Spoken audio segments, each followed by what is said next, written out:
Chapter 1. Bella's POV. Bella. I heard my name echoed through the walls, cutting short my slumber. I jumped out of my bed, my heart pounding out of surprise. What now? How can I help you? I grumbled, my voice laced with irritation as I stepped into my flip-flops. I've worked all day switching from one chore to the next, barely had any sleep, and yet my nap is still interrupted. I rubbed the sleep from my eyes and struggled to get up on my feet, only to set eyes on Jace, the son of our alpha, and next in line for the alpha title. Jace had been a constant thorn in my flesh for as long as I could remember. It's like he's determined to make my life a living hell, for reasons I'm not even sure about. Maybe it's because he likes me, and I've rejected him countless times. The dim moonlight filtering through the windows illuminated his imposing figure. His green-amber eyes glowed brightly in the dark. He wore an impatient scowl as he crossed his arms, his gaze locked onto mine. Bella, I need my toilet washed this minute, he declared with a disdainful tone, as if the world revolved around his whims.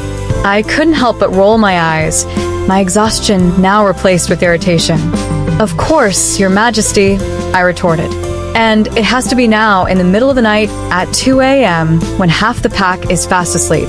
Are you trying to take a shit? So urgent it can't wait until morning. I muttered silently, my voice barely audible. Our eyes locked in a moment of silent confrontation, tension in the air. A reminder of the hierarchy that had always oppressed me, but to my surprise, Jace's lips curled into a sly smile, his eyes locked onto mine, as if trying to annoy me even further. You have quite the sense of humor, Bella. How come I never noticed? And even more, you've got quite the confidence for a good-for-nothing, but washing my toilet, Omega. He barked impatiently. You're right, though. I suppose I could wait and have you scrub it at dawn, but where's the fun in that? He added. I couldn't help but glare at Jace as I reached for a worn-out jacket hanging by the wall nearby. You really enjoy making me suffer, don't you?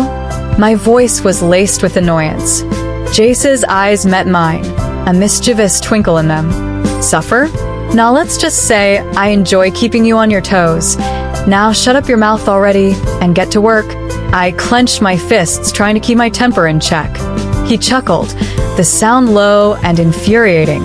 You know, Bella, if you weren't so fun to mess with, maybe I'd leave you alone. But no, you're enjoying this just as much as I am, he mocked.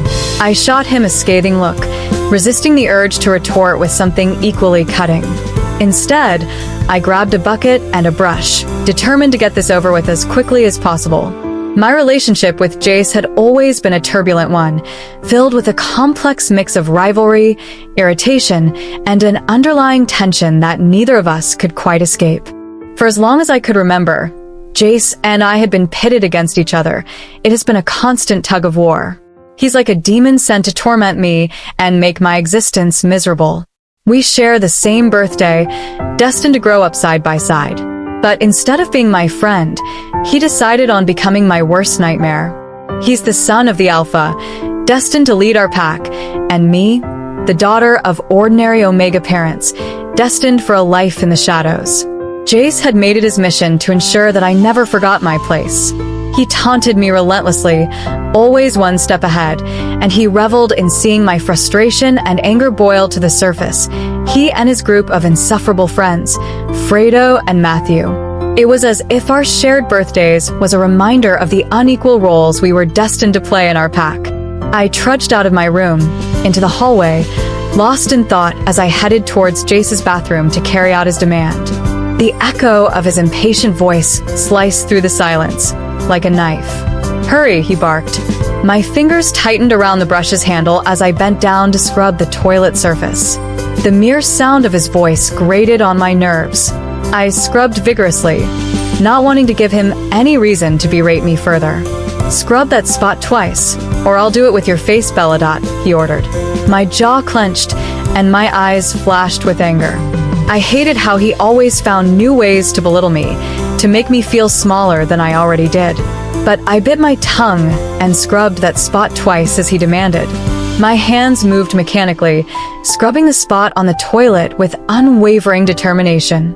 He knew just how to get under my skin, and his threat sent a shiver down my spine, no matter how much I tried to lie to myself. But I wasn't about to give him the satisfaction of seeing me falter. "Twice, Bella," he taunted, leaning against the bathroom doorway, his eyes fixed on my every move, watching me from behind. I glanced up at him. My own eyes narrowed with defiance, and replied through gritted teeth, "Fine, twice." I scrubbed the spot again, harder this time, as if trying to erase his very presence from the room. Jace's chuckle was low and mocking. "That's better," he sneered, clearly relishing the power he held over me in this moment. I finished scrubbing the toilet with a sense of relief, glad to be done with the menial task. I grabbed my stuff to leave, but my respite was short-lived as Jace wasted no time in issuing yet another order. "I'm not done with you, Bella. I haven't dismissed you yet. Make my bed," he ordered, his voice dripping with entitlement. I sighed inwardly, already weary of his demands. As I reluctantly started to tidy up his bed, bent over to spread the bedsheets, Jace sauntered closer, his presence looming over me. The tension between us thickened, and I could sense that something was amiss. With an unsettling confidence, he reached out and grabbed me by the butt. I could feel his dick up against my ass, his touch sending a shiver down my spine. "You know, Bella," he murmured, his voice suddenly lower and huskier. "You're not like the other Omegas. I bet you're probably the best in bed," he continued. I tensed, unsure, but his proximity was hard to ignore, literally because he was hard, or at least it felt so with the stick sticking out his shorts. "What are you getting at, Jace?" I questioned, turning around to meet his gaze, my voice trembling slightly. He leaned in closer, his lips dangerously close to my ear, and whispered, "All I'm trying to say is, why don't we make each other happy? You please me, and I please you. Do we have a deal?" He asked, running eyes down my body, licking his lips lustfully. "I don't understand what you're talking about, Jace. Make each other happy in what way? You and I know that between the both of us, none of us can ever please the other. I can't please you, and you can't please me, unless you're talking about something else, in which case you'll need to explain further," I responded, my voice steady as I casted my gaze sideways. "You know exactly what I mean, Bella. You're not a little girl anymore, so stop acting like one. In a few days' time you'll turn 18, for fuck's sake." My heart raced, and I took a step back, putting some distance between us. Shock and confusion welled up within me. "Jace, what do you mean? I don't understand. What's the meaning of this? Is this why you called me to your room at this hour?" I questioned, my voice filled with a mixture of shock and annoyance. Jace's smirk widened, and he shrugged nonchalantly. "What don't you understand, Bella? Why are you acting like you've never sucked a dick before?" Jace's advances were unmistakable now, and his presence felt suffocating. He inched even closer, his fingers tracing a slow, provocative path along my breast. "Bella," he whispered huskily, his breath warm against my ear, "you can't deny the fact that there's something between us." My heart raced, and I swallowed hard, trying to push away the allure of his proximity. "Jace, stop," I pleaded, my voice wavering. He ignored my plea, his hands sliding down to the small of my back, underneath my coat, caressing my skin, pulling me in, forcing kisses on me. "I know you wanted to, Bella. Why resist it? Allow me to fuck that twat of yours. I see it in your eyes. You're hungry to fuck me as much as I want to fuck you," he murmured seductively. The intensity in his gaze was overwhelming, and he was already getting aggressive. I knew I had to act fast. "Keep your filthy hands away from me," I barked. With a surge of adrenaline, I pushed him backwards and delivered a swift, well-aimed kick to his balls. Ouch! Jace dropped to the ground, like a log of wood, a sharp cry escaping his lips. Without a second thought, I dashed away from his room, without looking backwards. My heart pounded in my chest like a chased animal. "I'll make your life more miserable than it already is, stupid bitch. I swear on my life, or my name isn't Jace." He screamed at me, but I didn't dare look back. Chapter 2. Jace's POV. "Stupid bitch," I cursed under my breath as I laid on the floor, clutching my pain-stricken self. The pain radiating from that unfortunate kick Bella delivered was unbearable. "Damn you, Bella. I'll make your life more miserable than it already is," I muttered through gritted teeth, a mix of anger and embarrassment welling up inside me. Before I could compose myself, the door to my room burst open. My two best friends, who were awake playing video games in the sitting room, roost in, Fredo and Matthew. Their expressions were a mix of concern and confusion as they saw me writhing on the floor. "What the hell happened, Jace?" Fredo exclaimed, his voice filled with alarm. Matthew leaned in closer, his brows furrowing. "Are you okay, man?" I struggled to my feet. My pride stung just as much as my throbbing pain. "It's nothing, guys," I lied, avoiding their gazes, my balls aching badly with pain. "Just a clumsy accident, that's all. I tripped over something." Fredo exchanged a skeptical look with Matthew, clearly unconvinced by my flimsy explanation. "You sure about that?" Fredo pressed, a hint of doubt in his tone. I tried to muster a confident smile, but it was tainted by the nagging feeling that my friends weren't buying my story. "Yeah, just a clumsy moment, guys. Let's forget about it," I replied, clutching my injured pride. I mean, balls. Hoping the pain would subside. With a pained expression, however, Fredo and Matthew clearly weren't buying my story. Fredo, with a wry smile, quipped, "Trip, huh? On what? A banana peel? Wait a minute. Let me get this straight. Soon-to-be Alpha Jace of the Wild West Pack tripped and fell on a banana peel." Matthew couldn't contain his laughter any longer, adding, "Do we call that a coincidence or pure bad luck?" My face burned with embarrassment as I glared at them. "Guys, seriously, it's not funny," I grumbled, but their amused expressions only deepened. Fredo slapped my back playfully, unable to resist a final jab. "Come on, Jace, you can tell us. We've all been there before and you know it. You know we heard voices, right? So tell us which of the girls did this to you. Stella, Isadora, Emily, tell us, man, which one?" I winced, knowing I couldn't reveal the truth about Bella's unexpected reaction. That would be a bigger slap to my face. If they found out I was kicked in the balls by a stupid Omega. With a forced chuckle, I shook my head. "Nah, nothing like that. Just a freaking accident, I promise." I took a seat on the couch nearby. Still nursing my discomfort, I pulled a cigarette from the pack on the table. Lighting it up, I exhaled a cloud of smoke, letting the nicotine help ease my frayed nerves. "You don't want to tell us. Okay then, whatever. It's your balls anyway," Fredo said carelessly as he walked to the table to pour us a drink, the clinking of ice cubes against the glass filling the room. He handed me a glass of whiskey, gave one to Matthew who sat next to me, his expression curious. "So, Jace, about your forthcoming birthday party. Any big plans? I mean, it's only a few days away," he asked, taking a sip from his whiskey. I leaned back, taking a slow drag of my cigarette. "Yeah," I replied, trying to sound nonchalant. "Thinking of throwing a party at the pack house, you know. Invite everyone. Make it a night to remember." Matthew grinned, clearly excited. "That sounds like a blast, man. We should go all out, especially because it's the day of your handover. Congratulations in advance." I nodded in agreement, though my mind was far from my forthcoming birthday and alpha coronation. The events of the evening left me rather stunned. Bella's surprising reaction and the secret we now shared were weighing heavily on me. If this gets out, that she rejected me in this matter, no amount of bath I take would be able to wash away the shame and embarrassment. Matthew leaned forward, his eyes gleaming with mischief. "You know what would really make your party legendary, Jace? Invite the hottest girls in the pack to witness it. We're talking about an epic night, man." I considered a suggestion.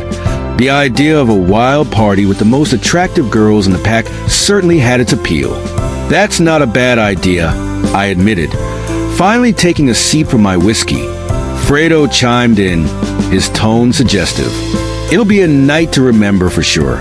We could even make it a competition. See who can score a date with the hottest she-wolf." My mind immediately flashed to Bella. She's definitely the hottest she-wolf I've ever laid eyes on, with a skin like milk and beautiful body of a sex goddess. A night with her would be an achievement in life. Too bad she's always covering up that banging body in baggy cloths and that stupid coat that she loves so much.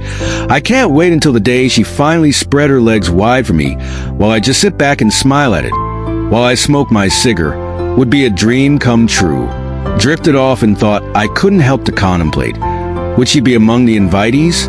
Or would she stay in the shadows as she always did?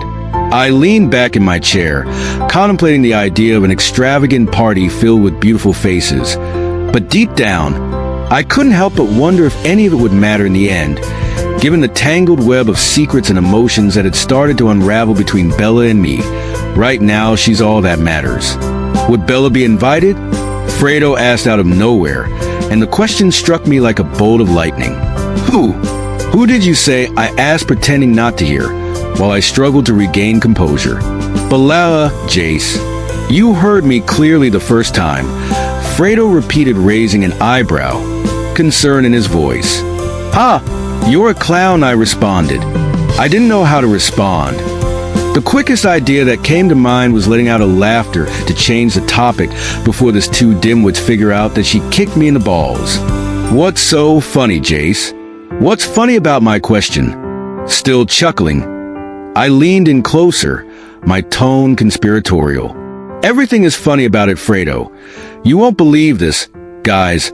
Coincidentally, I just had the perfect plan to make my birthday unforgettable. Their curiosity piqued. Matthew leaned in. Spill it, man. What's this brilliant idea of yours? I grinned mischievously.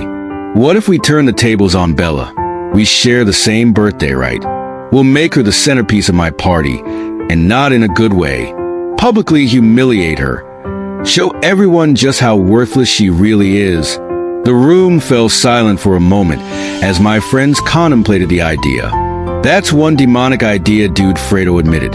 Matthew, always up for mischief, suggested. How about a fake award ceremony? We give her a most ordinary she-wolf award, and she'll have to come up on stage to accept it. Fredo added, or we could rig some sort of competition, make her believe she's winning something special, and then reveal it's all a prank. I considered their suggestions, but it wasn't good enough for me. I had a better plan in mind, to make her suffer just as much as my balls did. Here's what I'm thinking, guys, I said, leaning in to share my idea. Leading up to the party, I'll start treating Bella differently, be extra nice to her, make her believe I genuinely care about her. Then, on my birthday, during the grand dance, I'll invite her to join me on the dance floor. And just when she's feeling special and unsuspecting, a bucket of paint would drop over her head, right in front of everyone.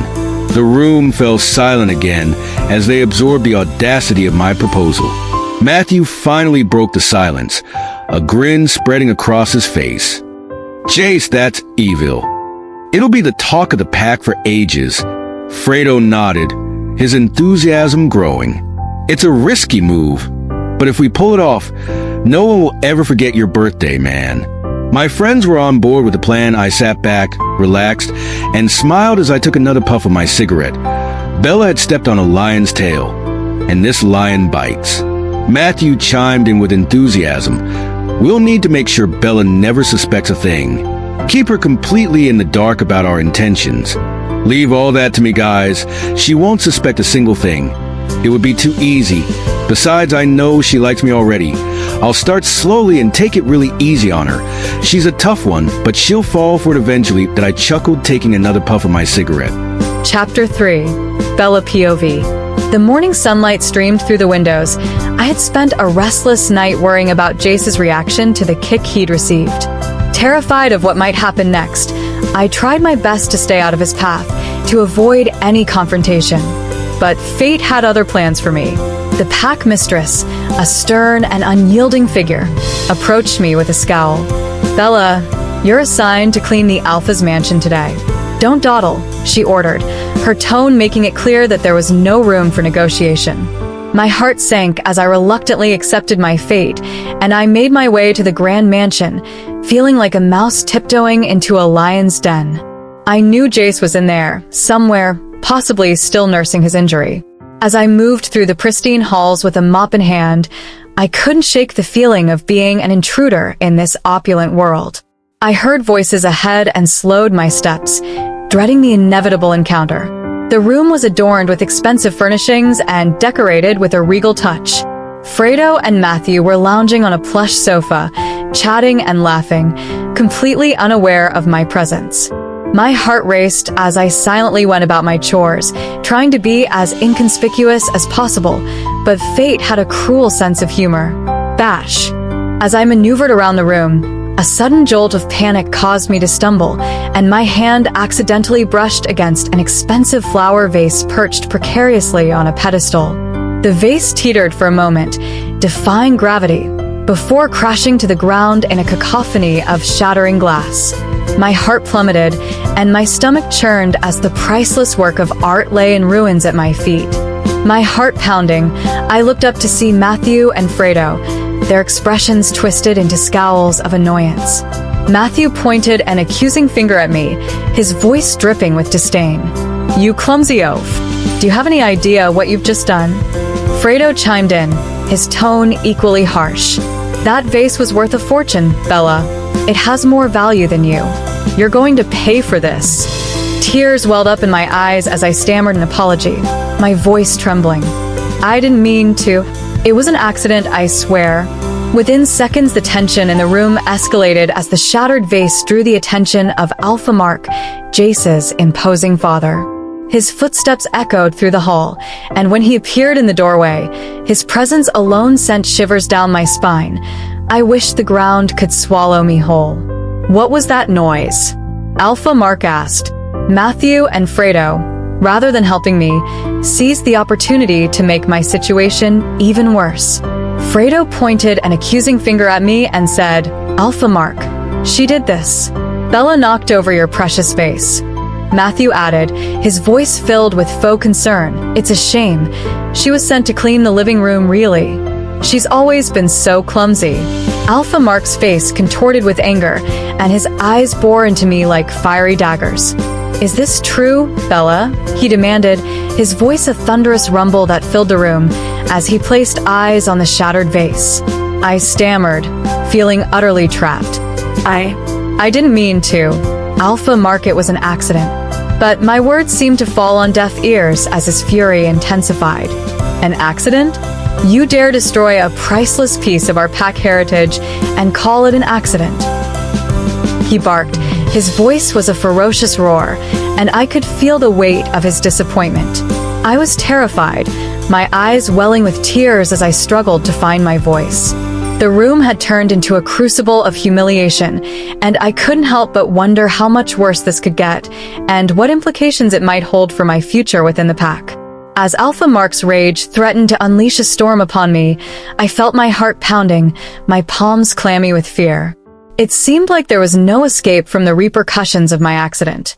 But just as the Alpha's fury was about to peak, a voice broke through the tense tension. "Hold on, Father." I turned to see Jace stepping down the staircase, his expression resolute. My heart skipped a beat as I watched him slowly step forward.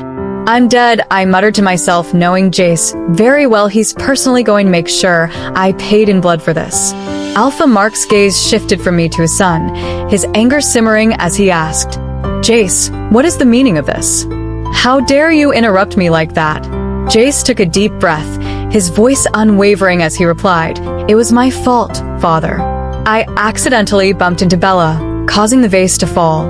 She's innocent." My jaw drooped to the floor the moment I heard those words. The room fell into a stunned silence, as if time had frozen. Fredo and Matthew wore expressions of disbelief, and I couldn't fathom why Jace would come to my defense, taking the blame for something he clearly hadn't done. Alpha Mark's anger seemed to dissipate, replaced by a contemplative gaze. "Jace, you would take responsibility for this?" Jace nodded firmly. "Yes, Father. It was my mistake." I was left utterly bewildered, unable to comprehend the turn of events. Why was Jace protecting me from his father's wrath? And what did this unexpected act of selflessness mean for our complicated relationship? What was Jace trying to achieve? The room remained eerily quiet as Alpha Mark contemplated his son's confession. I watched, my heart pounding, as the Alpha's anger shifted to a calculated, almost vindictive resolve. "You're clearly not responsible," he said, his voice cold and final. "And for your clumsiness, I won't hand over the alpha position to you on your birthday any longer. You'll only take over for me after you find your mate." The words hung in the air like a death sentence, a shocking proclamation that left everyone, including Jace, utterly stunned. The room seemed to close in as the weight of the punishment settled upon us. Jace's expression was a mix of disbelief and realization, his father's words sinking in. The prospect of losing his birthright was a heavy blow, and it was clear that he hadn't anticipated the severity of his father's punishment. Jace, his face a mask of disbelief, finally broke the silence. "Father, you can't be serious," he protested, his voice tinged with desperation. "I've been training for this my whole life." Alpha Mark's stern gaze didn't waver as he responded, "And you'll continue to train, Jace. But you won't ascend to the alpha position until you find your mate. This is your lesson in responsibility, and that is final." The tension in the room was obvious as the alpha stormed off, leaving us in a state of shock. Jace's friends exchanged glances, realizing the magnitude of what had just transpired. Jace's punishment was a harsh reminder that their world could be unforgiving, even to the alpha's son. I, on the other hand, felt a whirlwind of emotions swirling within me. Gratitude for Jace's unexpected intervention warred with confusion over his motivations. Guilt gnawed at me for being the cause of his punishment, and an overwhelming sense of unease settled in the pit of my stomach. Unable to bear the tension any longer, I ran away from the living room, my footsteps echoing in the corridor as I made my way outside. I needed to clear my head, to process the events of the morning, and to distance myself from the chaos that had erupted within the Alpha's mansion. Chapter 4. Bella's POV. As I fled from the mansion, my heart weighed heavy with a confusing mix of emotions. I found myself in a quiet corner of the pack's lush garden. The vibrant colors of blooming flowers and the soothing rustle of leaves provided a stark contrast to the chaos that had unfolded indoors. I sat on the stone bench, my mind racing with questions and uncertainty. The peace of the garden started to settle my racing thoughts. But that tranquility was short-lived. The sound of footsteps approaching sent a shiver down my spine. I turned to see Matthew and Fredo, Jace's friends, heading towards me. Their faces were contorted with anger, and their presence sent a wave of dread through me. Matthew, his voice sharp and accusing, wasted no time in getting to the point. "Bella," he spat out my name like it was a curse. "You need to go tell the truth to Alpha Frederick about the vase. Jace's reputation is on the line because of you." Fredo chimed in, his tone equally menacing. "Yeah, Bella, you're gonna fix this, or we'll make sure you regret it." His fists clenched at his sides, emphasizing his threat. I felt a surge of defiance rise within me, but I had to tread carefully. "It's not my fault, you guys," I retorted, my voice steady despite my fear. It was Jace's decision to thoughtfully take the blame, though I'm still shocked why he'd do that. "Why are you coming after me?" Matthew's expression twisted with anger as he advanced on me, his voice dripping with venom. "Because you're the one responsible, and not Jace. You're just a clumsy Omega, and we won't let you ruin things for him." I stood my ground, determined not to be intimidated. I didn't ask Jace to come to my rescue, but thankfully he did. Am I supposed to go tell Alpha Frederick I broke the vase? If he did that to Jace, his own son, what do you think he'll do to me? Fredo's patience wore thin, and he took a step closer, his anger boiling over, and with a swift, unexpected motion, he struck me across the face. The force of the blow sent me stumbling backward, a gasp escaping my lips as pain flared. As Fredo's slap landed on my cheek, pain seared through me, and I stumbled backward, gasping in shock. My vision blurred briefly from the force of the blow. It felt like the world had turned against me, and my heart pounded in fear and anger. But just as I struggled to regain my composure, Jace appeared out of nowhere, his eyes ablaze with fury. He moved like lightning, pushing Fredo away from me and shouting, "Enough! Leave her alone!" Matthew and Fredo exchanged incredulous glances, unwilling to back down. "Jace, you don't understand," Matthew argued, his voice filled with frustration. Why should you be the one who pays for her sins? She's the one who broke the vase, so therefore she's the one who deserves to get punished. Fredo, seething with anger, couldn't let it go. He raised his hand to strike me again, but Jace's strong grip stopped him mid-motion. The two friends locked eyes in a fierce standoff, and it was clear that their bond was unraveling. Jace's voice was laced with an intensity I'd never heard before. I said, "Leave her alone, Fredo. It's not her fault." He looked at me, his expression a mixture of anger and protectiveness. "Are you okay, Bella?" I nodded, my voice trembling slightly. "I'm fine, thank you," I replied, grateful for his intervention despite the confusion it had caused. My eyes remained locked on Jace, stunned by his sudden change of attitude towards me. It was as if a switch had been flipped, and I couldn't fathom what had prompted this unexpected transformation. "Get out of the way, Jace. Let me put this stupid and clumsy Omega in her place," Fredo barked, pushing Jace away from me. Jace's patience wore thin, and with a swift, powerful motion, he threw a punch at Fredo's face. The impact sent Fredo stumbling backward, clutching his nose, which was now bleeding profusely. "Fredo, that's enough," Jace shouted, his voice a mixture of anger and frustration. He stood his ground, his fists clenched at his sides, ready to defend himself if necessary. Fredo, still reeling from the punch, wiped blood from his nose and shot an incredulous glare at Jace. "You're really choosing her over me?" he muttered, disbelief in his voice. Jace's voice was firm as he responded, "It's not about choosing sides, Fredo. Bella had nothing to do with this, so why hit hers?" Matthew stepped between the two friends, his voice tense. "Let's just calm down, guys," he suggested, attempting to defuse the situation. Fredo, still seething and nursing his injured pride, shot one last furious glance at Jace and me before turning on his heel and storming away, his steps echoing with anger. Matthew, who had remained mostly silent during the altercation, followed Fredo reluctantly. He cast a troubled look back at Jace before leaving, his loyalty torn between his friendship with Jace and the unexpected turn of events. Once they had disappeared from sight, I turned to Jace, my gratitude evident in my eyes. "Thank you for everything," I said, my voice soft but sincere. "I didn't expect you to defend me like that." Jace's expression softened as he met my gaze. "It was the right thing to do, Bella," he replied, his voice tinged with a mix of regret and determination.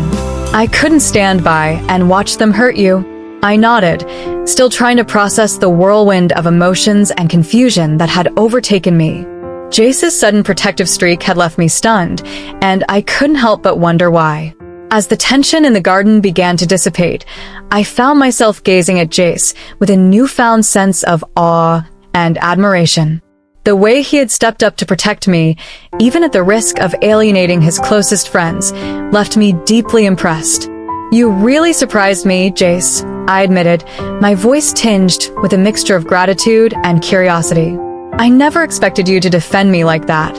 Jace ran a hand through his disheveled hair, his expression a blend of conflicting emotions. "I know things have been complicated between us," he began, his voice low and hesitant. "But what they did was wrong, and I couldn't just stand by and let it happen." I nodded, my respect for him growing with each word he spoke. "I appreciate it, Jace. It means a lot to me." A silence settled between us, laden with unspoken tension, as we stood still, side by side, staring at each other without uttering a word. After a while, Jace broke the silence, his eyes searching mine. "Bella, I know this might not change everything between us, but I hope it's a step in the right direction." His words were filled with a vulnerability I had never seen in him before. I met his gaze, my heart racing. "Hopefully, Jace. Hopefully," I replied.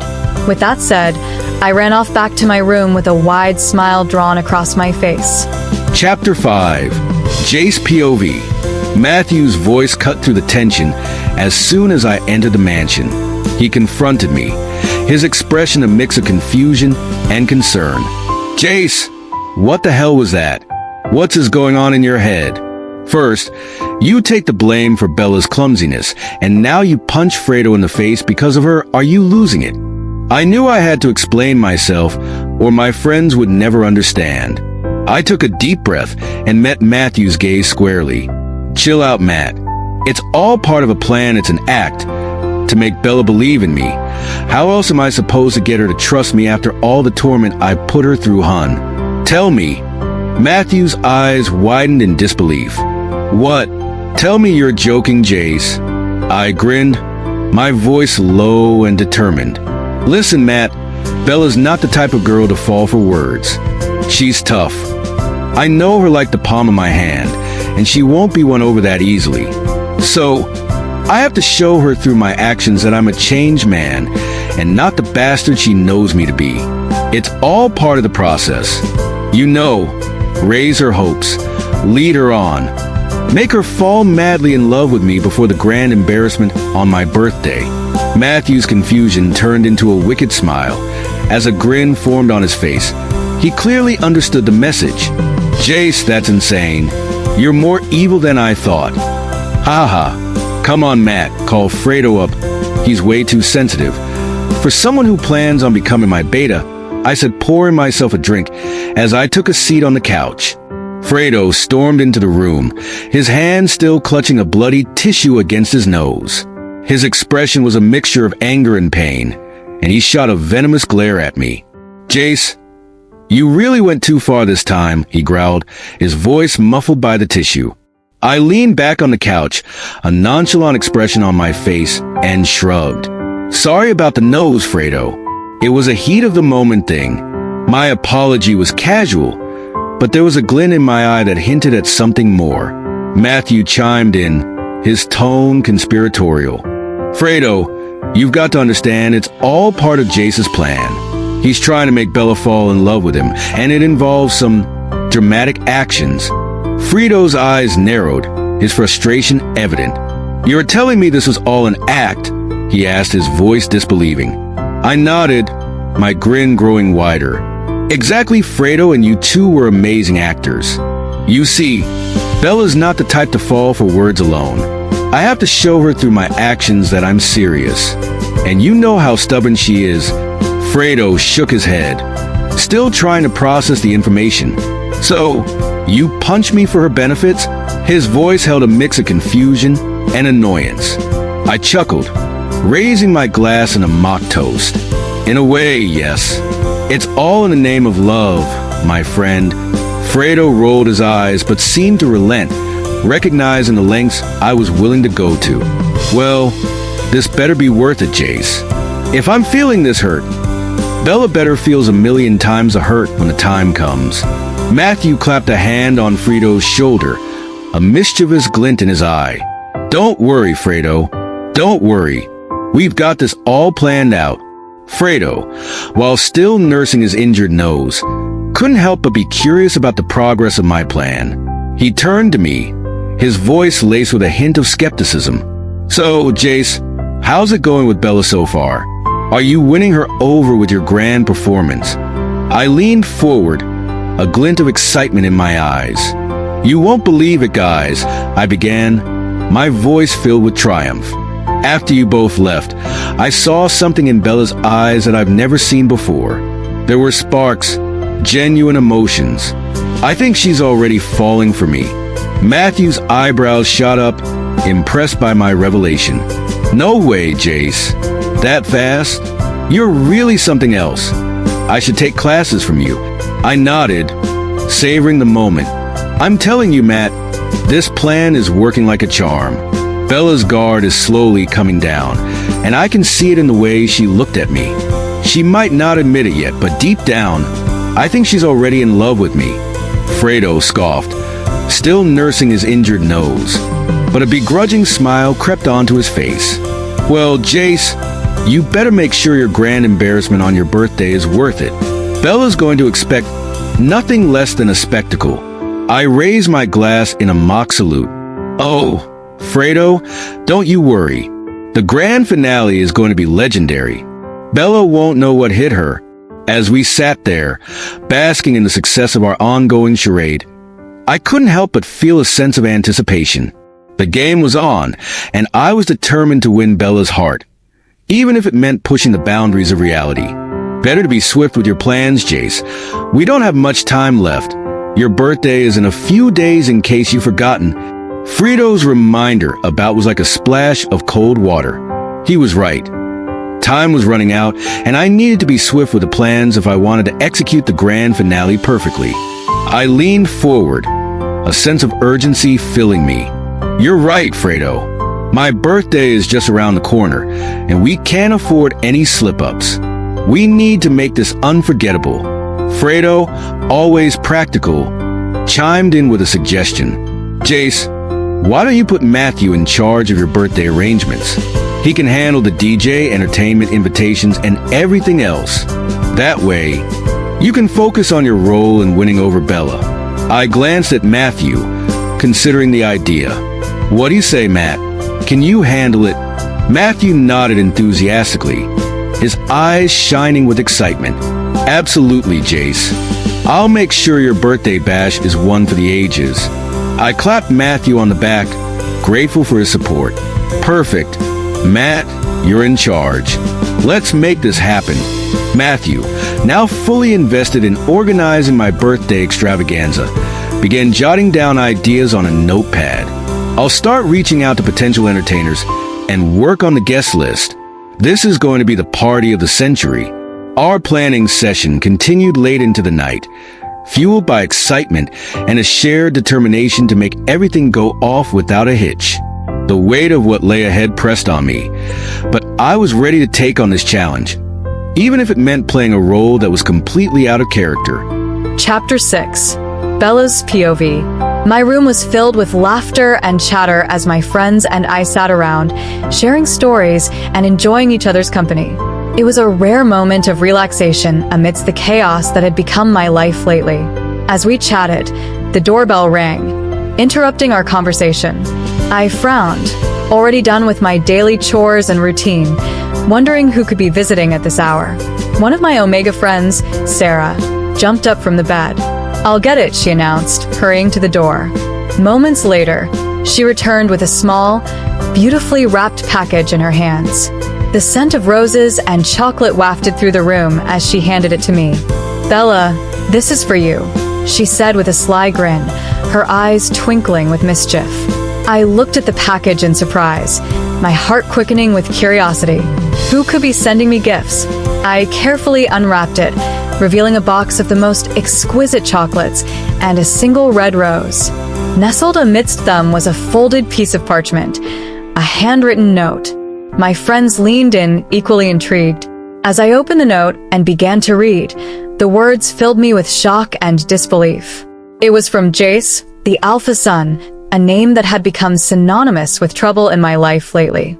He was inviting me to dinner, just the two of us. My friends erupted into teasing laughter, their voices a cacophony of excitement. Sarah nudged me playfully. Well, Bella. Looks like someone's got a secret admirer. And it's none other than Jace," she said with a wink. I blushed furiously, feeling a mixture of embarrassment and bewilderment. "This can't be real," I mumbled, still clutching the note in my hand. Another friend, Lily, chimed in, her voice full of amusement. "Oh, come on, Bella. It's so obvious he's falling for you. Who could resist someone as charming as you?" I shook my head, trying to wrap my mind around the unexpected turn of events. You don't understand. Jace and we've never gotten along. This is probably some kind of prank. Sarah leaned in, her tone more serious now. "You won't know unless you give it a chance, Bella. Maybe he's trying to make amends." I stared at the rose and chocolates, feeling torn between skepticism and a tiny glimmer of hope. Could Jace really be extending an olive branch? Or was this just another game in his never-ending list of pranks? As my friends continued to tease me, I couldn't help but wonder what awaited me at this dinner with Jace. My emotions were a tangled mess, and the uncertainty left me feeling both anxious and strangely intrigued. With my friends' playful encouragement echoing in my ears, I found myself agreeing to attend the dinner with Jace, if only to hear what he had to say. Their enthusiasm was contagious, and their support was reassuring, even in the midst of my doubts. As the evening approached, my friends rallied around me, determined to help me look my best. They laid out an array of dresses on my bed, each one more stylish than the last. Sarah held up a deep blue dress, her eyes sparkling with excitement. "This one, Bella. It'll make his eyes pop." Lily chimed in, her tone teasing. "And Jace won't know what hit him." I sighed, feeling both grateful and overwhelmed by their efforts. "Okay, let's go with the blue dress," I agreed, slipping into it with their assistance. It fit perfectly, and I couldn't help but smile as I caught a glimpse of myself in the mirror. My friends went to work on my hair and makeup, and in no time, I was transformed. I hardly recognized the confident woman who stared back at me from the mirror. Maybe, just maybe, this dinner could be different from all the confrontations I'd had with Jace before.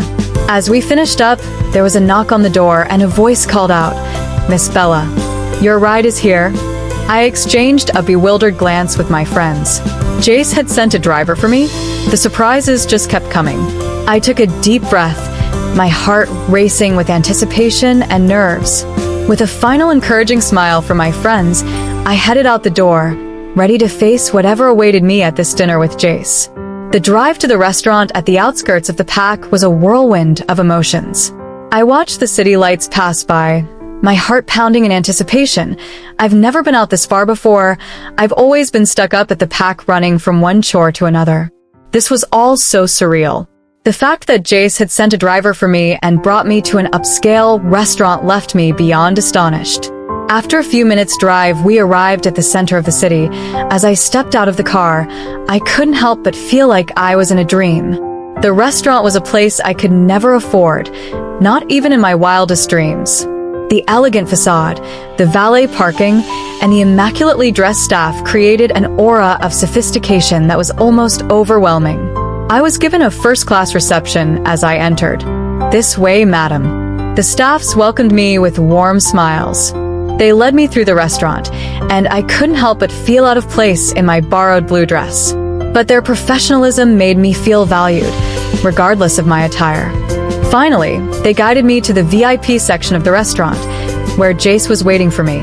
He stood as I approached, a genuine smile on his face. He looked strikingly handsome with black and white tuxedo, and for a moment, I forgot about all the tension and clashes we'd had in the past. "Bella," he greeted me, his voice soft and welcoming. "You look stunning." I blushed at his compliment, the unfamiliar surroundings and the atmosphere of the restaurant making me feel like I was in parallel universe. Thank you, Jace. "This place is incredible," he chuckled, pulling out a chair for me. "Only the best for you," he replied, his eyes holding a hint of sincerity that caught me off guard. As I sat down, I couldn't help but wonder what Jace had in store for me. It was as if he was trying to show me a different side of him, one that left me both intrigued and cautious. "Well, I'm here, Jace. What do you want to tell me?" I asked immediately, yet nicely, a radiant smile on my face. His response caught me completely off guard. "Relax, Bella, you just got here, no need to rush," he began, his voice sincere. "I want to apologize for the way I've treated you in the past. I was wrong, and I'm sorry." Jace's words hung in the air, and I couldn't help but feel a whirlwind of emotions stirring within me. This was a side of him I had never seen before, and I wasn't sure how to react. I blinked, unable to hide my surprise. This was the last thing I expected to hear from him. "Apology accepted," I managed to say, still trying to process his words. But he wasn't done. Jace continued, his voice softer now, "And I also want to apologize for my behavior the previous night. It was inexcusable. I shouldn't have tried forcing myself on you like the way I did, and I promise it won't happen again." I felt a mixture of emotions, from shock to relief. It was as if a heavy weight had been lifted off my shoulders, and I could breathe a little easier. I always thought Jace was going to come after me seeking revenge after the kick I gave him to his balls. This new side of Jace was something I could get used to, but a part of me remained cautious, remembering the pains he had caused me in the past. Knowing how cocky Jace could be with girls, I couldn't help but voice my concerns. "Jace, don't think that bringing me to an expensive restaurant and treating me like a queen will get you in between my legs," I said, my voice steady. "If that's your reason for all this your niceness to me lately, you can forget about it." So, with that being said, What's next? Jace's gaze met mine, and there was sincerity in his eyes that I couldn't deny. Nothing of such, Bella, he began. I just want us to be friends. You know we have a few things in common. We even share the same birthdays. How about we turn a new leaf instead? I hesitated for a moment. This was too good to be true. It was as if Jace was a completely new person, and I couldn't recognize the monster he used to be. Although considering his actions towards me lately, I think he's beginning to become a better person. It was a small step, but it was a start. Okay, friends, I agreed cautiously, offering a tentative smile. Chapter 7. Jace POV. Thank you, Bella. I promise you won't regret this. With that said, I signaled the waiter over to take Bella's order, and he approached our table with a practiced smile. Bella glanced at the menu, then back at me. She seemed a bit overwhelmed by the extensive list of dishes. May I take your order, M.A.? The waiter asked politely. I gave him a nod, and he walked towards me. I turned to Bella. Don't worry, Bella. Allow me to take care of this. I couldn't help but notice the uncertainty in her eyes, and I wanted to put her at ease. I began to order, choosing some of the restaurant's signature dishes. We'll start with the lobster bisque for appetizers, followed by the filet mignon for the main course. And for dessert, how about the chocolate fondue? I glanced at Bella to make sure she was okay with my choices. Bella nodded, her smile growing. That sounds perfect. Thank you, Jace. The waiter jotted down our order and left with a courteous nod. I couldn't help but feel a sense of satisfaction that I could make Bella feel comfortable in this unfamiliar setting. It's the first step to a successful seduction. As we sat there waiting for our orders to arrive, I decided to steer the conversation toward our upcoming birthday. So, Bella, I began, your birthday is coming up soon. Any special plans? Bella's expression shifted, and she looked down at her hands for a moment before answering, not really. I usually just go about my normal routine, perform my chores, and then hang out indoors with my friends. Nothing too extravagant. I couldn't help but feel a pang of guilt, knowing that Bella's birthdays had been far from the grand celebrations I was accustomed to. It was clear she hadn't experienced the kind of luxury and extravagance that surrounded my own life. Before our conversation could delve deeper into her birthday plans, the waiter arrived with our dessert, the chocolate fondue. The sight of it made Bella's eyes light up with curiosity. The waiter set up the fondue pot and placed an assortment of fresh fruits and marshmallows on the table. Here you go, sir and madam. Enjoy your dessert, he said with a warm smile before leaving us to savor the treat. I picked up a strawberry, dipped it into the melted chocolate, and offered it to Bella. Care for a bite? I asked with a playful grin. Bella hesitated for a moment, then accepted the strawberry from me. As she took a bite, her eyes fluttered closed briefly, savoring the taste. When she opened them again, she met my gaze with a genuine smile. This is amazing, Jace. I've never had anything like it. I felt a sense of satisfaction in introducing her to new experiences, and it warmed my heart to see her enjoying herself. This was a side of Bella I had never witnessed before, and I was determined to keep the pleasant surprises coming. This way, she'll never be able to get over me. There's no better time to initiate the plan of inviting Bella to my party than now. And with our dessert before us, I decided to broach the subject. Bella, I began, my voice soft but determined. How about we celebrate our birthdays together this year? Bella's eyes widened and she nearly choked on a piece of marshmallow. She coughed, regaining her composure, and stared at me in astonishment. Together? But, Jace, that's not. I'm not. I reached across the table, gently placing a hand over hers to calm her nerves. Bella, I know it's not what you're used to, but I promise you'll love it. I'll make sure of it.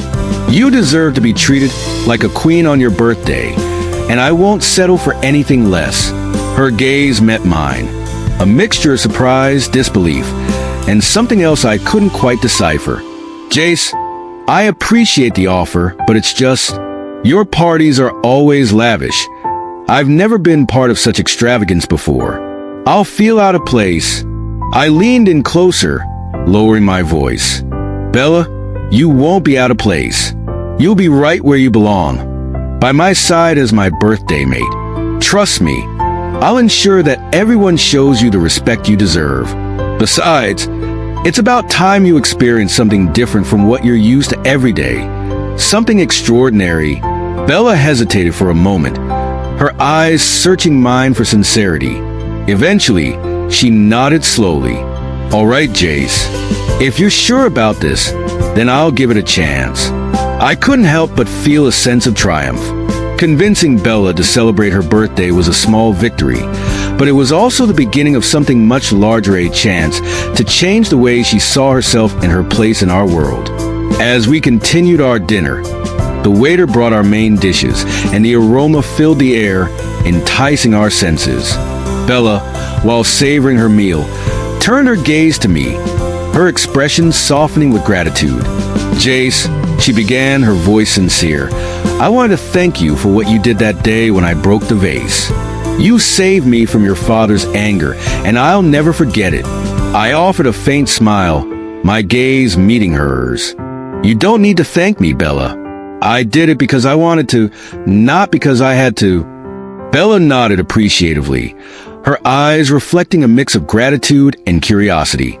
Speaking of your father, how's everything going with you since his withholding it until you find your mate? I sighed, my fork pausing midair. Yeah, that's the situation. He's adamant about it. But I guess I'll just have to keep waiting. Bella's brow furrowed in concern. Waiting for your mate? That can't be easy. I feel terrible knowing it's all my fault. I chuckled lightly, trying to downplay the complexity of the matter. Well, it's not ideal, but I've learned to deal with it. In the meantime, I focus on my duties and other aspects of life. Bella's gaze lingered on mine, a hint of empathy in her eyes. I hope you find your mate soon, Jace. It must be tough to bear the pressure. I nodded, acknowledging the challenges that lay ahead. It's a struggle, but I'll just have to keep waiting.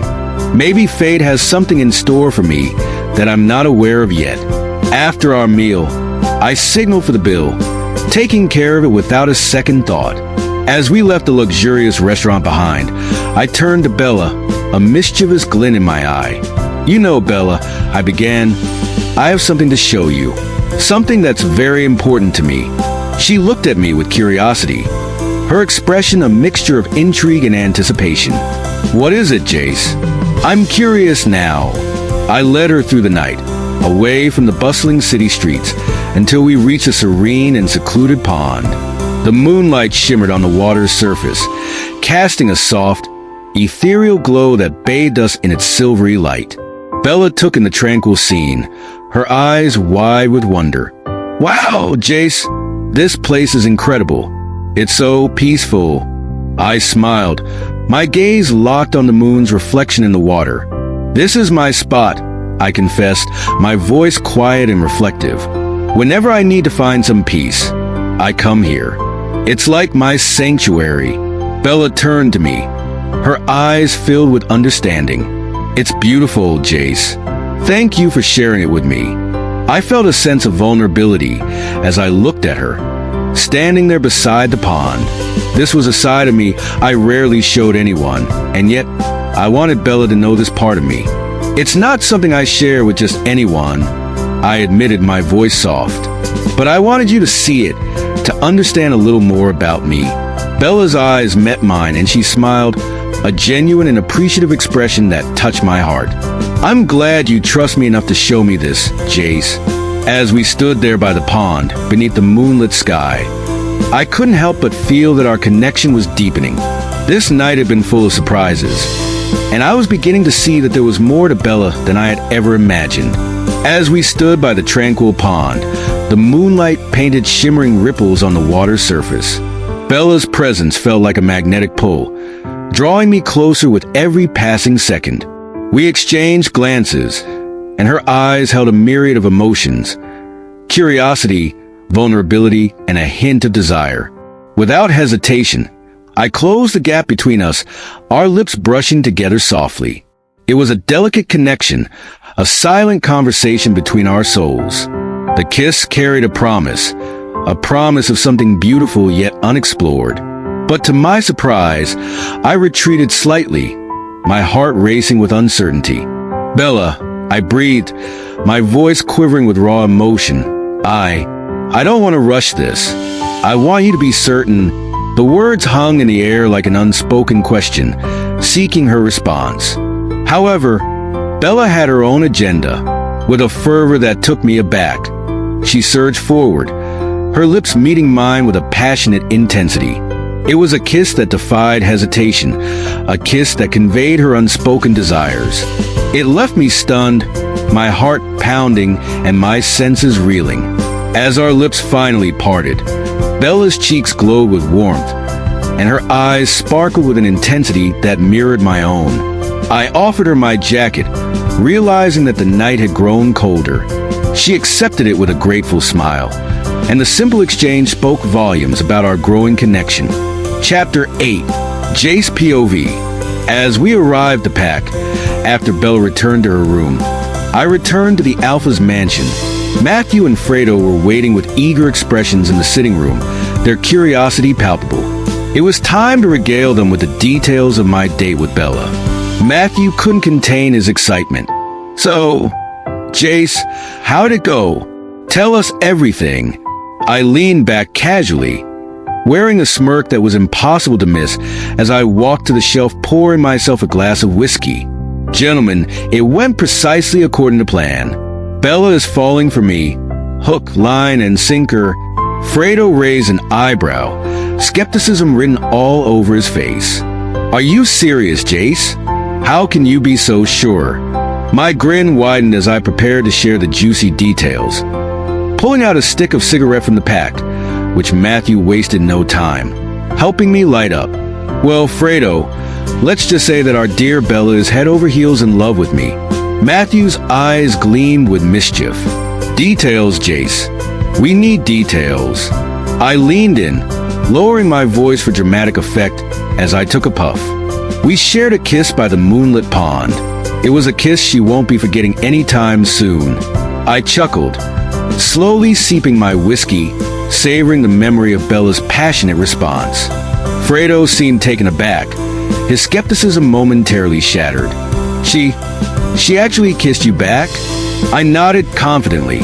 But of course, Fredo, not only that, but she practically begged for more. "Bella is falling for me faster than I could have hoped." Matthew let out a low whistle, his excitement growing. "Jace, you sly devil. This plan of yours might just work." I chuckled again, enjoying their reactions. "Oh, it's working all right. Bella has agreed that we celebrate our forthcoming birthday together." I took another drag from my cigarette, relishing the moment as I continued to paint a picture of my successful date with Bella. Matthew and Fredo exchanged bewildered glances, their skepticism lingering. "You're telling us she agreed to celebrate your birthdays together?" Matthew questioned, his voice laced with doubt. I leaned forward, my confidence unwavering. "Yes, gentlemen, she did. Bella was a challenge at first, but eventually, she couldn't resist my charm." Fredo still appeared doubtful, shaking his head in disbelief. "Jace, this is unbelievable. I mean, Bella of all people, falling for your tricks?" I couldn't help but chuckle at their astonishment. Believe it or not, my friends, I've earned myself a new nickname among her friends, the seducer of different women, I said with a grin, puffing a ring of smoke into the air. Matthew leaned in, a mischievous glint in his eye. "Well, Jace, it seems your reputation is growing in more ways than one." As we laughed and discussed the turn of events, I turned to Matthew, curiosity dancing in my eyes. "Matthew, how are the preparations for the party coming along?" Matthew's face lit up with excitement. "Jace, everything is going perfectly. We've got the venue, entertainment, and invitations all set.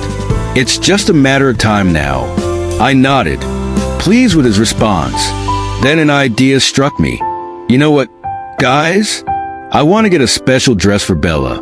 I want her to look spectacular on that day when the bucket of black grease paint drops on her head." Fredo walked forward and offered me a hug, with a huge smile, a strong hint of admiration in his gaze. "I love the way you think, Jace. I've never been so proud to call you my friend." I grinned, appreciating his enthusiasm. "Exactly, Fredo. And since you once took a punch for Bella during our act, I think you should have the privilege of picking out the dress for her." Fredo chuckled, accepting the responsibility with a nod. "Consider it done, Jace. I'll make sure she looks stunning." As I was in the middle of our conversation about Bella's dress for the upcoming event, there was a sudden knock on the door, and a mixture of surprise and anticipation coursed through me. I peeped through the door hole and saw it was Bella, with the jacket as offered her in her arms. Quickly, I gulped down what remained of my whiskey and extinguished the cigarette under my shoe. With measured steps, I approached the door, my friends Matthew and Fredo watching with anticipation from a distance, waiting to see if all my bragging about Bella was true. I opened the door, Bella's eyes met mine, and for a moment, we locked into a silent exchange of emotions. Then, breaking the tension, I smiled warmly. "Hey, Bella. I wasn't expecting to see you again so soon." Bella's cheeks flushed slightly as she held out my jacket. "I thought you might want this back," she replied, her voice a mixture of uncertainty and something I couldn't quite identify. I took the jacket from her with a gentle nod, our fingers brushing briefly in the process. "Thanks," I said, my tone sincere. "You didn't have to return it personally, you know." Bella shrugged, avoiding my gaze. "It's no big deal, Jace." Bella's gaze drifted to my friends who were not so subtly eavesdropping from afar. "Are they always this curious?" I chuckled, casting a sideways glance at Matthew and Fredo. "You have no idea, Bella." Bella hesitates, her gaze flickering between me and my friends as if debating whether to say something. I leaned in closer, lowering my voice. "Well, they'll have to find out eventually, won't they?" In that charged moment, with the anticipation hanging heavy in the air, I couldn't resist any longer. I leaned in closer to Bella, feeling the warmth of her breath against my lips, and I kissed her passionately. Our lips met, and for a while, the world faded away. It was just Bella and me, lost in the intensity of that kiss. Her response was fervent, her arms wrapping around my neck as she kissed me back with equal passion. But then, like a whirlwind, Bella abruptly pulled away, her eyes wide with surprise. Without a word, she turned and hurried back to her room, leaving me standing there, my heart pounding in my chest. As Bella disappeared into her room, Matthew and Fredo couldn't contain their excitement any longer. Their expressions were a mix of astonishment and approval. Fredo slapped me on the back, and Matthew wore a proud grin. Fredo laughed. "Jace, I have to admit, you really outdid yourself this time." Matthew nodded vigorously. "Yeah, I can't believe it. Bella actually kissed you back. You're right. This plan might just work." I couldn't help but continue boasting, fueled by their praise. "Oh, it's more than just a kiss, my friends. Bella is falling head over heels for me. She's completely under my spell." Fredo chuckled, clearly entertained by my confidence. "You're becoming quite the seducer of different women, Jace." I leaned back in my chair, a satisfied smirk on my face. "Well, it's all part of the game, gentlemen. And the game is far from over." Chapter 9. Bella's POV. I had just stepped out of the shower, my hair dripping wet and a towel hastily wrapped around me when the world erupted into a chorus of "Happy Birthday." I froze, my heart leaping in my chest as my friends swarmed around me. "Surprise, Bella." Sarah, my closest friend, held a cake adorned with candlelights. The room was filled with laughter and warmth, and I was taken aback by their efforts to make my birthday special. I blinked, not quite believing the scene before me. "You guys," I began, my voice a mix of gratitude and surprise. "I can't believe you did all this." Sarah beamed and gestured to the cake. "Well, go on, Bella. Make a wish before you blow out the candles." My eyes flickered to the cake, the candlelight dancing in my gaze. The room seemed to hold its breath as I closed my eyes and made a silent wish. Deep down in my heart, I wished for one thing, that I'd find my mate, and that he would be none other than Jace. But it was a secret I kept locked away, a yearning that had recently started growing inside me as I leaned in and blew out the candles. The room was filled with joyful cheers as the flames went off. The voices of my friends, laughing and clapping, surrounded me. Sarah, with a sly grin, leaned in and asked, "So, Bella, are you going to Jace's party tonight?" I sighed, smiling excitedly. "Of course I will, Sarah. What do you expect?" The rest of my friends took their leave, leaving Sarah and I behind. Sarah stayed back to help me get dressed for the occasion. She had borrowed me a beautiful dress for the night, and she helped me with my makeup. Just as I was beginning to feel the anticipation build, the pack mistress angrily burst into the room, her eyes blazing with disapproval. "Bella, what on earth are you doing? You should be at your duty post, attending to your chores, not getting dressed up like a fancy doll." I stammered, trying to find the right words as I looked at Sarah, who offered a reassuring glance. The pack mistress's harsh words reminded me that my place was in the daily grind of pack life, not at a lavish party. With a sigh and a sense of defiance, I replied, "Today is my birthday, Mrs. Elseldar." The room was heavy with tension as the pack mistress glared at me, her lips a thin line of displeasure. I felt the room tense up as her gaze shifted from me to my birthday cake Sarah had placed on the table nearby. She reached over, grabbed it, and with a triumphant grin, she smashed it right into my face. The sugary mess splattered all over me, completely ruining the borrowed dress, the carefully applied makeup, and my already fragile mood. I stood there in shock, cake dripping down my face, as Mrs. Elseldar laughed heartily. "Look at you," she sneered. "Thinking you can dance off to a party when you should be scrubbing the toilets." Tears welled up in my eyes, but I was determined not to show weakness in front of her. But when she yelled at me to get back to work, something inside me snapped. I broke down into sobs, the weight of the humiliation and disappointment too much to bear. Sarah tried to defend me. "That's enough, Mrs. Elseldar. Have some compassion. Bella deserves a break on her birthday." The pack mistress turned on Sarah with a furious rage in her eyes. Without hesitation, she gave Sarah a brutal slap across the face that echoed through the room.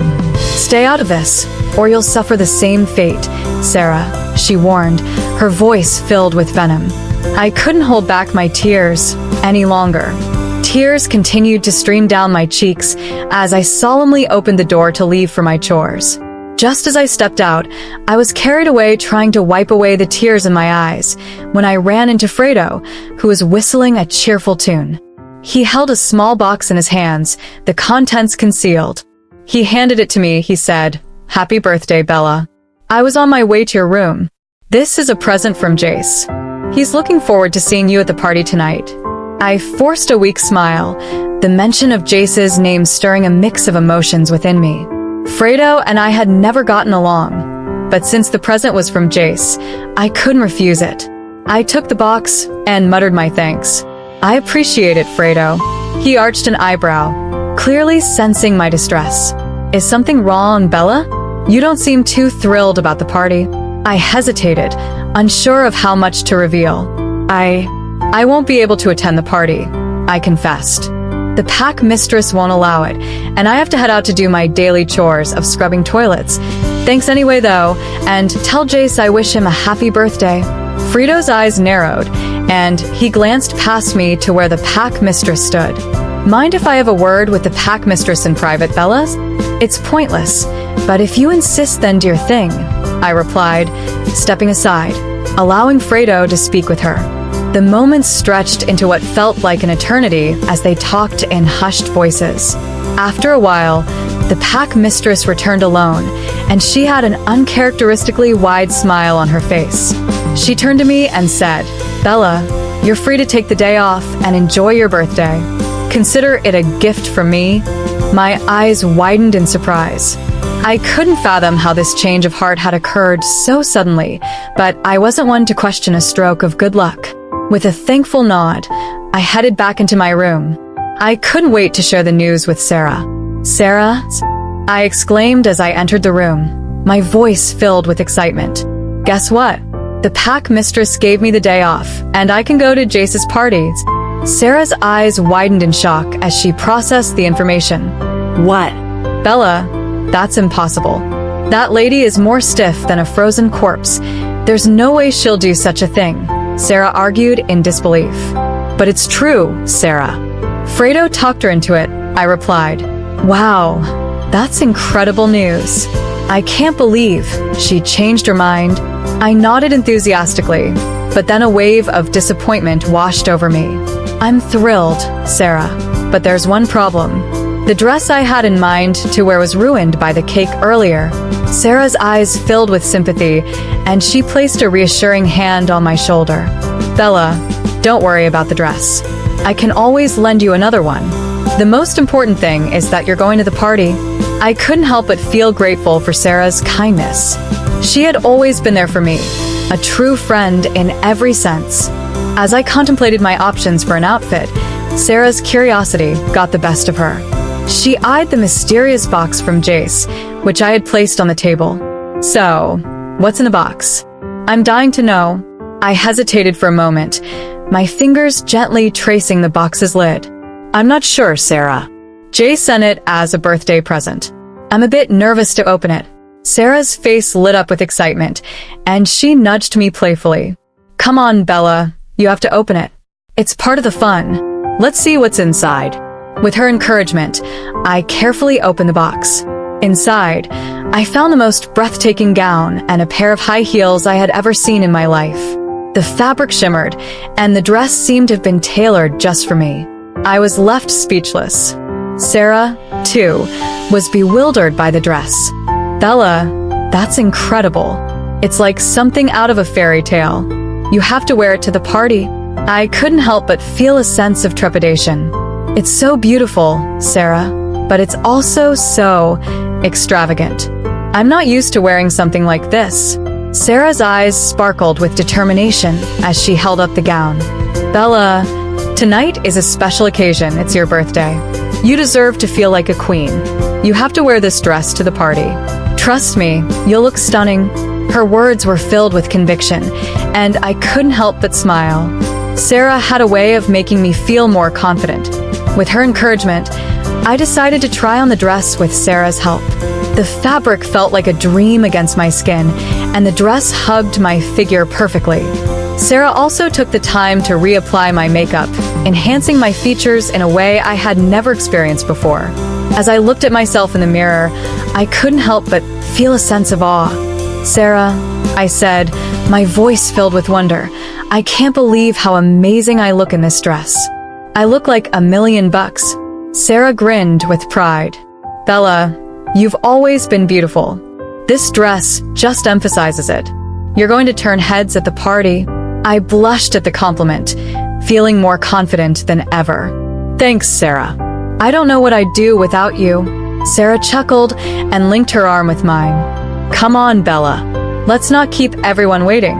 We should leave before the pack mistress has another change of heart. I chuckled, and with that, we hurried out of the room. Chapter 10. Jace's POV. I stood before the mirror, admiring my reflection as I adjusted my tuxedo, a sly grin tugging at the corner of my lips. Looking great, Jace. I'm so gonna make a lot of girls with just by staring at me. I muttered to myself. The door to my room opened and Fredo walked in, his expression unreadable. I turned to him with an expectant look. Well, Fredo, how do I look? Fredo's eyes scanned me up and down, and he nodded approvingly. You look amazing, Jace. As always. I chuckled, appreciating the compliment. Good. Now, how are the preparations going? Fredo's face turned serious as he began. Jace, you won't believe what almost happened. The pack mistress was about to ruin everything. She was stopping Bella from attending your party. My eyebrows shot up in surprise, and a sense of urgency washed over me. What? Why? Fredo shook his head, his tone filled with concern. Something about cleaning toilets.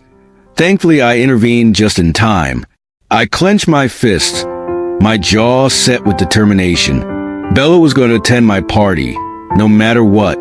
Thank you, Fredo. You did the right thing. Now, let's make sure everything goes smoothly tonight.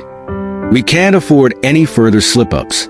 Just as Fredo was about to lay down the details, Matthew appeared, a sense of urgency in his voice. Jace, guests are starting to arrive. You need to get out there immediately. Everyone is asking about the birthday boy. I nodded, my heart pounding with anticipation. All right, let's do this. Fredo chimed in, his excitement palpable. Everything is set, Jace. There's a spot marked on the center stage. All you have to do is get Bella to stand inside the marked area. Then you give me the signal for when you want the bucket of grease to drop on her head. I'll be waiting by the switch. Good luck. A wicked grin spread across my face as I imagined the scene. Perfect. Let's make this day a spectacular one. With our plan in motion, we stepped out to the party by the pack hall, where laughter and music filled the air. As I stepped out into the party, the energy of the crowd was electric. Friends and pack members greeted me with warm wishes for my birthday, and I exchanged pleasantries with a few of them. The spotlight was on me, quite literally, as I was firstly guided to the red carpet for a photo shoot. A chaos began as soon as I stepped foot on the red carpet, ready for the cameras. A few girls, pack members I knew, rushed over to me. They wrapped their arms around me and started complimenting my appearance, fighting for my attention as if they were the stars of the night. Jace, you look absolutely stunning tonight, one of them purred, her eyes locked onto mine. She leaned in closer, her scent intoxicating. Another one chimed in, her voice sultry. I can't take my eyes off you, Jace. You're a sight to behold, and the competition escalated as they all vied for my attention. It was amusing to watch them, but I had other matters on my mind. I appreciate the compliments, ladies, I replied with a charming smile, but I have to make sure the party goes smoothly. I'll catch up with you later. With that, I excused myself from their midst, exchanging a few more pleasantries. As I exchanged pleasantries with the guests, enjoying their birthday wishes, Matthew stepped forward, microphone in hand, ready to make an announcement. It was time for a toast to the birthday boy. Hey everyone, let's raise our glasses for the man of the hour, Jace. Happy birthday. I was led to the center stage by Fredo, who whispered in my ear to stay alert, telling me that Bella was nearby. My heart raced at the thought of seeing her, and I couldn't help but feel a mixture of excitement and anxiety. Glasses of champagne were distributed throughout the crowd, and soon, the room was filled with the melody of a birthday song. Happy birthday to you. Happy birthday to you. Happy birthday, dear Jace. As the song concluded, a resounding cheer erupted as everyone raised their glasses in a toast to my name. Fredo retreated, leaving me alone in the spotlight. Amidst the cheerful chatter and the clinking of glasses, I felt a tap on my shoulder from behind. I turned, and there she was, the most stunning version of Bella I had ever seen. She looked like the moon goddess slowly descending from the sky with a majestic aura. Hey! I murmured, fidgeting slightly, caught in a moment of sheer admiration. My adrenaline suddenly started pumping, and my heart went up by a million beats, and I started sweating from my forehead. Something isn't right. Must be the champagne, I thought. I must be allergic to it. I tried to regain my composure, running my eyes through her body, and oh moon, she looked delicious. She held a glass of champagne, her hands also trembling slightly as she gazed into my eyes. It was a moment that felt like an eternity. Two souls connected like a Bluetooth device. Time seemed to stand still as we held each other's gaze. And then, in the blink of an eye, Bella lost control, and the glass of champagne slipped from her hand. "Oh no," she whispered. Before I could understand the sudden turmoil in my heart, a word escaped my lips, loud and uncontrolled. Mate. In that instant, everything around me blurred like time slowed down, and I spotted Fredo, standing nearby with an excited grin, probably misinterpreting my exclamation as a signal to release the bucket of grease. Panic coursed through me as I attempted to stop him, shouting, "No," but it was too late. A massive bucket of grease descended from above, slamming an unsuspecting Bella to the ground, drenching her, messing her up completely. Bella struggled to rise, but her heels broke, making her slip back into the grease, smashing her face into the mess on the floor once more. Laughter echoed through the hall as guests took out their phones to take photos, some cruelly commenting, "Isn't that the girl who cleans toilets?" I rushed to shield Bella from their mockery, attempting to stop the humiliating spectacle. "Enough! Stop taking photos, all of you. Please stop," I pleaded. Fredo, instead of intervening, stepped forward with his phone, eager to capture the moment. I blocked his view, shouting, "This is madness. Stop it." Confused guests questioned what was happening. Fredo, with a sly smile, remarked, "Relax, Jace. The plan is working perfectly. It's even better than we expected. You did a great job. You should be proud of yourself. Why ruin the fun now?" Bella, now on her feet, demanded an explanation. "What did he just say?" she demanded as she turned to me, but I tried to discreetly signal Fredo not to spill the truth. I shot Fredo a warning look, a silent plea for him to keep our secret. However, he either ignored or misunderstood it. My attempt to silently communicate with Fredo failed miserably as he continued. "Bella," Fredo began, a sly grin on his face. "What do you—" Without another thought, I leaped at Fredo, throwing a punch at his jaw, my frustration boiling over, shutting him up before he says more than he should. "You idiot! What are you doing?" The party descended into chaos, guests gasping and stumbling back as I continued to throw punches at Fredo, attempting to silence him. The festive atmosphere shattered into a frenzy of confusion and shock. In the midst of the chaos, Matthew and a few pack warriors finally succeeded in separating us. Bella, her face smeared with grease, stared at me in disbelief. "Jace, what's happening? What's the meaning of all this?" I tried to maintain composure, my frustration evident as I stretched my neck, cracked my knuckles, and adjusted my tux. "Bella, it's not what you think. This wasn't supposed to happen." Fredo, nursing his bleeding mouth from the punches, finally spoke up. "Jace, what's the meaning of this embarrassment? Would have gotten over you. Have you forgotten this is all your idea, and I was only following instructions? What is going on in your head? Did you forget the plan?" I gritted my teeth, realizing that Fredo had revealed too much. "Shut up your mouth, you imbecile. You cease to be my friend from this moment. Good for nothing son of a bitch." Bella's eyes narrowed, anger now replaced by confusion and tears. "Plan? What plan is he talking about, Jace? Please don't tell me you're behind this. Is what Fredo's saying true?"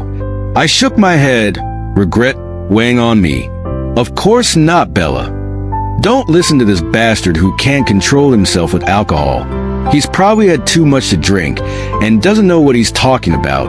She glared at me, wiping grease from her face. "How can I believe you, Jace, when all you've ever done is find a way to make me hate my life and humiliate me?" "No, never," I insisted. "I'll never do such a thing to a woman that is mine. I love you, Bella. Don't believe this bastard." The party, once lively, now buzzed with tension and whispers. Some guests looked on in shock, while others exchanged gossip. Bella's anger softened into hurt. "Jace," I thought you were different. I thought you actually changed, and things could be different between us.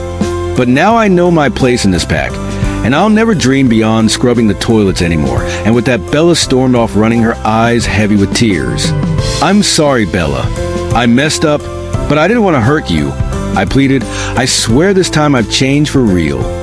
But she didn't stop to listen. Chapter 11. Jace POV.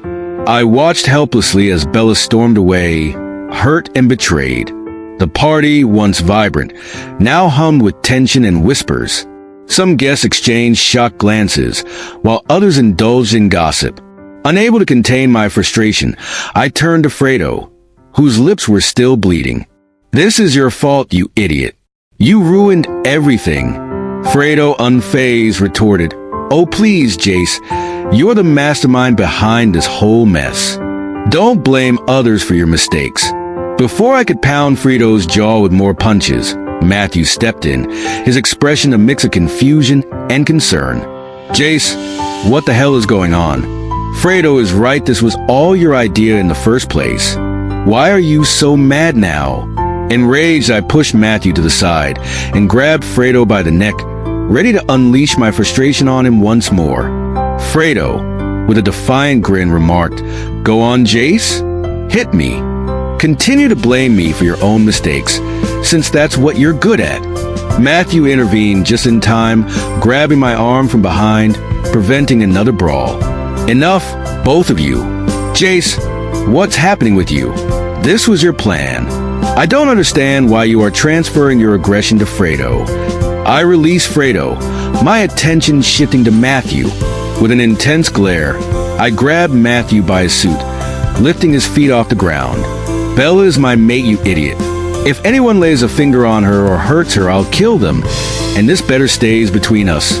Dropping Matthew to the ground, I took a step back, lighting a cigarette. The crowd of onlookers instinctively cleared a path for me. I walked away from the pack hall, smoke trailing behind me, my mind a tumultuous storm of regret and frustration. I stormed into the Alpha's mansion, and there are my parents in the living room, all cheerful with their "Happy birthday, Jace." But I couldn't care less. Ignoring them, I trudged up the stairs to my room. The door slammed shut behind me as I entered my room.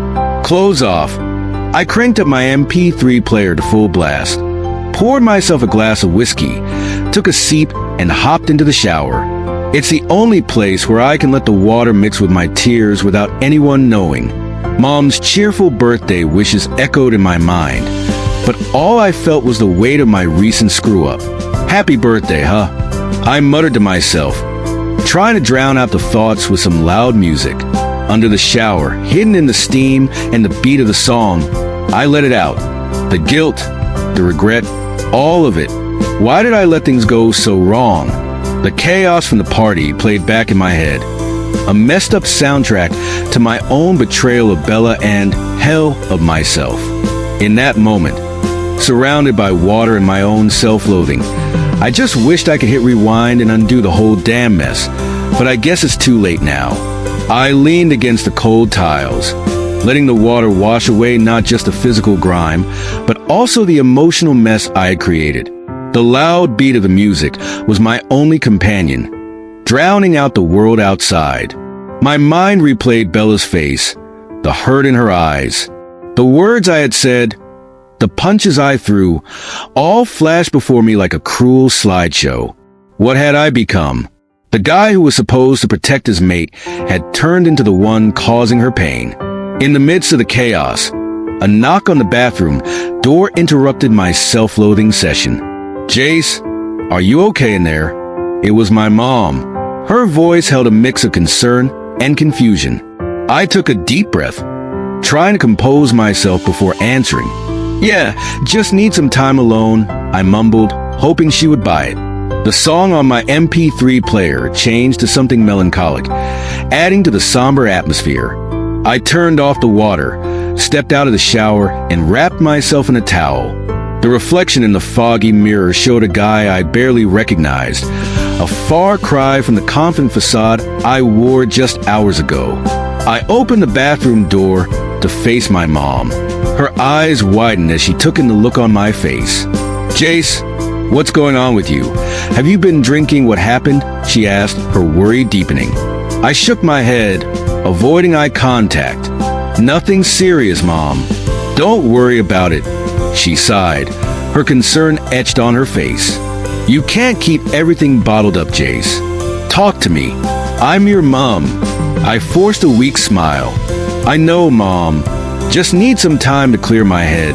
With that, I walked her to the door. I couldn't tell her how I felt. I'm not sure how she'll react, especially if she finds out Bella, the Omega girl who cleans our toilets, is my mate. That would be embarrassing to me. As she left my room, I changed into fresh clothes and continued downing what was left of my whiskey, trying to shake off the heaviness that clung to me.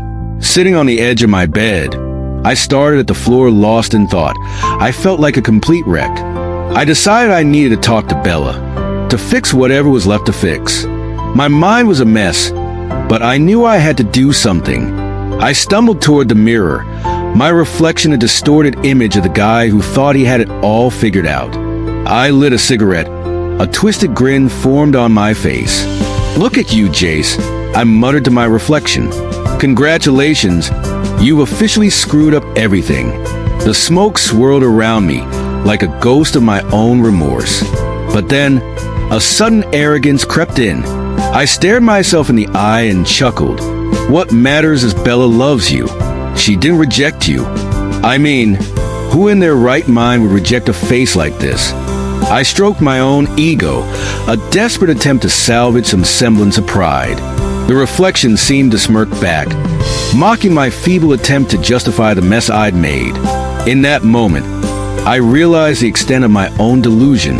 Bella's love didn't excuse my actions, and no amount of self-flattery could erase the pain I'd caused. But deep down, beneath the smoke and mirrors, I knew I had to face the consequences of my own mess and try to make things right. With the cigarette hanging between my fingers, I mumbled to myself, "Time to fix this, Jace. If you still can." I made my way to Bella's room, a heavy feeling of anticipation gnawing at me. But as I opened the door, it was empty. No sign of Bella. Panic set in as I searched the hallway, asking anyone if they had seen her. The responses were vague, and frustration built with each unanswered inquiry. Deciding to wait in her room, I noticed a photo album on the table. As I flicked through it, looking through the memories of happier times in Bella's life, adding another layer of regret, the room felt emptier than ever, echoing with the consequences of my actions. In the midst of my self-loathing, Sarah, Bella's best friend, barged in. She shot me a disgusted look and swiftly turned to leave, avoiding any interaction. I quickly held her by her hand, desperation evident in my voice. "Sarah, wait. Have you seen Bella? I need to talk to her."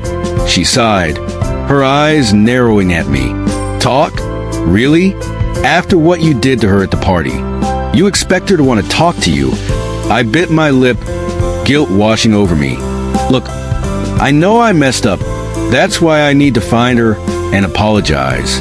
Please, Sarah, where is she?" She crossed her arms, unimpressed. "Why should I tell you? You've hurt her enough." I ran a hand through my hair, frustration mounting.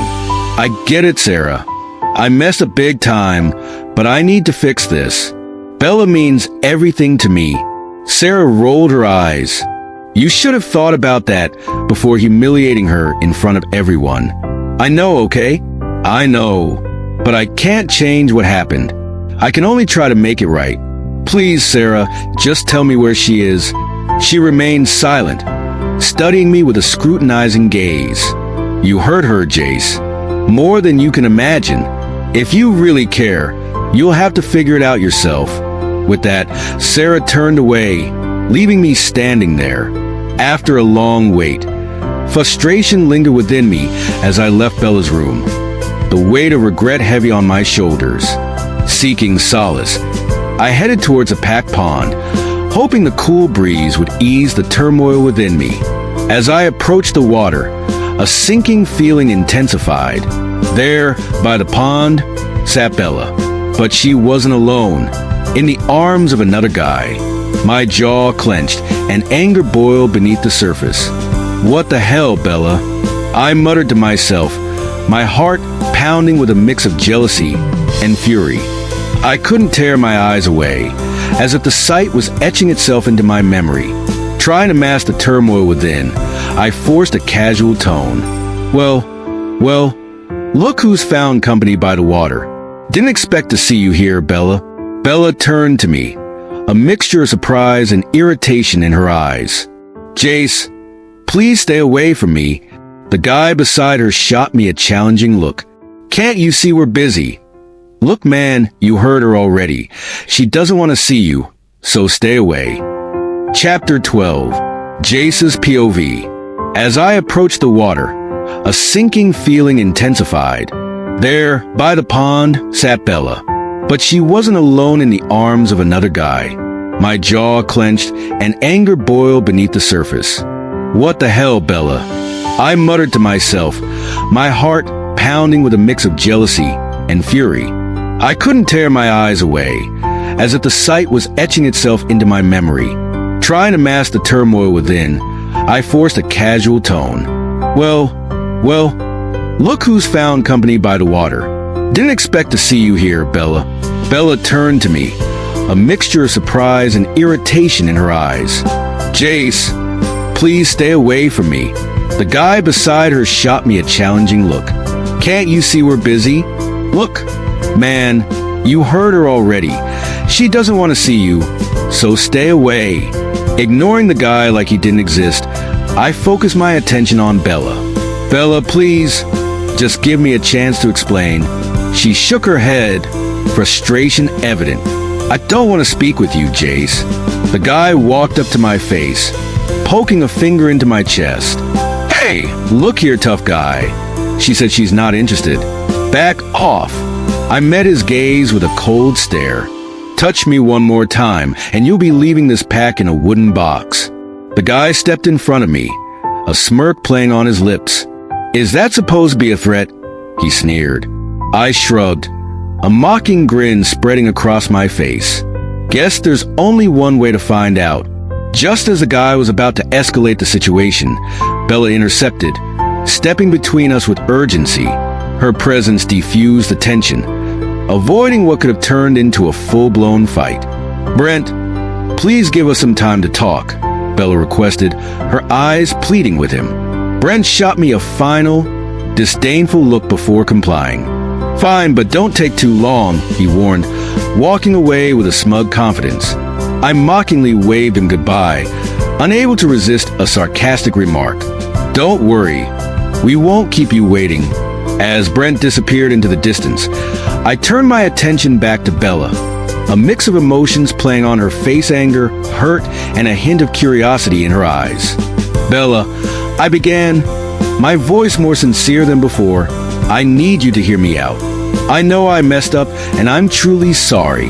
What happened at the party wasn't what I intended. She crossed her arms, unmoved. Intentions don't change what you did, Jace.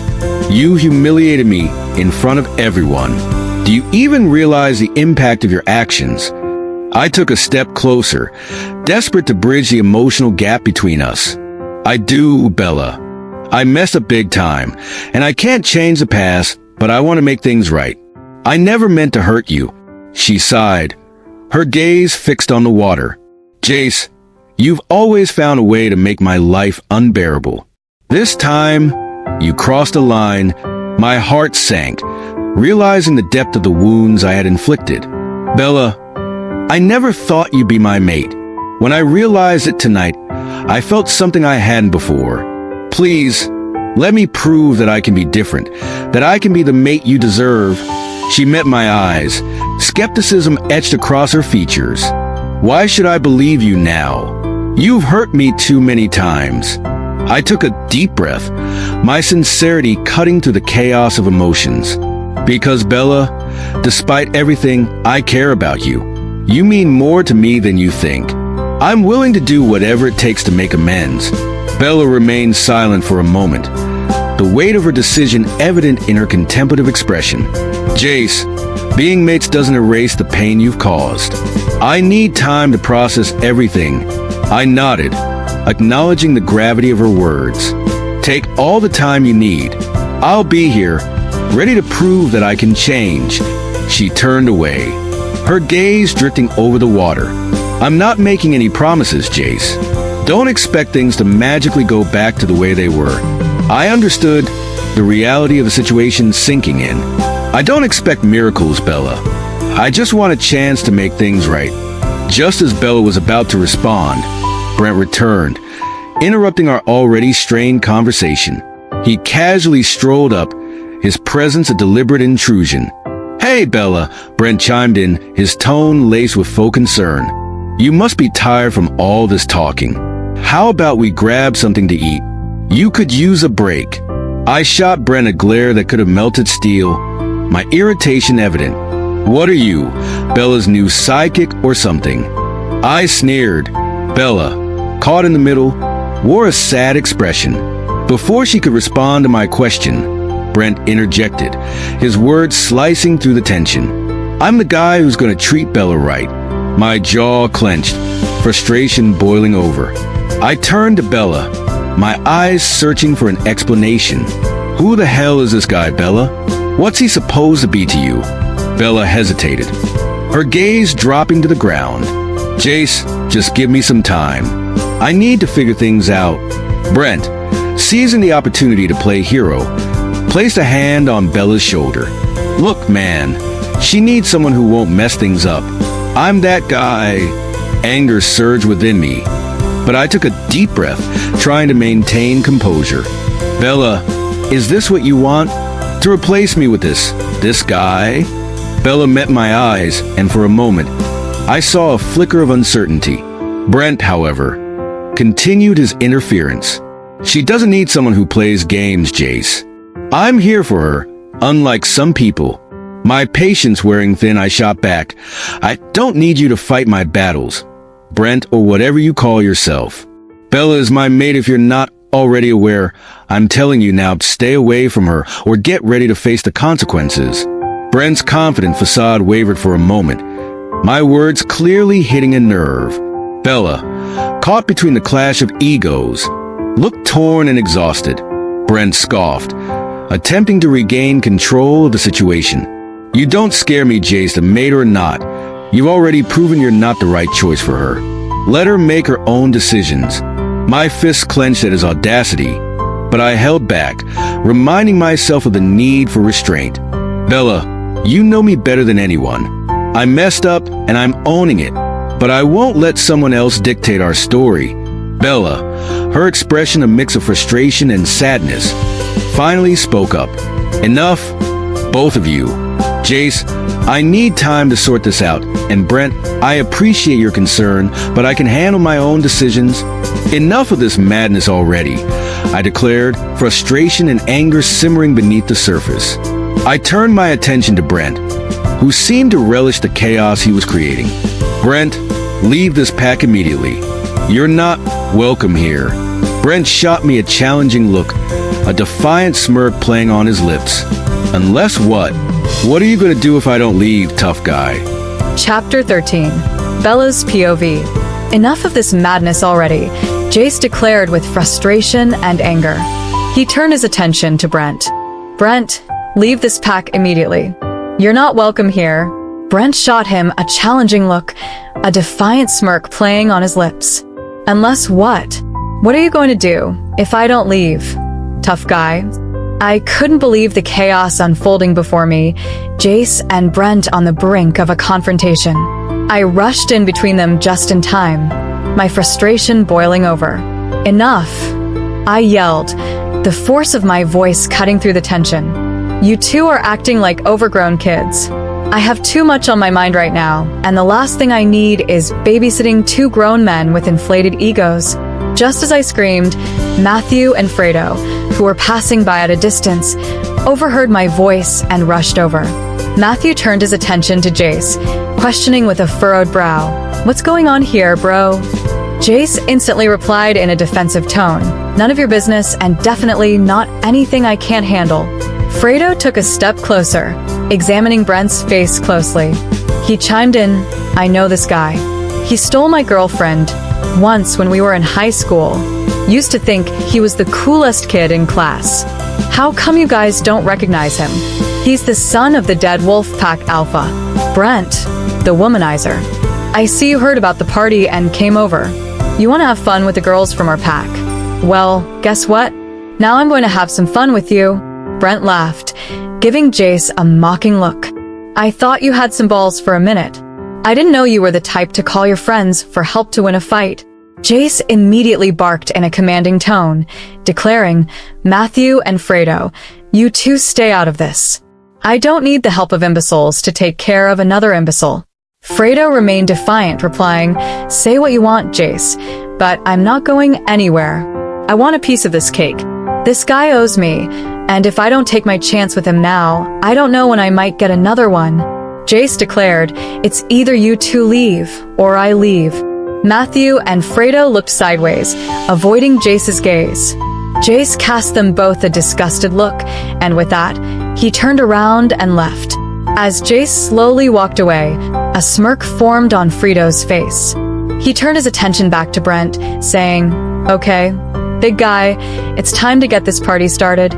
Brent cast Fredo a look of disgust and responded, "What can an overgrown kid who's still mad about a high school sweetheart possibly do to me? Last time I checked, you had a vagina between your legs. That's why you didn't have the courage or balls to say or do anything to me ever since. You bottled it up like a pregnant virgin." Fredo grinded his teeth in anger and threw a punch at Brent's face. Brent swiftly dodged and replied with a kick to Fredo's groin.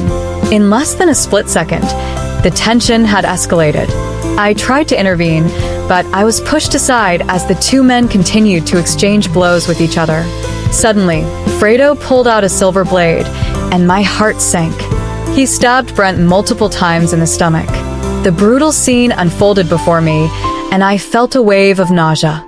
"Fredo, stop!" I screamed, rushing forward to prevent further harm.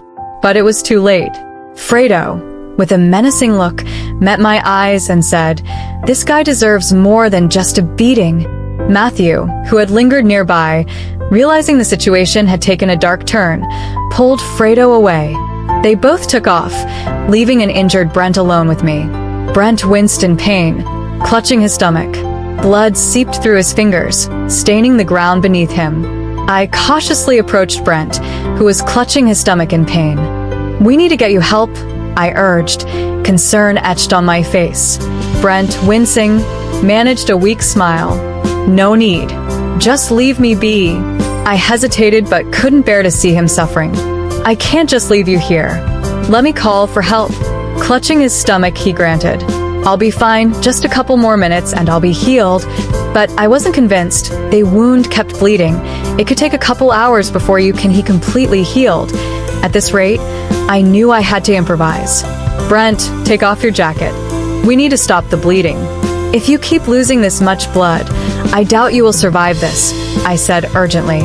Despite the pain, Brent managed to comply, removing his jacket as I quickly assessed the extent of the injury. I took off my scarf and wrapped it around his abdomen, trying my best to stem the bleeding. Glancing around, I hoped for any sign of help, but the surroundings remained eerily quiet, with only the nearby clinic a few meters away. "Let's get you to the back clinic. We need proper medical attention," I urged, helping Brent to take a seat on a stone bench just beside the pond. With slow, cautious steps, we made our way towards the clinic. Brent continued to howl in pain, limping with each step. As we neared the clinic, he began to falter, expressing his agony. "Bella, put me down.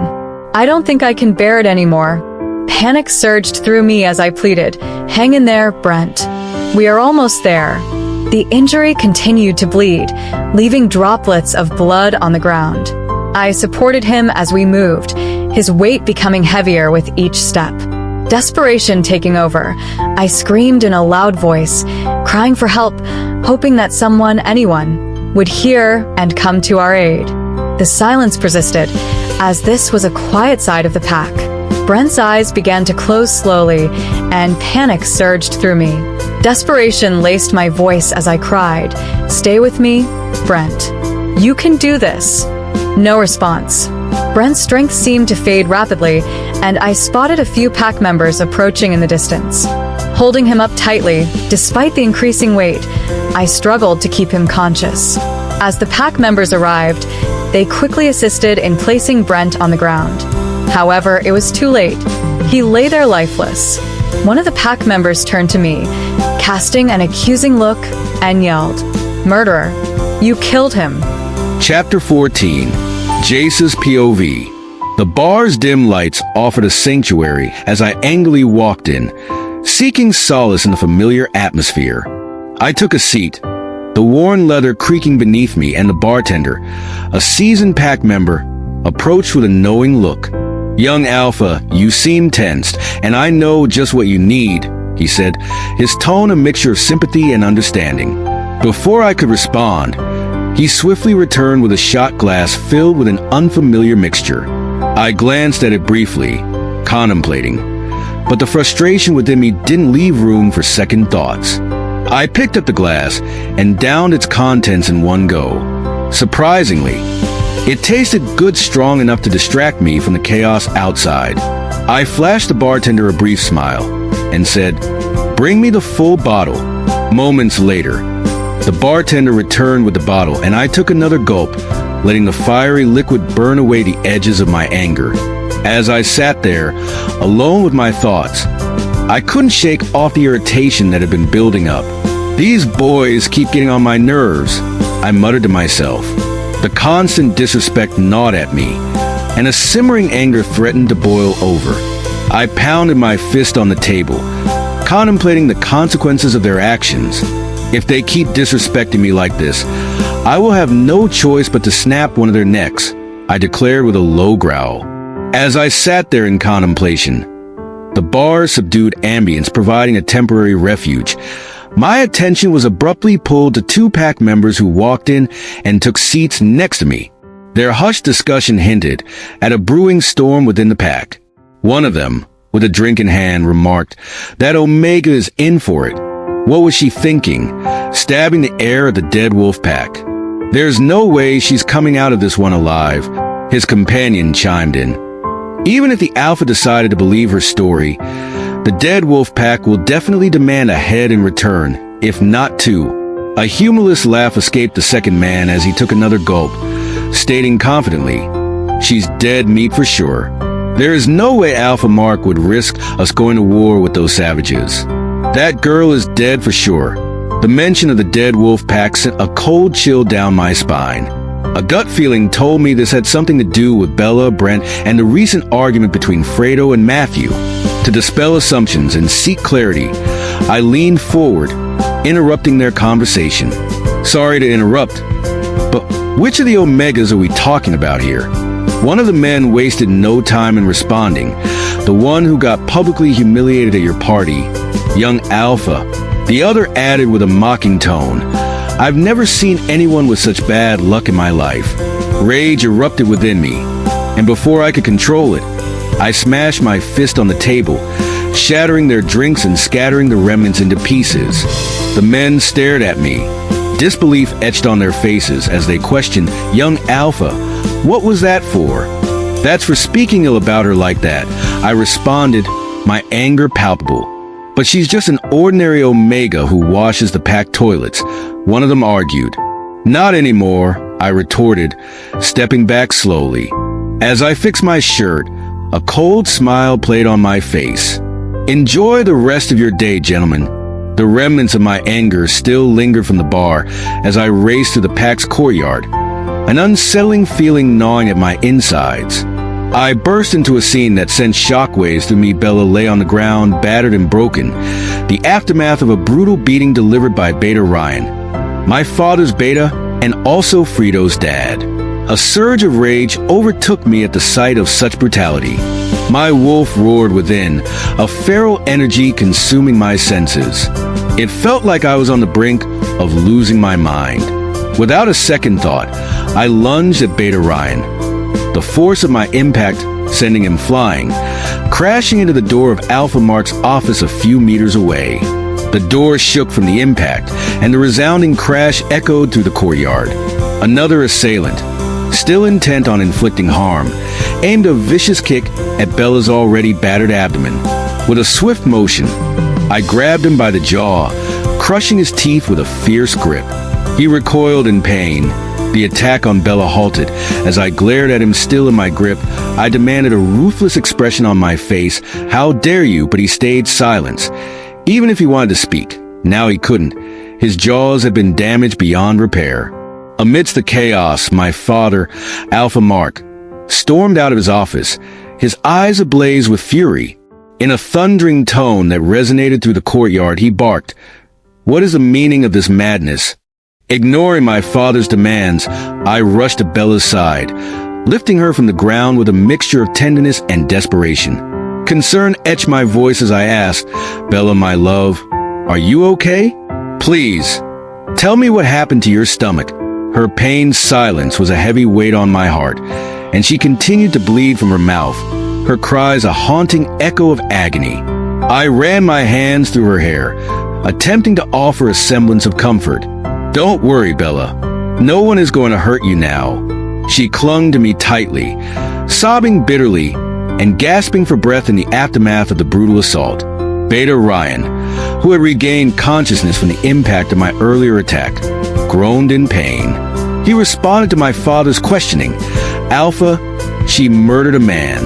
We were trying to teach her a lesson before your son interrupted." My father cast a disappointed gaze in my direction before turning his attention back to his beta. "Who did she kill?" Frito's dad wasted no time in replying, "The heir of the dead wolf pack." The hardened expression on my father's face reflected the severity of the situation. His grip tightened and he declared, "Kill her immediately, chop her into pieces, and have her sent to them in a wooden box. We don't want any trouble." I stood up on my feet, locking eyes with my father in a daring confrontation. The air crackled with tension as I spoke, my voice firm. "You would have to kill me first." Chapter 15. Jace's POV. The hardened expression on my father's face reflected the severity of the situation. His grip tightened as he declared, "Kill her immediately, chop her into pieces, and have her sent to them in a wooden box. We don't want any trouble." I stood up, locking eyes with my father in a daring confrontation. The air crackled with tension as I spoke, my voice firm. "You would have to kill me first." Hearing those defiant words, my father shot me a look that could have pierced steel. "What is it that I just heard you say, son? Have you lost your mind?" he questioned, his tone laced with anger and disbelief. I maintained my stand, avoiding his gaze by tilting my head sideways. "I think I have," I replied, my voice steady and unyielding. His temper flared, and my father barked, "You must be mad to think that you can challenge me over a stupid Omega." "I'm not trying to challenge you, Dad," I asserted, my expression still hardened. "All I'm saying is that it's unfair to condemn her to death without a fair trial. Besides, how does it even make sense? A she-wolf barely turned 18, supposedly killing a young man like him.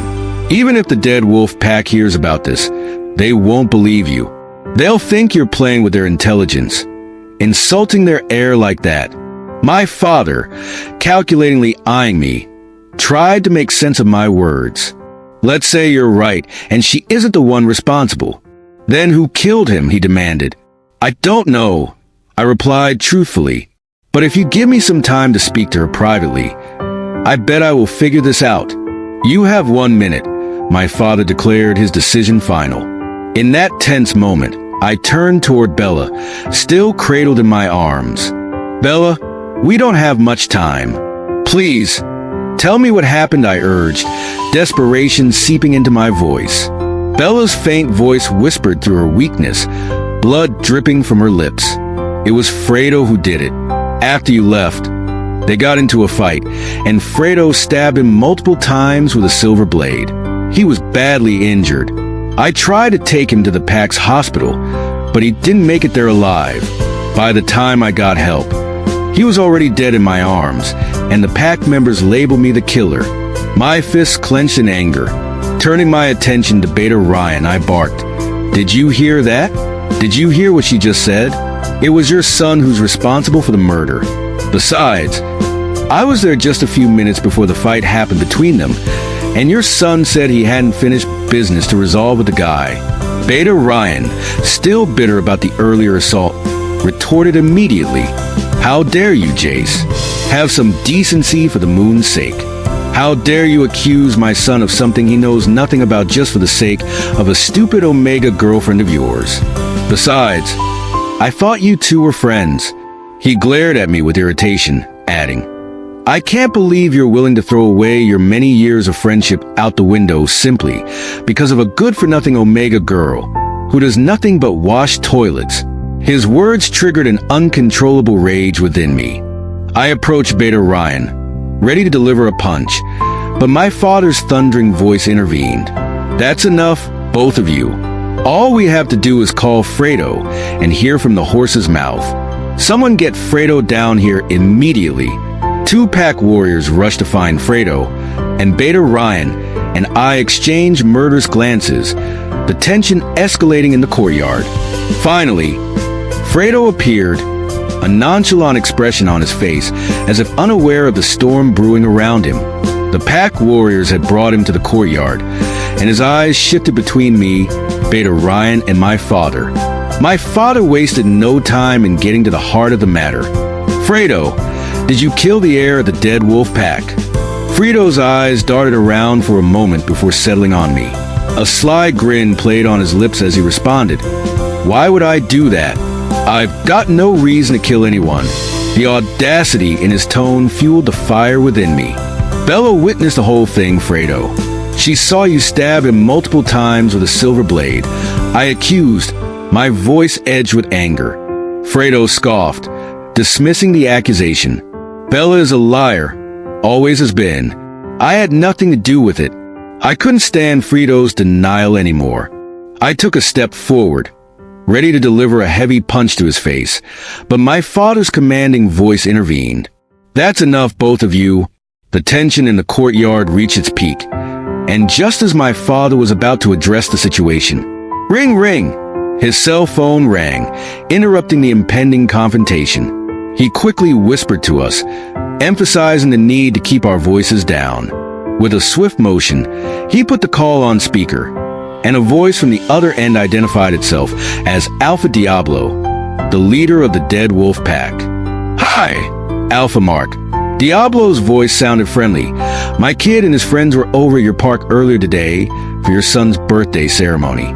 I know they're not familiar with each other, so I decided to let him attend the party, since they'll both be the future alphas of our respective packs. Would be good if they got along nicely. I know that's not any of your business, but there's a slight problem." My father, maintaining a casual tone, responded, "Of course, my friend. I totally agree with you. And what could that problem be?" "Alpha Diablo, talk to me. You already know I can help you with anything." Diablo explained, "The party has been over long ago, and he's nowhere to be found. His friends are having trouble locating him, and he's not picking up his cell phone. Don't know if maybe you've by chance seen him around." My father, smoothly navigating the conversation, replied, "Not really, but that shouldn't be a problem. I will just ask my men to search around for him. You know he's a young kid. He could be having a private time with a girlfriend or something. You know how horny these young pups can get. Ha ha ha." Diablo chuckled in agreement. "Of course, my friend. Kindly keep me updated on how the search goes." My father assured him, "Of course, I will do just that. Have a nice day, my friend." With that, they both hung up, leaving a heavy silence in the courtyard. My father took a deep breath, wiping off the sweat that had gathered on his forehead. He exclaimed, "We are in some deepest asterisk here, people." Chapter 16. Jace's POV. The courtyard remained in a stifling silence after the call, with Alpha Diablo, Beta Ryan, the tension evident in his every step, cautiously approached my father. His question hung heavily in the air. "You know he's going to find out eventually. What are we going to do?" "Alpha, shut up, let me think."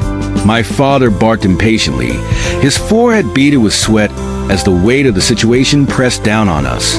An agonizing hour passed in silence, the courtyard standing witness to the collective anxiety. Finally, my father spoke, his gaze distant as he contemplated the perilous path ahead. "I've met a lot of bloodthirsty people in my life, but none of them comes close to Diablo. He's the worst of them all. He once suspected his mate to be cheating on him with a pack warrior. He didn't even bother to confirm if it was true or false. He simply strangled them both to death with his bare hands. He would have killed that boy too, but he was his biological son, and since he was getting older, he needed an heir to succeed him. He had no choice to let him live. Imagine what he would do to the killer when he finds out. That's one hell of a story, I remarked, glancing over at Fredo, who nervously swallowed hard. Unable to resist a smirk, I prodded. "What are you so scared of, Fredo?" Fredo quickly regained his composure, insisting, "Obviously nothing, Jace. Do I look like I'm scared to you?" "Shut up, both of you," my father declared, his patience worn thin. "This is not the time for your childishness. You two overgrown good-for-nothings. We need to come up with a plan." The courtyard echoed with tension as Beta Ryan proposed. "What's a better plan than the original Alpha? We kill her, chop her into little pieces like you earlier suggested, and then send it to the dead wolf pack as a symbol of our apology." My father's expression darkened as he promptly rejected the idea. "And then what? Tell me, you think he'll stop there? He's just going to keep on killing. You think the life of a stupid Omega would be enough to appease him? Definitely not. This would only escalate into a war, because I'm not going to sit my ass down and watch him finish up my pack members. Never."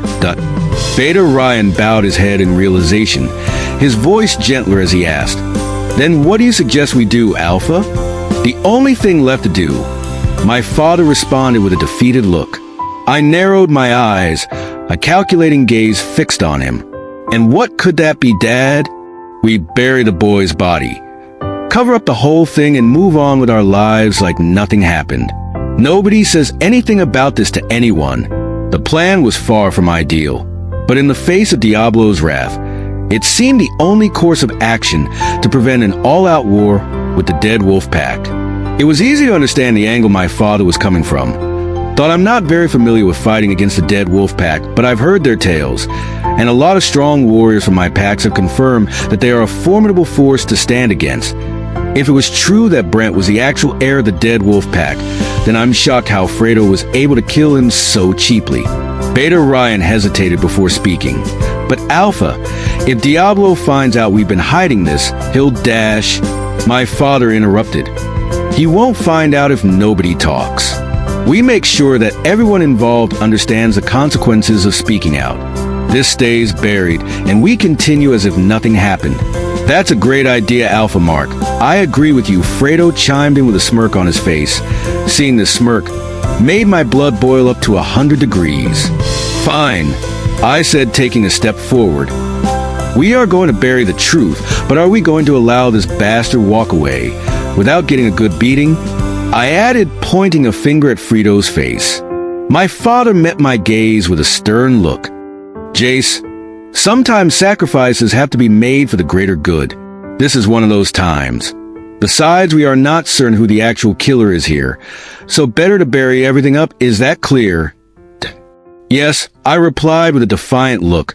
Turning around to help Bella up to her feet, I glared at Fredo one last time.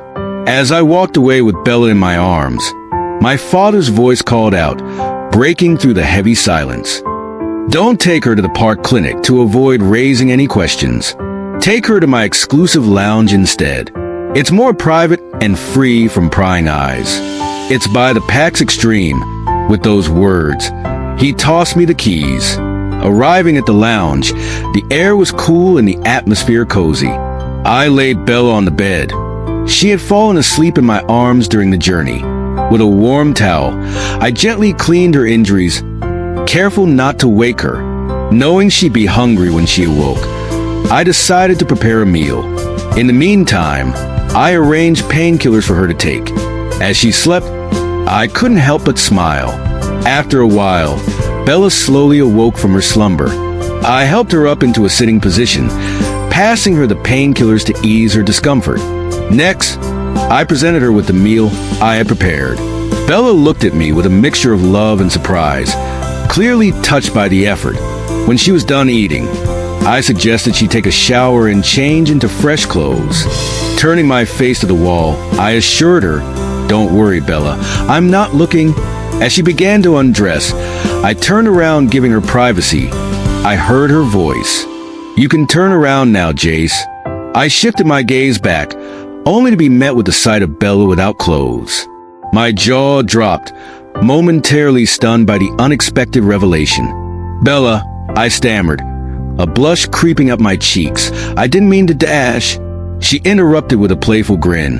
Relax, Jace. It's this what you've always wanted to see. I'm yours, don't act surprised. I swallowed hard on my saliva as I admired the amazing work of art that stood in front of me. Her body wasn't beautiful, it was perfect, and I couldn't tear my gaze away from her breasts. She walked slowly towards me, closing the gap between us. Each step she took made my heart beat like a drum and sent blood flowing straight to my shaft. She grabbed my hands and placed them on her, but placed a finger on my lips, leaving no room for argument. She said, I want you to make love to me, Jace. I want to feel your skin all over mine. I want you to make me yours and mark me. Tonight, I want you to take away my virginity. Chapter 17. Jace's POV. As Bella stood before me, I couldn't resist the pull of desire. I pulled her into a passionate kiss, my fingers tracing the curves of her body. The intensity of the moment heightened, and just as swiftly, I withdrew, surprising Bella. Concern etched her features as she asked, What's the matter, Jace? Don't you want me anymore? I reached into the closet, retrieving a robe to cover her body. I want you more than the air I breathe, but not like this, Bella. This is not the way I pictured our first night to be.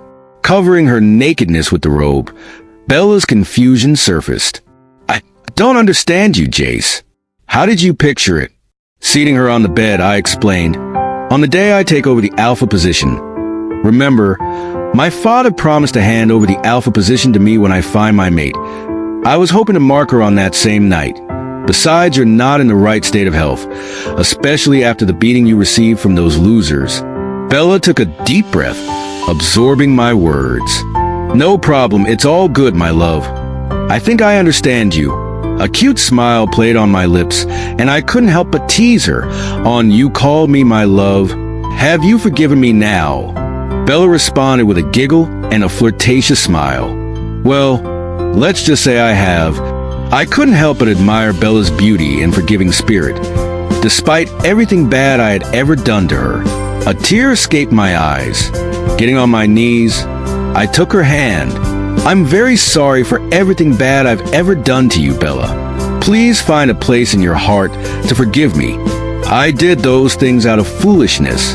Bella responded, lifting me off the ground, saying, It's okay, my love. I know. With her words, I pulled her into a tight hug, a silent gratitude passing between us. Just then, a knock echoed through the room. Bella moved to answer it, but I stopped her, insisting that I would get it instead.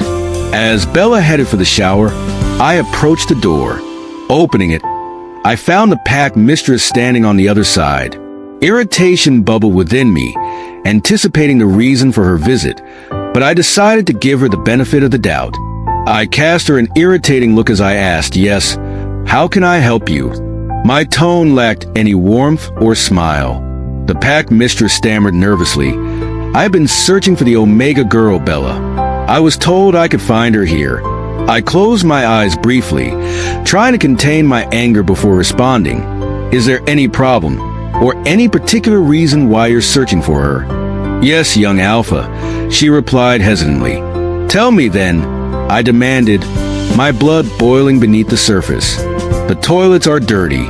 Someone has to clean them, she nervously explained. I eyed her with a withering glare, my irritation escalating. Clean them yourself, I ordered, my patience thin. But that's not my job, younger Alpha, she argued. Without a moment's hesitation, I landed a dirty slap across her face, the sound echoing through the corridor.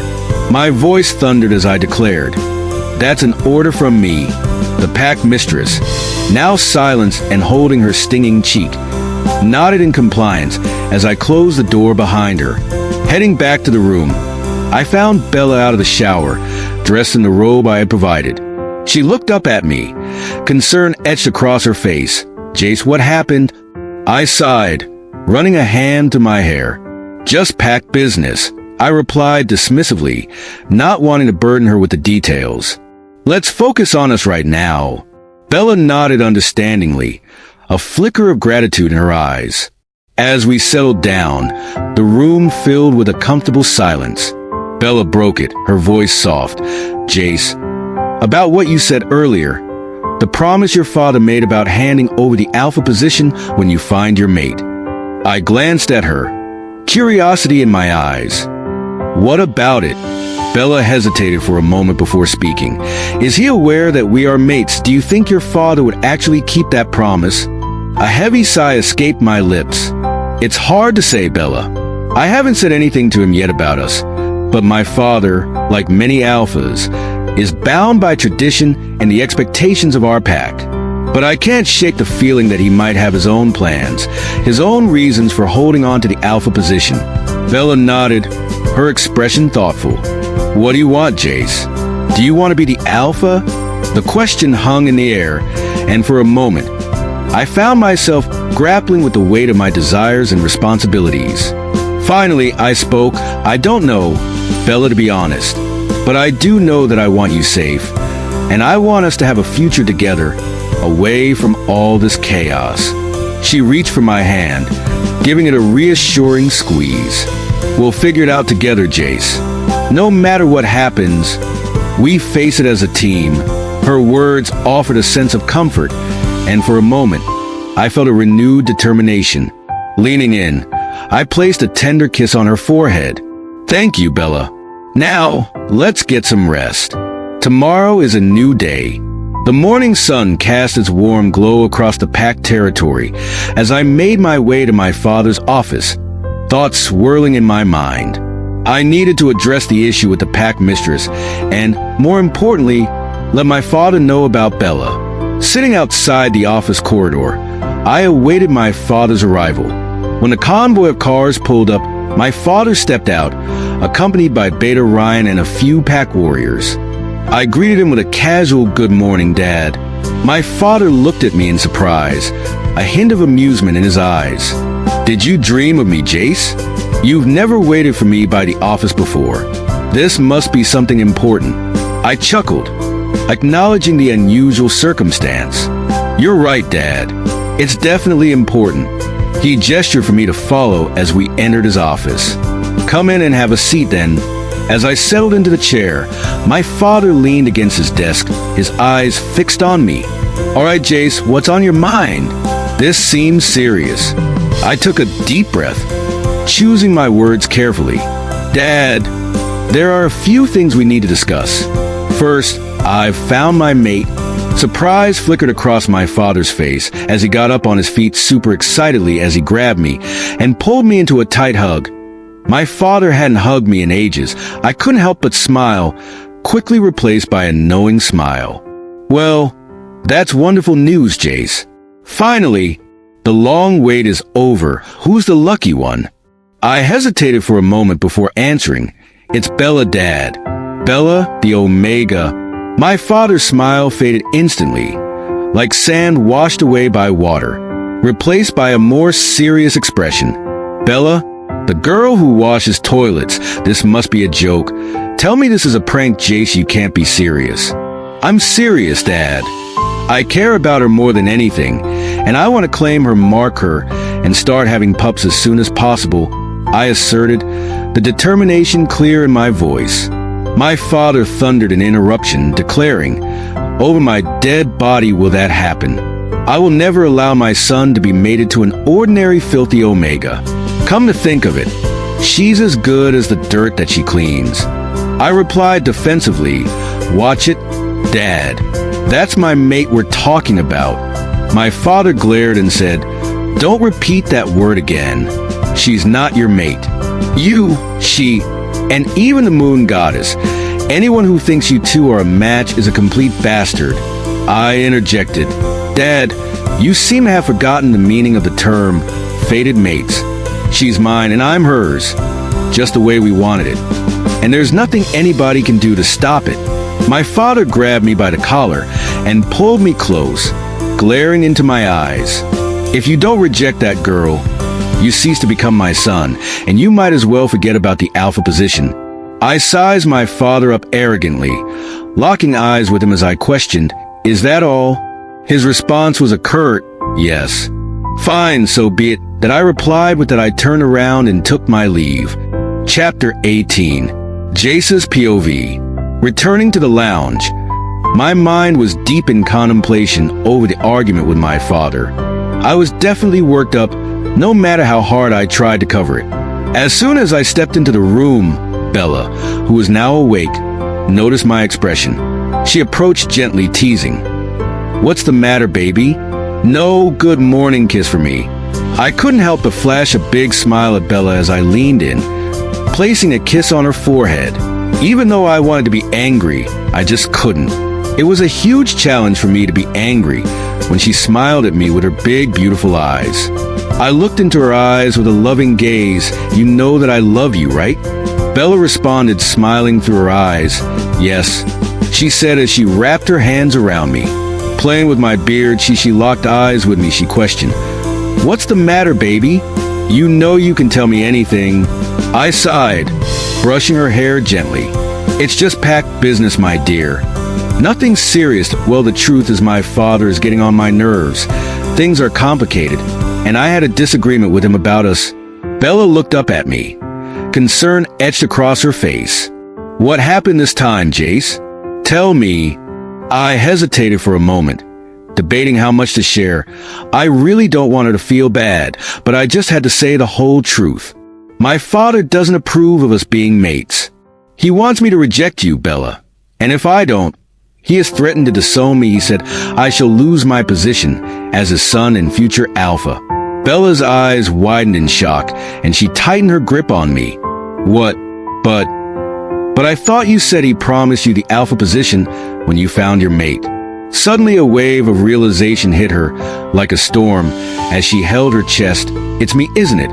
Your father has a problem with me." I nodded solemnly. "He does. He's not happy with my choice. He thinks you're beneath our pack status." Bella's expression shifted from shock to determination. "Jace, I don't want to cause any trouble for you. If rejecting me means you can keep your position, protect our pack, and maintain the peace with your family, I'm willing to accept your rejection, pain and sadness, and no longer strangers to me." I shook my head, a fierce determination in my eyes. "No, Bella. I won't let him dictate who I can or cannot be with. We'll find a way through this together, no matter what it takes." Bella smiled, a mixture of love and gratitude in her eyes. "I love you more than anything, Jace. I never believed that I'll ever say this, but you're the best thing that ever happened to me. That I believe in you, Jace, and I believe in us." I couldn't help but smile back as I pulled her into a tight hug, just as Bella and I stood wrapped in each other's arms. Someone banged on the door like they were about to break it down. Losing my patience, I puffed and said, "Who the hell could that be?" "Just a minute, babe. I will be right back," I said, loosening my grip on Bella. With that, I stormed off to check who was by the door. I flung the door wide open and impatiently to the horrible sight of the pack mistress. The same one I had particularly warned and asked to stay away just yesterday. Without any patience, I barked at her, "You freak. I thought I asked you to stay away, or do you have a problem with interpreting English language?" A grin formed on her face as she replied confidently, "That was yesterday, young alpha, and yesterday is gone. Today's a new day, and new days come with new rules, they say." Stunned by her sudden confidence, I stormed forward, about to deliver another dirty slap to her horrible-looking face as I thundered, saying, "You have some audacity. Who gave it to you?" A vengeful look filled my eyes as I raised my hand up, about to deliver the slap. Before the slap could land on the pack mistress' face, Beta Ryan emerged from the side, accompanied by a few other pack warriors whom I didn't particularly like, and seized my hand with a challenging look in his eyes, casually chewing gum as he said, in a way that made my blood boil, "Your father gave her the audacity, young man." With that, he pulled out a written note with my father's signature on it from his jacket and handed it to me. As soon as I read through the content of the note, where my father had deconcentrated me and stripped me of all immunity and privileges I enjoyed as a member of the family, my jaws dropped to the ground. I yelled in disbelief, "What?" Beta Ryan, with a smile on his face as if enjoying the whole show, added, "As of this moment, you're no longer welcome at the executive lounge." With that, Two of the pack warriors beside him immediately went into the door, clearing out the little belongings Bella and I had inside. Bella hurriedly came outside, asking, curiosity and confusion on her face, "Jace, my love, what is going on?" I stayed silent and simply passed her the signed note from my father. Before Bella could finish reading through the note, the pack mistress grabbed her by the hair, making me lose my temper. I was about to land her a dirty slap, but Beta Ryan seized my hand, saying, "You don't have the right to hit anyone anymore." The pack mistress glared at Bella, with a venomous look in her eyes, saying, "Let's get you back to the only thing you're good at, washing dishes and scrubbing toilets." I couldn't contain my anger as the pack mistress continued to mock Bella, her grip tightening on her hair. "Let go of her," I thundered, my voice resonating with authority. The pack mistress looked at me with disdain, replying, "Why should I listen to you? You're just like everybody else, nothing special." Beta Ryan chimed in mockingly, "If you don't like your new life, then go kill yourself." I quickly lost my temper as I stormed over to my father's office. Bashing the door open, I interrupted him in the middle of a phone conversation. "Dad, what's the meaning of this?" I demanded, flinging the signed notes I received from Beta Ryan onto the desk. My father spoke to the person at the other end of the phone conversation, saying, "Let me call you back, Alpha Jack." He hung up the phone and immediately barked at me. "Have you lost your mind, Jace? Where's your sense of respect? Do you want me to throw you in the dungeon for this indiscipline?" I kept silent, my frustration boiling beneath the surface. My father continued, "Well, you're lucky because I'm in a good mood today. Go get yourself ready. We're having a dinner party tonight." I responded defiantly, "I'm not interested." My father responded with a smile, "Well, you have to be, because your future wife will be in attendance." "What wife? What are you even talking about?" I asked, a look of confusion crossing my face. "Since you refuse to reject Bella, well, you can keep her as a side bitch. I have no problem with that. I was just discussing with Alpha Jack of the Red Wolf Pack, pairing you and his beautiful daughter together as a couple, since she's yet to find her mate. You'll love her when you see her. She's beautiful, not like that good-for-nothing Omega girl." I glared at my father, a mix of anger and disbelief in my eyes as I responded, "Read my lips, Dad." I said I am not interested. My father got up from his seat, glaring back at me. "Dinner is at 8 p.m. this evening. If you miss it, you won't believe I'm your father." Chapter 19. Jace POV. Since you refuse to reject Bella, well, you can keep her as a side bitch. I have no problem with that. I was just discussing with Alpha Jack of the Red Wolf Pack, pairing you and his beautiful daughter together as a couple, since she's yet to find her mate. You'll love her when you see her. She's beautiful, not like that good-for-nothing Omega girl. I glared at my father, a mix of anger and disbelief in my eyes as I responded, "Read my lips, Dad." I said I am not interested. My father got up from his seat, glaring back at me. "Dinner is at 8 p.m. this evening. If you miss it, you won't believe I'm your father." I couldn't help but break character for a minute, as I burst out into laughter saying, "Oh really, Dad? It's so sad that you still think threats have any effect on me at this point." My dad got irritated by the laughter and lost his composure, barking out, "Well, guess what, Jace? If you think you're so out of control, guess who isn't your stupid Omega girl, Bella? And for every time you disobey my instruction, I'm going to make her wish she didn't exist." Hearing these words, the smile on my face immediately vanished as I replied, saying, "Dad, you can't be serious.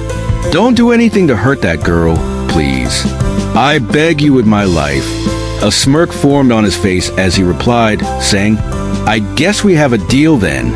Dinner is by 8 o'clock. Don't miss it."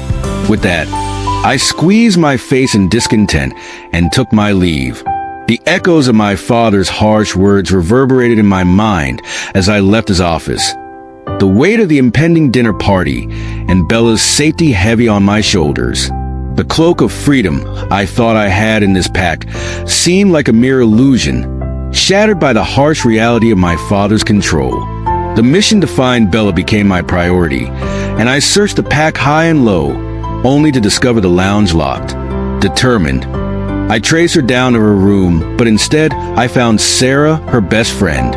Sarah's eyes, filled with concern, met mine, and she sprang to her feet, rushing towards me. "Oh, Jace, thank the moon you're here. Please, you need to help Bella. They are putting her through hell," Sarah pleaded, tears streaming down her face. Panic gripped my veins, and I demanded, "What? Where is she? Is she okay? What is going on?" I swallowed hard, the urgency evident in my voice. Sarah's eyes reflected the gravity of the situation. "She's at downtown. The pack mistress and Beta Ryan took her to the dirtiest part of the slums, forcing her to scrub out slime with nothing but a toothbrush. It's horrible, Jace. You have to help her, please," she cried. Without waiting another second, I turned around and bolted down there, my heart pounding with each step as I raced to the rescue of the woman I loved. The only thought that echoed in my mind was to get to her before the damage became irreversible. As I reached downtown, the stark contrast between the opulence of the packed territory and the destitution of the slums intensified the urgency of my mission. I scanned the area. Finally, I spotted Bella, hunched over, scrubbing vigorously with a toothbrush, her hands raw and her spirits seemingly broken. I stormed towards the pack mistress and Beta Ryan, who held a whip in their hands, my eyes blazing with fury. "What the hell do you think you're doing to her?" I bellowed, the force of my anger reverberating. The pack mistress smirked, a twisted satisfaction in her eyes. "Just teaching her a lesson, young alpha. She needs to know her place." I clenched my fists, my voice a low growl. "This stops now. Bella is under my protection, and no one has the right to treat her like this." Beta Ryan, chewing gum casually, glanced at me with disdain. "You're no longer in control, Jace. Get that through your head." I looked down at Bella, weeping as she scrubbed tirelessly. My heart shattered at the sight. Before I could call her name, Beta Ryan lashed a whip on her back, yelling, "Scrub that spot twice. Stupid." My blood boiled, but violence would only make it worse. I closed the gap, pleading, "Beta Ryan, take it easy on her, please." Anger and sadness swirled within me. Beta Ryan and the pack mistress turned to me with surprise. "What's that I heard, Jace? Did you just use the magic words?" Beta Ryan questioned mockingly. My blood boiled, but for Bella's sake, I swallowed my pride. "Yes, Beta Ryan. Take it easy on her, please." Beta Ryan couldn't help but burst into laughter, locking eyes with me, his arrogance radiating like the sun. "I didn't hear you, Jace." "Say it one more time," he grinned, testing the limit of my tolerance. I knew he had crossed it by miles, but I wasn't doing this for me. It was for Bella. Looking down at her one last time, I swallowed my pride once again, saying, "Beta Ryan, please take it easy on her." His ego seemed to explode through the roof as he puffed his chest out, mocking, "You're such a good boy when you beg." With that, he turned to the pack mistress, saying, "Let's go." They both took their leave, leaving Bella and me alone. As soon as they took their leave, Bella stood up from the ground and threw herself at me in a tight hug, crying, "I don't know for how long I can continue to bear this treatment, Jace. It's horrible and unfair. Sometimes I feel like I'm cursed. I'm not the only Omega in this pack, but everyone just decides to treat me badly for no reason." I took a deep breath, holding her tightly, feeling her warmth against mine. "They're following instructions from my dad, Bella. He doesn't just want me to reject you. He has arranged for a replacement for me. And if I disobey, he's going to take it out on you." She pulled out of the hug, looking me dead in the eye. "What are we going to do, Jace?" The sadness on her face was impossible to ignore. "I have a plan, Bella. I have a plan," I responded. "What is the plan, Jace?" "Please tell me, my love." Curiosity etched on her face. We run away. Chapter 20. Jace POV. I took a deep breath, holding her tightly, feeling her warmth against mine. "They're following instructions from my dad, Bella. He doesn't just want me to reject you. He has arranged for a replacement for me. And if I disobey, he's going to take it out on you."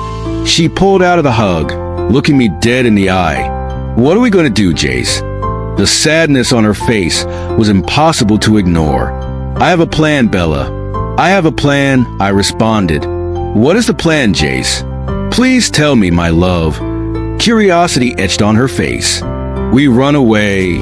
Bella yelled out in shock, saying, "What?" I quickly covered her mouth, whispering, "Keep your voice down, Bella." I looked around to ensure nobody was eavesdropping on our conversation. Thankfully, there was no one around. "What do you mean, run away, Jace? Is that the only idea you can come up with?" Bella whispered this time, her eyes locked on me. Curiosity etched on her face. "Well, look around you, Bella. Does it look like we have any other option? Or do you have a better idea?" I responded, still scanning our surroundings to be cautious. After a moment of silent reflection, Bella finally spoke up, saying, "Sadly, I don't. But this idea of yours is way too risky, Jace. Living as an Omega has been as terrible as life can get. Imagine me being a rogue. There's no way I'll survive it. This pack has been my home since birth. I don't think I can survive outside these walls." I pulled her close, attempting to reason with her. "I understand your fear, my love. You're only scared of the unknown. Sometimes, life is only worth living when you take risks to do things you never thought you could." Bella's eyes reflected a mix of fear and uncertainty. "Jace, I love you, but I don't want to end up in a place where I'm even more powerless. What if we get attacked? What if your father hunts us down? We'll have no pack, no protection. It's too dangerous."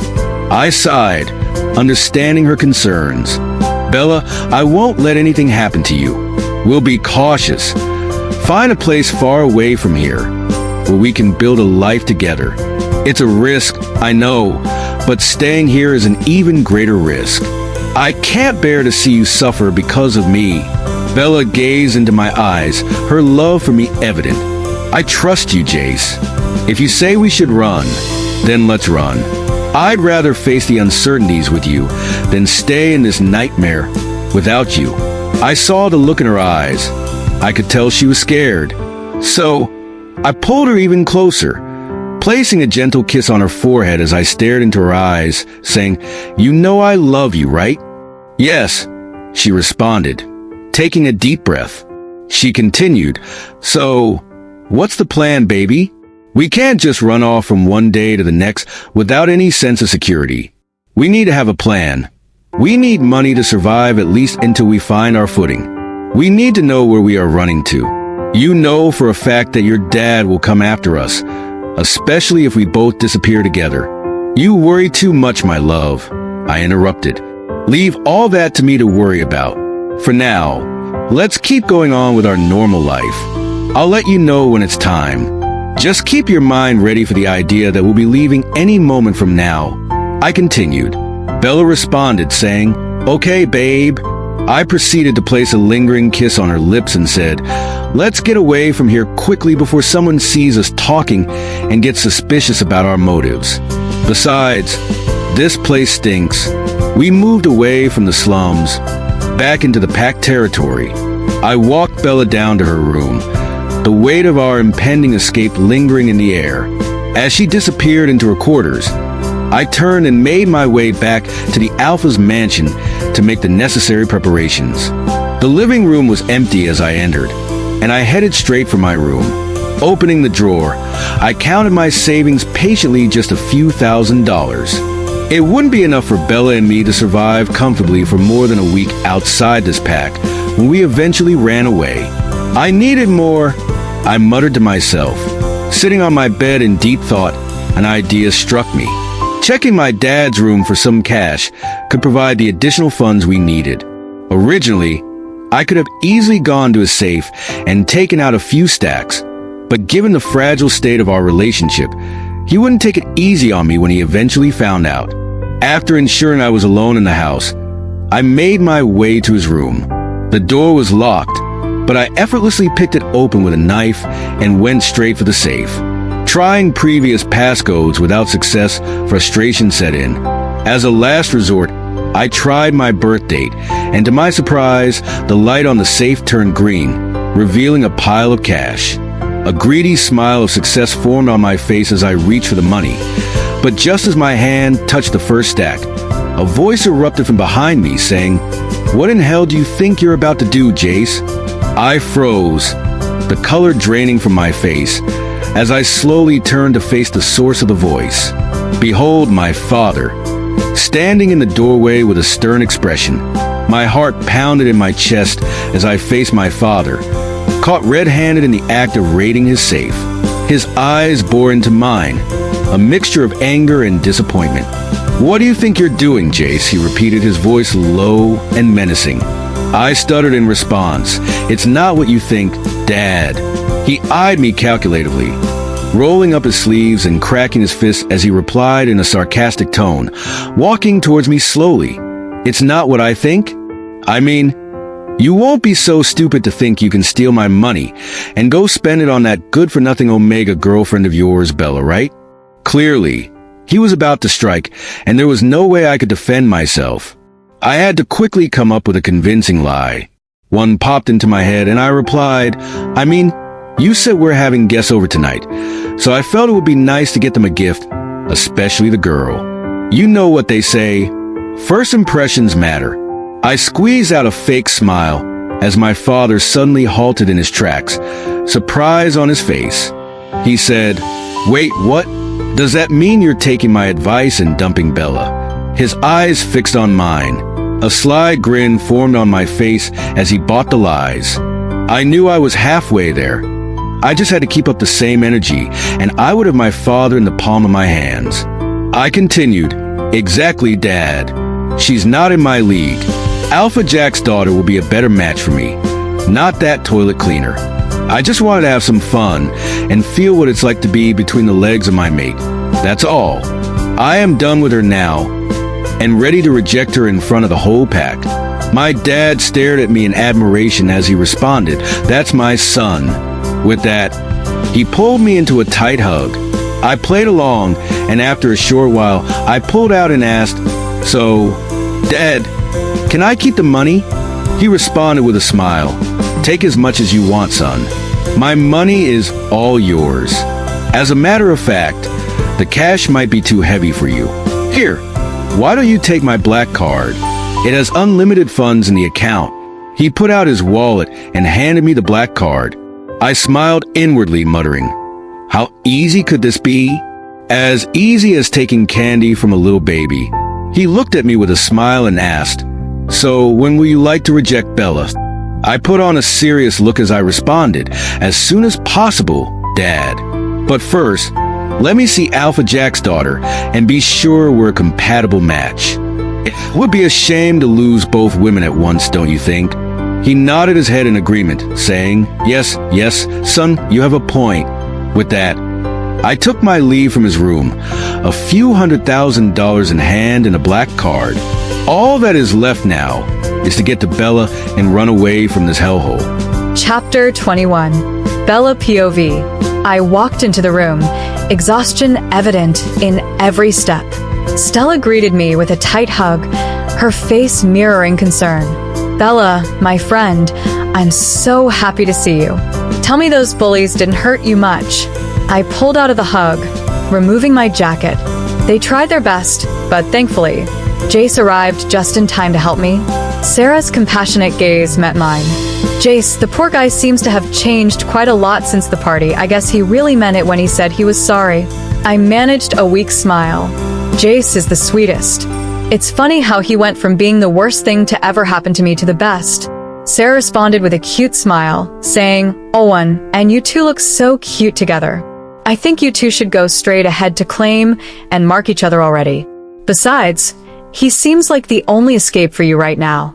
He can easily take you from Omega to Luna faster than you can say Wolf." I couldn't help but chuckle sadly as I replied, "Honestly, I wish it was that easy." Sarah responded enthusiastically, "But of course it is, Bella. Jace loves you, and you love him too. It's a lot more complicated than you think, Sarah. If it were up to us, then yes, we'd want to be together. But sadly, Alpha Mark doesn't approve of our union, I explained. What? Stella exclaimed. Before she could complete her statement, the door was abruptly pushed open, sending shivers down my spine. We swiftly turned our heads to the door in unison to see who it was.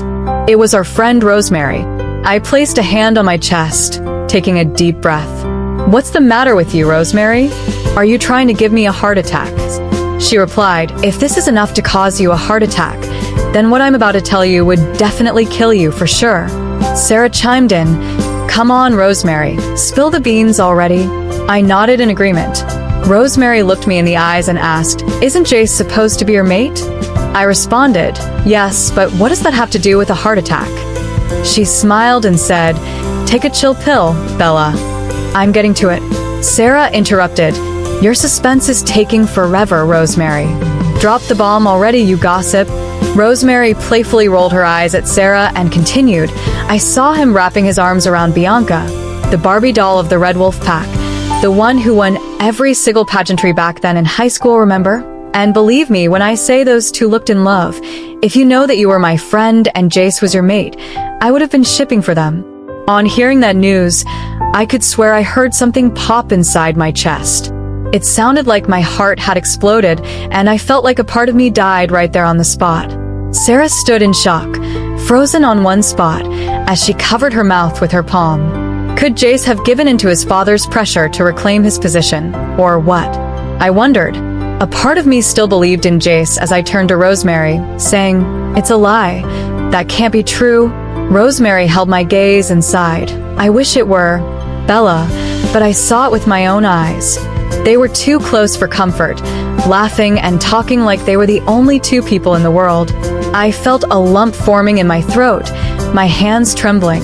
No, Rosemary, there has to be some mistake. Jace wouldn't do that to me. He promised he would stand by me. Sarah, trying to be the voice of reason, tried to console me, saying, maybe there's an explanation, Bella. You should talk to Jace before jumping to conclusions. But the ache in my chest persisted, and a sinking feeling told me that the truth might be as painful as it seemed. I can't believe he would betray me like this, I whispered, more to myself than to anyone else. I turned to Rosemary, desperation in my eyes, and asked, where did you see them? She responded, by the Alpha's mansion. I just returned from cleaning there. I immediately picked up my jacket and threw it on, walking towards the door. I heard Sarah shout behind me, wait for me, Bella. But I didn't bother to look back. Tears welled up in my eyes as I took purposeful strides. This better not be true, Jace, I muttered. After a few seconds of walking, I arrived at the Alpha's mansion. The lights were turned on, and it looked like they were having some sort of celebration inside. As soon as I placed my hand on the door handle, the confidence to push it open disappeared. I felt like I was trespassing. I didn't know whether to knock or just push the door and go in. While I stood there contemplating, Sarah finally caught up to me, whispering, Bella, if I were you, I wouldn't do anything stupid. Clearly, they have an important guest. It could be the Alpha of another pack. It would be quite stupid of you to go in there and cause a scene, especially since Alpha Mark doesn't like you very much. I guess you're right, Sarah. Just as I nodded my head in agreement, the door to the mansion suddenly swung open, revealing the lively atmosphere inside. Laughter, music, and the clinking of glasses echoed through the hall. My heart sank as I hesitated at the entrance. Amidst the merriment, Alpha Mark noticed my presence and shot me a disdainful glance. I felt a surge of discomfort under his disapproving eyes. To my surprise, I looked around observing the surrounding. Jace was nowhere in sight. I saw Bianca, dressed up in a stunning red dress, was standing next to Alpha Mark, looking composed in her elegance. The sight of her made my stomach churn with jealousy and uncertainty. Alpha Mark spoke with a sneer. What are you doing here, Bella? This is a private gathering. You're not welcome, or did you come to clean the toilets? Don't worry about that. Somebody else has taken care of that. I tried to maintain my composure as I responded, I just wanted to speak with Jace Alpha. It's important. He scoffed. What about? I don't even want to know. Jace is busy. Whatever you have to say, it can wait. Now leave.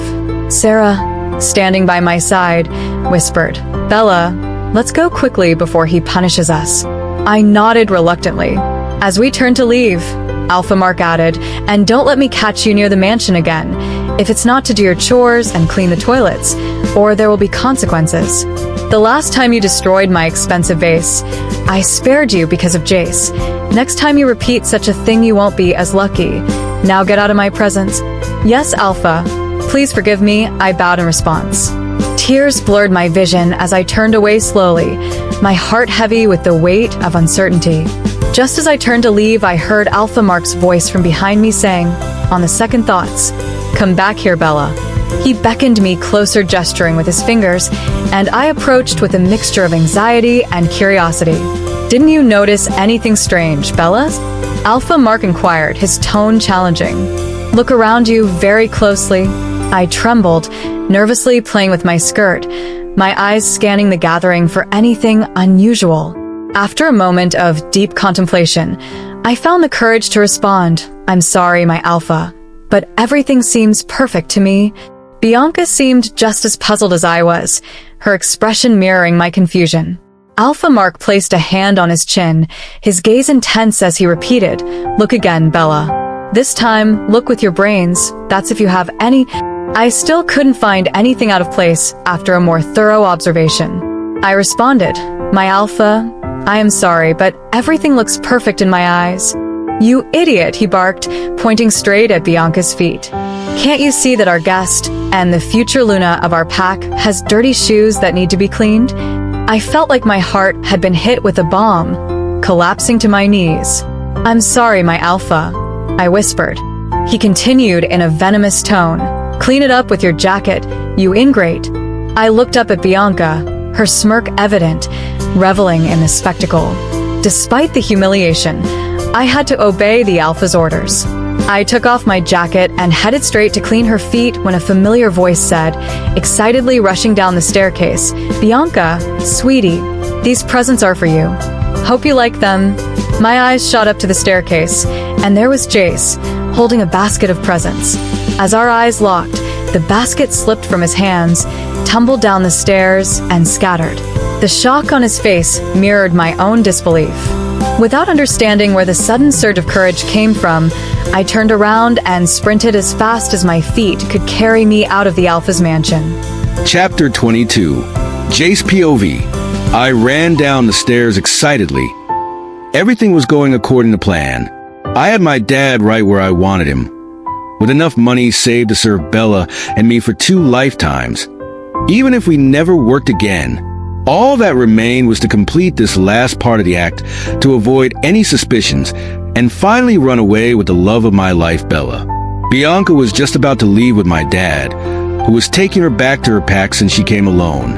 All I had to do was give her the gift I bought, put a smile on my dad's face, and finally, Bella would be free while he was away. Bella wasn't aware of the remaining details of the plan. All she had to do was get her things ready and wait for my signal, which was going to be tonight for sure. I grabbed the gift for Bianca and hurried down the stairs so they could quickly leave together, giving me enough time to escape. However, my eyes fell on something unexpected. Bella was on her knees in front of Bianca, who wore a satisfied grin, alongside my dad. I lost concentration for a minute, and the basket of gifts fell from my hand, scattering down the staircase as Bella took to her heels and ran out of the mansion. I could tell she was in so much pain, with the look in her eyes, torn between chasing after her to make her understand that this wasn't what she thought it was, or sticking to the plan. This was the last phase, and I was almost there. But then the look in her eyes was like she had been stabbed in the chest with a knife, and at this point, she'd think the worst about me. I wouldn't blame her, though. In the past, I had hurt her in multiple ways, more times than one. If I were in her position, I wouldn't trust me either. To hell with everything, a voice said in my head. I ran down the stairs to go after her when suddenly, Bianca grabbed me by the arm, staring into my eyes, saying, "What do you think you're doing, Jace?" My dad walked in front of me, chiming in, "Yes, Jace, tell us. I'd like to know too." What in hell were you just about to do? At this point, I had to be smart, so I wouldn't lose in both places. Bella might be mad at me now, but she'd eventually understand that I did this for us. I held their gaze as I replied, "What does it look like I'm trying to do? I need her to change me the basket for the present. She ruined it." "Okay," my dad responded as he paced around the living room. He continued, "Forget the gift. They are already ruined. We'll just have to buy her a new one on the way home. Isn't that right, Bianca?" Bianca replied, "Yes, Alpha Mark," wrapping her arms around mine. I instinctively pulled out of her grip, causing her to give me a questioning look as she asked, "What is the matter, Jace? Ought you see me off to my pack?" I cleared my throat, trying to come up with a good lie. With a fake smile on my face, I responded, I would love to, but someone has to stay behind and clean this up, right?" My dad replied, "That's no excuse, Jace. Let the maids deal with that. That's what they are here for." I couldn't let him talk me out of it. I could never get another chance like this one to escape without him around. I acted dizzy, rubbing my palm to my eyes, and responded, "Honestly, guys, the truth is, I've had too much to drink, and I'm dizzy already. I just didn't know how to say it." Bianca responded with a cute smile, saying, "Owen, I'd love to watch you sleep. You'll look so cute. I'd love to sleep over too, but my dad will kill me if I don't return home tonight." My dad laughed and chimed in, "You don't have to worry too much about that. You two will have all the time in the world to yourselves after the mating ceremony." It was a pleasure meeting you, Jace," Bianca said, placing a kiss on my cheek. "The pleasure is all mine," I responded, and with that, they both walked out of the door. As soon as the door closed behind them, I took a deep breath. The relief of having them out of the mansion washed over me. Now, all that remained was to find Bella, grab the cash, and get out of here immediately. I quickly rushed upstairs, grabbed the black card my dad had given me earlier, stole a few extra bills from his safe, and stashed them in a crossbody bag. Taking the back door to avoid being seen, my wolf senses on high alert, I made my way to Bella's room, gently opening the door and stepping inside. My face was instantly met with a slap as she barked at me wickedly, tears streaming down her face. "Go be with her, Jace, and leave me alone." Checking the surroundings to ensure she was alone, I held her by the arm and looked into her eyes. "Now is not the time for this, Bella. Grab your things. Let's get out of here immediately," I whispered. The tears on her face vanished, replaced by a look of surprise as she yelled, "What, now? You mean like, right now?" I held her gaze firmly as I replied, "Yes, right now." Bella hesitated for a moment, processing the urgency in my eyes as she gave me a suspicious look. "Are you just trying to distract my attention from the fact that I saw you be all nice and loving with that girl, Bianca?" I took a deep breath, my hands gently cupping her face. "It's all part of the plan, Bella. I had to make it look real, so my dad wouldn't suspect anything. Bianca means nothing to me. She's as good as nothing. I have eyes for only you, my baby. It's always been you, and it would only be you." Her eyes softened, a mix of emotions crossing her face. "I don't understand, Jace. Why go through all this troubles?" I kissed her forehead gently, whispering, "Because I love you, Bella. I can't stand to see you suffer any longer. Now, grab your things, and let's leave this goddamn place behind." Bella nodded, wiping away the remaining tears. As she hastily gathered her belongings, I paced nervously, my ears alert for any sign of unwanted attention. The plan was in motion, and every second counted. Bella zipped up her bag and looked at me with a mixture of hope and uncertainty. "Are you sure about this, Jace?" she asked, her voice tinged with both fear and anticipation. I took her hands in mine, looking into her eyes with sincerity. "I've never been more sure about anything in my life, Bella. I love you, and I won't let anything or anyone separate us." She smiled, a genuine warmth breaking through the tension. "I love you too, Jace. Let's do this together." We sneaked into the parking lot while the guards were distracted. I picked the lock to one of the cars with tinted glasses and asked Bella to get in the back seat. If we wanted to really go as far away as possible, there was no way we were going to do it our legs. Just as approached the PAX gate to exit, my car was intercepted from the front by an incoming vehicle, causing a little traffic. As the entrance to our pack was tight, and only one vehicle can go in or come out at a time, my heart pounded as I recognized my father in the incoming vehicle. There was no turning back now. We were caught in the crossroads of escape and confrontation. He stepped out of his car, a stern expression etched on his face, and approached. "Jace, what do you think you're doing? You shouldn't be driving when you're drunk and dizzy.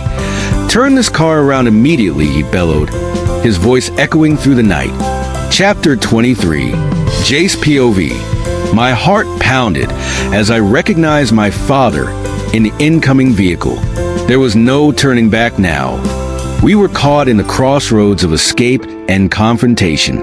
He stepped out of his car, a stern expression etched on his face, and approached. "Jace, what do you think you're doing? You shouldn't be driving when you're drunk and dizzy. Turn this car around immediately," he bellowed, his voice echoing through the night. I maintained a straight face, attempting to project an air of nonchalance, steering the conversation away from our true intentions. My hands gripped the wheel, and my foot hovered over the gas pedal. "Come on, Dad," I began. I'm just a young alpha going through a midlife crisis. My mind is a mess, torn between two women. Bella is my mate, but as you said, she's not good enough for me. On the other hand, Bianca isn't my mate, but she seems perfect. It's a tough choice, Dad. You know what it's like being a man just like me.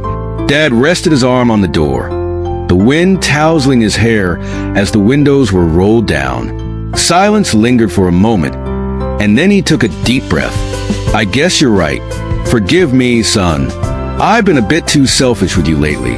Go on, clear your head. Get that good-for-nothing Bella out of your mind and finally do the right thing by rejecting her. But take your time. Just don't take too long." He gestured for me to drive off.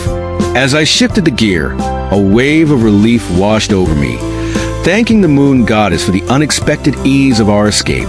However, that relief was short-lived when Bella suddenly sneezed loudly from the back seat. Not quite sure how to handle it, I froze. My dad shot me a calculated look, suspicion creasing his forehead. "What was that sound, Jace?" Thinking on my feet, I flashed a smile, attempting to diffuse the tension. "I farted.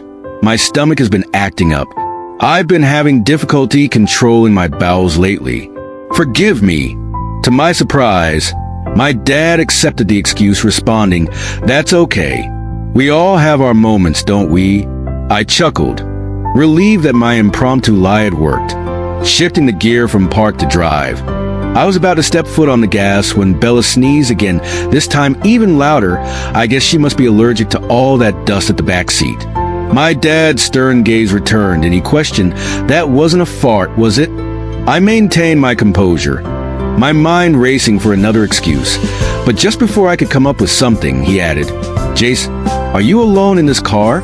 He inquired, trying to stick his head in through the window to get a clear view of the items at the back seat.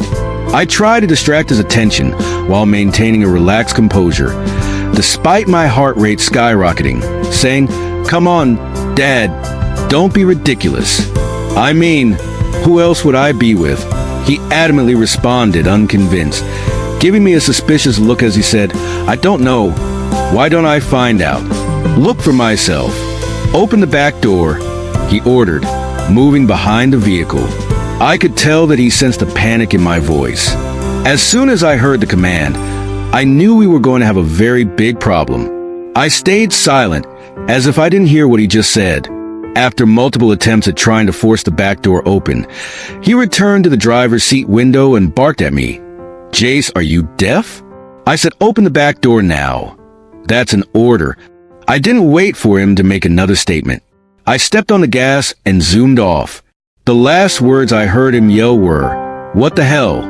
The next thing I saw through the vehicle's side mirror was him making hand gestures at the guards to chase after me, and he got into his own car himself. Bella, who had been silent during this exchange, finally came out of hiding. She looked at me with wide eyes, clearly engulfed in panic. Jace, I think they're coming after us? I focused on the road, my grip tight on the steering wheel, adrenaline pumping through my veins. I know, my love. Put on your seatbelt and hold on tight. It's going to be a bumpy ride. But one thing is certain, we're getting out of here today. Just as I responded to Bella, the bumper of a car was hit from behind by one of my dad's men, who was relentless in chasing us. The horn blared, signaling for me to stop, but there was no turning back now. That wasn't even an option. I stepped on the pedal, pushing the car to go even faster, but they kept closing in much faster than expected. Two vehicles closed in, enclosing us from both ends. Jace, we've got company, Bella screamed, drawing my attention to them. I was stuck in the middle, and the only way to get out of this was to match their energy. Hang on, Bella, I replied, swinging the steering wheel sideways towards the left, smashing the first vehicle into oncoming traffic. It was risky, but it was the only way. I did a swerve, cutting the car out to the service lane into the highway that led away from our pack's territory. I think we lost them, Bella said, taking a breath of relief and a smile on her face. I smiled back, responding, good, after a few minutes of continuous acceleration at top speed to put as much distance between them and us. Bella remarked, saying, Jace, that's enough. You can slow down now. I don't think they're still after us. I tried to step on the brakes, but there was no response. Maybe it's just me, I thought, trying again, this time with more force. Still no response. I attempted to maintain my composure, not wanting to arouse panic in Bella, who knew nothing about cars or driving. However, she noticed something was amiss, asking, Jace, what's going on? Is everything okay? I had no choice but to tell her the truth at this point. I think the brakes are broken, my love. Put on your seatbelt strongly and hold on to something. What does that mean? She inquired, a clueless look on her face as she adjusted her seatbelt and made it tighter. Before I could reply, a nearby tree on the side of the road caught my eye. It seemed like the best option to stop the vehicle without endangering the lives of others. The brakes are gone. Brace yourself, I exclaimed. The car jumped off the pavement and ran straight into the tree. The last thing I heard was a loud crash, followed by the overwhelming sound of metal meeting wood. And then, my eyes blacked out. Chapter 24. Jace POV. I gradually regained consciousness, my head throbbing with pain. The airbag had deployed and the acrid scent of smoke filled the car. My vision was blurry, but I could make out Bella beside me, still strapped and unconscious. Panic set in as I fumbled with the seatbelt, desperately trying to release Bella. Bella, wake up, I shouted, my voice hoarse. I shook her gently, fearing the worst. She groggily opened her eyes, confusion clouding her face. Jace? What happened? She mumbled. The brakes failed. We crashed into a tree. Are you hurt? I asked, my concern evident. Bella winced, touching her forehead where a small cut trickled blood. I think I'm okay. What about you? Ignoring my own pain, I focused on assessing the situation. The car was wrecked, smoke billowing from the engine. We needed to get out before it caught fire. We need to move, Bella. The car might explode, I urged, urgency in my voice. With shaky movements, we crawled out of the wreckage, stumbling onto the side of the road. Just as Bella and I got out of the vehicle, a realization hit me like a ton of bricks. I had left all the money and our other personal belongings behind in the car. I turned around, sprinting back towards the car, desperation driving me. Bella's voice echoed in the background, her concern palpable as she asked, my love, what's wrong? Barely turning my head to look at her as I ran, I replied, the money, my love. We forgot the money. Just as I reached the car, a deafening explosion tore through the air from the engine as the car erupted into fire, sending me flying backwards several feet. Pain seared through my body as I crashed to the ground, my vision swimming with spots of light. Bella rushed to my side, cupping my cheeks with worry etched on her face. "My love, are you hurt?" My attention remained fixed on the burning vehicle, disbelief washing over me as I yelled out in pain, "It's all gone. Everything is all gone. How are we supposed to survive out here now with no money?" Bella tried to console me, her voice soft and reassuring. "It's all good, my love. We are going to figure something out." I cut her off, frustration boiling over. "Figure what out exactly? Look around you, sweetie. We are in the middle of nowhere." Just as Bella was about to reply, I heard sirens approaching in the distance. "Sure, I think they're coming. We need to get out of here immediately." As the sirens grew louder, I pushed myself up, ignoring the pain shooting through my body. Adrenaline surged, fueling my determination to escape. "Bella, we can't stay here. We need to find shelter and figure out our next move," I said, urgency lacing my words. Bella nodded, her eyes reflecting a mix of fear and resolve. "Okay, let's go." We stumbled away from the wreckage, our steps unsteady. The surrounding forest loomed ominously, casting long shadows in the dim moonlight. Suddenly, a voice cut through the night, causing us to freeze in our tracks. "Stop right there. Hands where I can see them." We turned to see a flashlight beam illuminating two figures emerging from the darkness. Panic surged anew as I realized they were probably law enforcement officers from the nearby town. "Bella, stay calm. I'll handle this," I whispered, my heart pounding in my chest. The officers approached cautiously, their hands resting on their holstered weapons. "What happened here?" one of them demanded, suspicion evident in his tone. I swallowed hard, trying to come up with a plausible explanation. "Our car malfunctioned and we crashed," I replied. "Who are you, and where exactly were you coming from?" "To crash your car this badly?" one of the men asked, eyeing me suspiciously. "My name is Jace, son of Alpha Mark of the Wild West Pack," I responded, puffing my chest out. The officers exchanged a skeptical glance before focusing their attention back on us.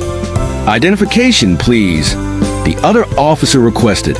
I fumbled in my pocket, trying to retrieve my IDs and handing them over, but unfortunately it was nowhere to be found. Apparently it must have dropped in the car during the crash. Bella stood beside me, her expression a mixture of apprehension and hope. "Is there a problem? What's taking you so long?" one of the officers asked. Panic surged within me as I realized I didn't have my identification with me. I searched frantically through my pockets again, but they were empty.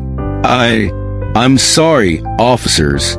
I seem to have lost my ID in the crash," I stammered, my heart sinking with each word. The officers exchanged a skeptical glance, suspicion evident in their eyes. "Lost your ID, huh? That's convenient," one of them remarked, his tone dripping with skepticism.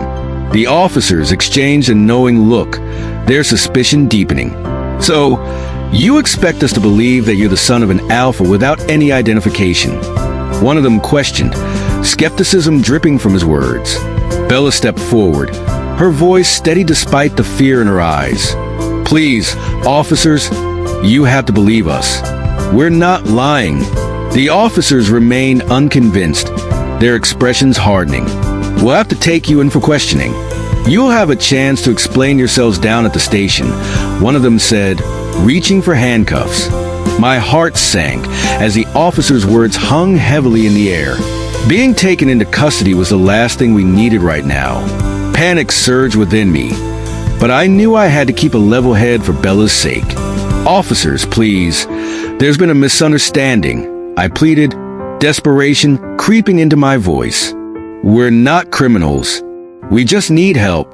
But the officers remained unmoved, their expressions stern and resolute. "Save it for the station," one of them replied curtly, gesturing for us to turn around. Bella's hand found mine, her grip tight with fear. I squeezed her hand reassuringly, silently promising to protect her no matter what. As the officer reached for the handcuffs, a sudden commotion broke out from the woods nearby. I perceived a familiar scent, My father was nearby. Branches rustled, and voices echoed through the darkness, and I heard his voice bark. Tear down this woods if you have to. My son can't be dead. I can't believe I chased my own son to his death. This must be the karma of punishment that dirty Omega girl Bella brought upon me. Killing Alpha Diablo's son. The moment I lay eyes on that girl, I'll skin her alive. He thundered with pains in his voice. Startled, the officers turned their attention towards a noise, their hands instinctively reaching for their weapons. In that moment of distraction, I seized the opportunity. Come on, Bella, now's our chance. I whispered urgently, pulling her towards the cover of the trees. Just as I grabbed Bella's arm, a voice cut through the tension. It was one of my father's men. Alpha, there they are, he barked. Grab them, you idiots. Don't let them get away. My father responded, thundering at the police officers. We didn't dare to look back. Sprinting away as fast as our feet could move. All I could hear were shouts, footsteps, and even gunshots fired behind us as the officers gave us a chase. Chapter 25. Bella POV. Jace led the way as we kept sprinting forward through the thick woods for several minutes, and I followed closely behind as fast as I could. The law enforcement officers and the Alpha's men were a lot faster than I anticipated, and I was already out of breath, gasping for air. Jace glanced backward, noticing my struggle. Bella, what's the matter? We have to keep moving fast if we're going to get away from them, he urged, his voice tinged with concern. I tried to catch my breath, my chest heavy as I spoke between gasps. My love, I don't think I can keep up with the chase anymore. The only way we're going to get away from them is if we shift. Before I could finish my sentence, Jace responded with a determined gaze. That would be a huge error. We would only make it easier for them to track our scent, and we won't be able to get away from them without a fight. I sighed, feeling defeated. So, what do we do then? But just as Jace was about to respond, several gunshots rang out from behind us, the sound echoing through the forest. One of the bullets grazed Jace's arm, and I saw the pain flash in his eyes. He clenched his jaw, holding back any cries of pain, and with a determined sigh, he spoke, I guess we have no other choice. And with that, he took the lead and shifted into his wolf form. Without hesitation, I followed suit, feeling the transformation wash over me like a wave of relief. My human worries faded away as I embraced the instincts of my wolf. In our wolf forms, we dashed through the dense underbrush, our fur brushing against the foliage as we raced deeper into the forest. The adrenaline pumping through my veins masked the pain in my limbs, and I focused solely on keeping pace with Jace. The scent of pine and damp earth filled my nostrils as we darted between trees, the moonlight casting eerie shadows on the forest floor. Behind us, the shouts of our pursuers echoed, growing fainter as we put distance between us. I glanced at Jace, his fur ruffled by the wind as he glanced back, his eyes shining with a mix of determination and worry. He was leading us deeper into the heart of the forest, away from the prying eyes of both law enforcement and his father's men. We need to find a safe place to hide, Jace's voice echoed in my mind, his telepathic communication clear despite the chaos around us. I nodded in agreement, focusing on the task at hand. We needed to find shelter and regroup, strategizing our next move away from the imminent danger chasing us. As we ran, I scanned the surroundings, searching for any sign of a suitable hiding spot. Suddenly, I caught a whiff of something familiar, a scent that made my heart race with hope. Jace, I smell water nearby. I communicated telepathically through the mind link, excitement bubbling within me. His response was swift and decisive. Lead the way, Bella. With renewed energy, I followed my instincts, veering off the path and towards the source of the scent. Soon, we emerged at a cliff of a high-end waterfall. As we reached the cliff, the sight took my breath away. The cascading water glistened in the moonlight, creating a mesmerizing spectacle that momentarily distracted me from our dire situation. I couldn't help but admire the beauty of the environment as I took a drink from a small pond nearby, the cool water soothing my parched throat. Suddenly, Jace's voice broke through the tranquil moment, his words resonating in my mind through our telepathic connection. Bella, we have to jump. I nearly choked on the water, my eyes widening in disbelief at his suggestion. "What?" I instinctively replied, my thoughts racing as I faced him, water dripping from my chin. Jace's gaze was unwavering, his determination evident even in his wolf form. "But of course we have to, my love. We can't sit around here drinking water and waiting for them to catch up to us. If we don't jump now, all our efforts at escaping for a better life would be in vain." My heart hammered in my chest as I struggled to process his words. The height of the cliff loomed before me, the sheer drop sending a shiver down my spine. "Have you lost your mind, Jace? Do you see the height of this cliff? It's too high for me to even think about it," I argued, my voice tinged with fear. But Jace remained resolute, his eyes filled with a fierce determination. "I know it's scary, Bella, but we have no other choice. Trust me, I'll be right there with you every step of the way," he reassured me with a growl. I gazed into his eyes, searching for any hint of doubt or hesitation, but all I found was unwavering resolve. This was absolute madness. There was no way I was going to jump myself to my own death, never. Taking a deep breath. "My love, you'll have to come up with a better idea, please." "This is a no-no for me," I whispered, through the mind link, my howl barely audible over the roar of the waterfall. Jace scratched his claws on the rock, his agitation palpable as he processed the situation. But before either of us could react, a voice rang out from behind us, sending a chill down my spine. Well, what do we have here? If it isn't the two lovebirds, then who else would it be? The voice was familiar, and dread washed over me as I slowly turned around to face the source. There stood Fredo, his menacing presence casting a shadow over us. In his human form, he held a gun pointed directly at my forehead. My heart pounded in my chest, and I felt a cold sweat break out across my skin. Jace immediately shifted back into his human form, his naked body a stark contrast to the tense atmosphere surrounding us. With a stern gaze, he addressed Fredo, his voice steady despite the underlying tension. "Put the gun down, Fredo. Don't do anything stupid." Fredo chuckled, his eyes gleaming with malice. "Stay out of this, Jace. I have no business with you. My business here is with Bella." I held my breath, my mind racing as I assessed our options. The only escape route seemed to be down the cliff, but the fear of jumping had now been replaced by a sense of urgency. I found myself caught between a rock and a hard place, my instincts urging me to act. Just as I was about to make a run for it, Fredo's voice rang out in a dangerous tone, freezing me in place. "I wouldn't do that if I were you, Bella. One wrong move, and I'll put holes all over your body." My heart sank as the gravity of the situation settled over me. Trapped between Fredo's threat and the treacherous drop of the cliff, I knew I had to tread carefully. Chapter 26. Bella POV. Fredo's menacing presence loomed over us, his gaze fixed on me with a chilling intensity. I could feel the weight of his threat pressing down on me, paralyzing me with fear. Every instinct screamed at me to run, to find a way out of this nightmare, but the reality of Fredo's gun pointed at my head kept me rooted in place. Jace stood beside me, his eyes darting between Fredo and me, his fists clenched in frustration. Jace's bark thundered through the air, his voice laced with fury as he confronted Fredo. "Have you gone mad, Fredo? What's the matter with you? How dare you point a gun at my mate?" Fredo's response was chilling, his smile sinister as he spoke. "Let's just say your mate, and I have some unfinished business to settle, my friend."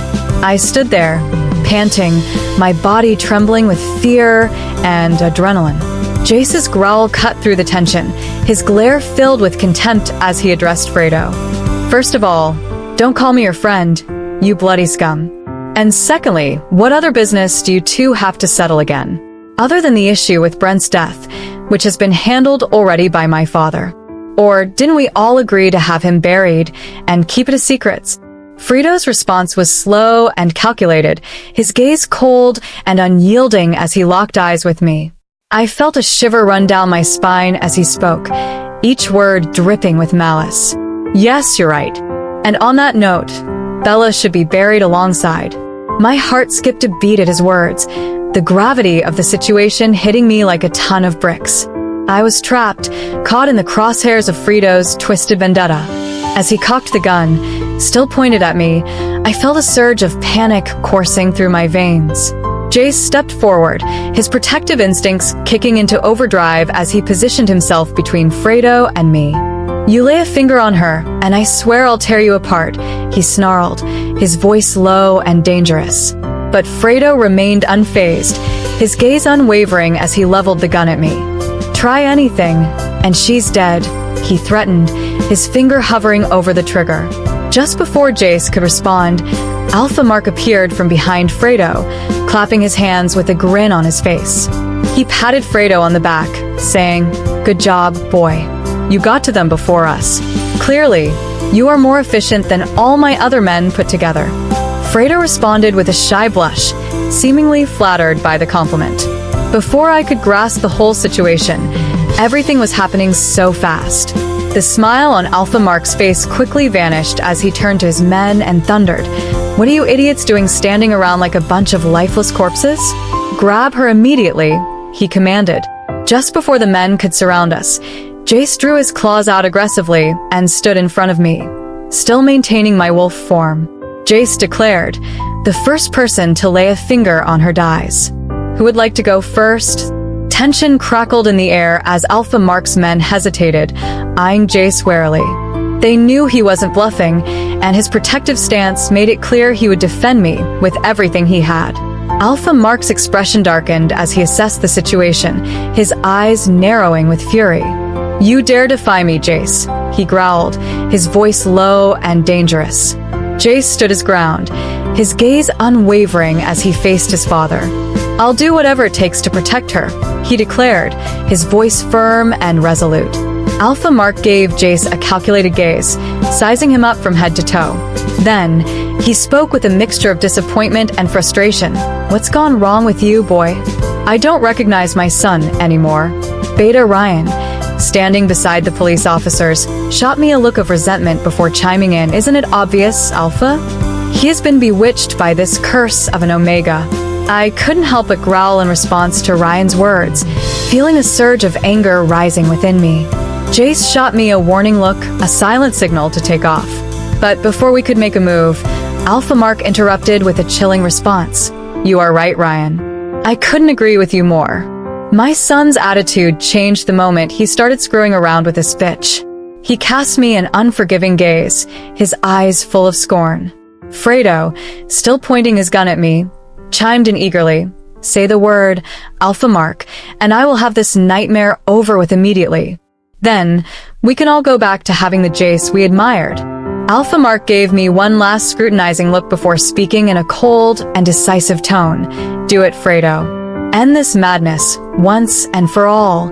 Fear gripped my heart as I stared into Alpha Mark's eyes, seeing nothing but cold determination reflected back at me. I knew I had to act fast before Fredo pulled the trigger. With a surge of adrenaline, I braced myself for what was to come. Fredo's chilling response sent shivers down my spine as a sinister grin formed on his face. "I thought you would never ask." Before I could react, Fredo pulled the trigger. Jace reacted instinctively, diving in to protect me just in time. Time seemed to slow down for a moment as the silver bullet hit his chest, and he was thrown off the cliff to the horror of everyone. "No!" I hollered at the top of my voice, but it was too late. I watched in disbelief as Jace's body slammed into the rocks on his way down from the waterfall. His blood mixed with the river below, turning it red. I felt a sharp pain in my chest, but this wasn't the time for pain and weakness. "My sons!" Alpha Mark's scream echoed through the forest, his voice filled with anguish and rage. He turned to me, his eyes void of any emotion as he thundered in a low growl, "This is all your fault. I shall skin you alive with my bare hands." But before he could extend his arm to grab me, I didn't think twice about jumping off the cliff into the fast-raging waterfall. The cold rush of water engulfed me as I plummeted downward, my heart heavy with grief and guilt. I couldn't bear the weight of losing Jace, not after everything we had been through together.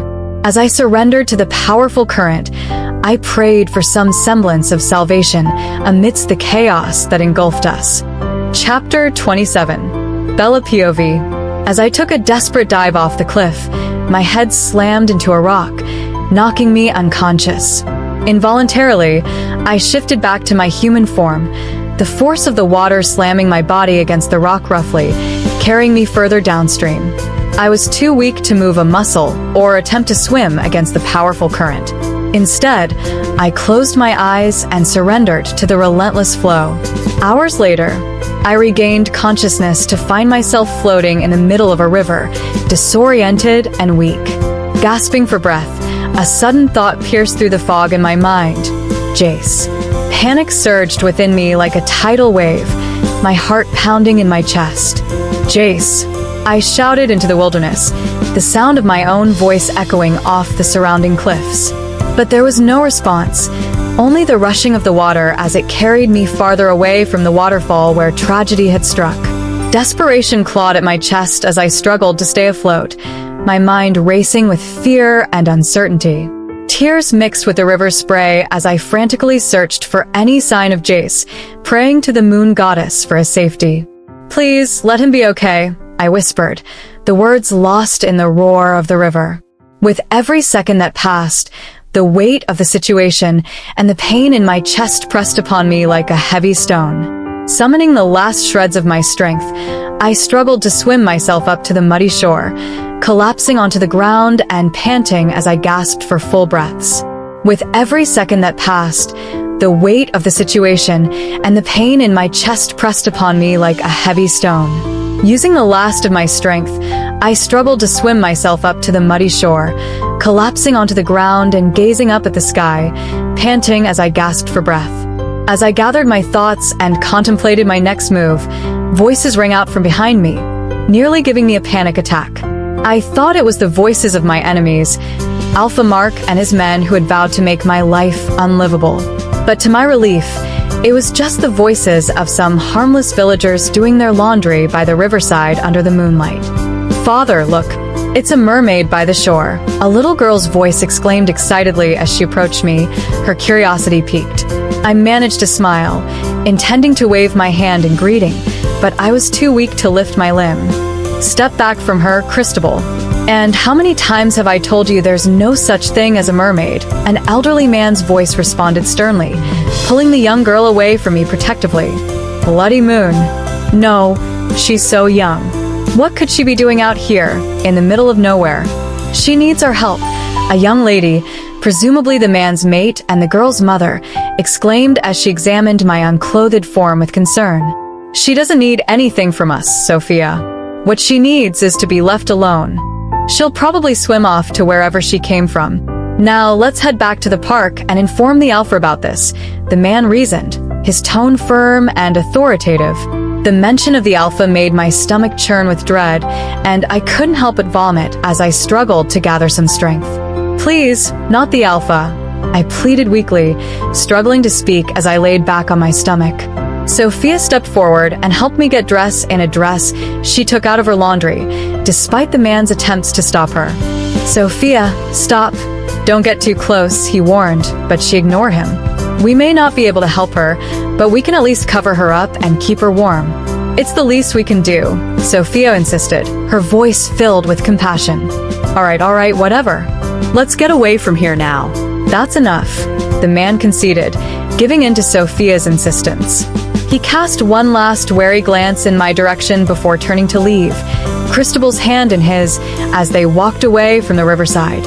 Sophia remained by my side, her expression softening as she looked down at me with empathy. "You're going to be all right," she said gently, offering me a reassuring smile. "We'll leave you here for now, but I'll come back to check on you later in the day. Just try to rest." I managed a weak nod, gratitude filling my heart for the unexpected kindness of the stranger. As she disappeared from sight, leaving me alone by the riverside, I closed my eyes, allowing exhaustion to wash over me for a quick second of rest. "Wakey, wakey, princess." Thud.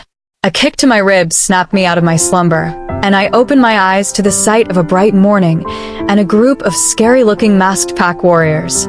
Cold chills immediately ran down my spine as I laid eyes on them, but the unfamiliar scent and their masked appearance gave me a temporary relief, knowing they weren't from my pack. Who are you, little lady, and what are you doing in our pack's territory? The tallest among them asked, his tone authoritative. I remained silent, knowing that revealing my identity and where I came from would only lead to trouble. I couldn't risk being sent back to my former pack without finding Jace first. Are you deaf, princess?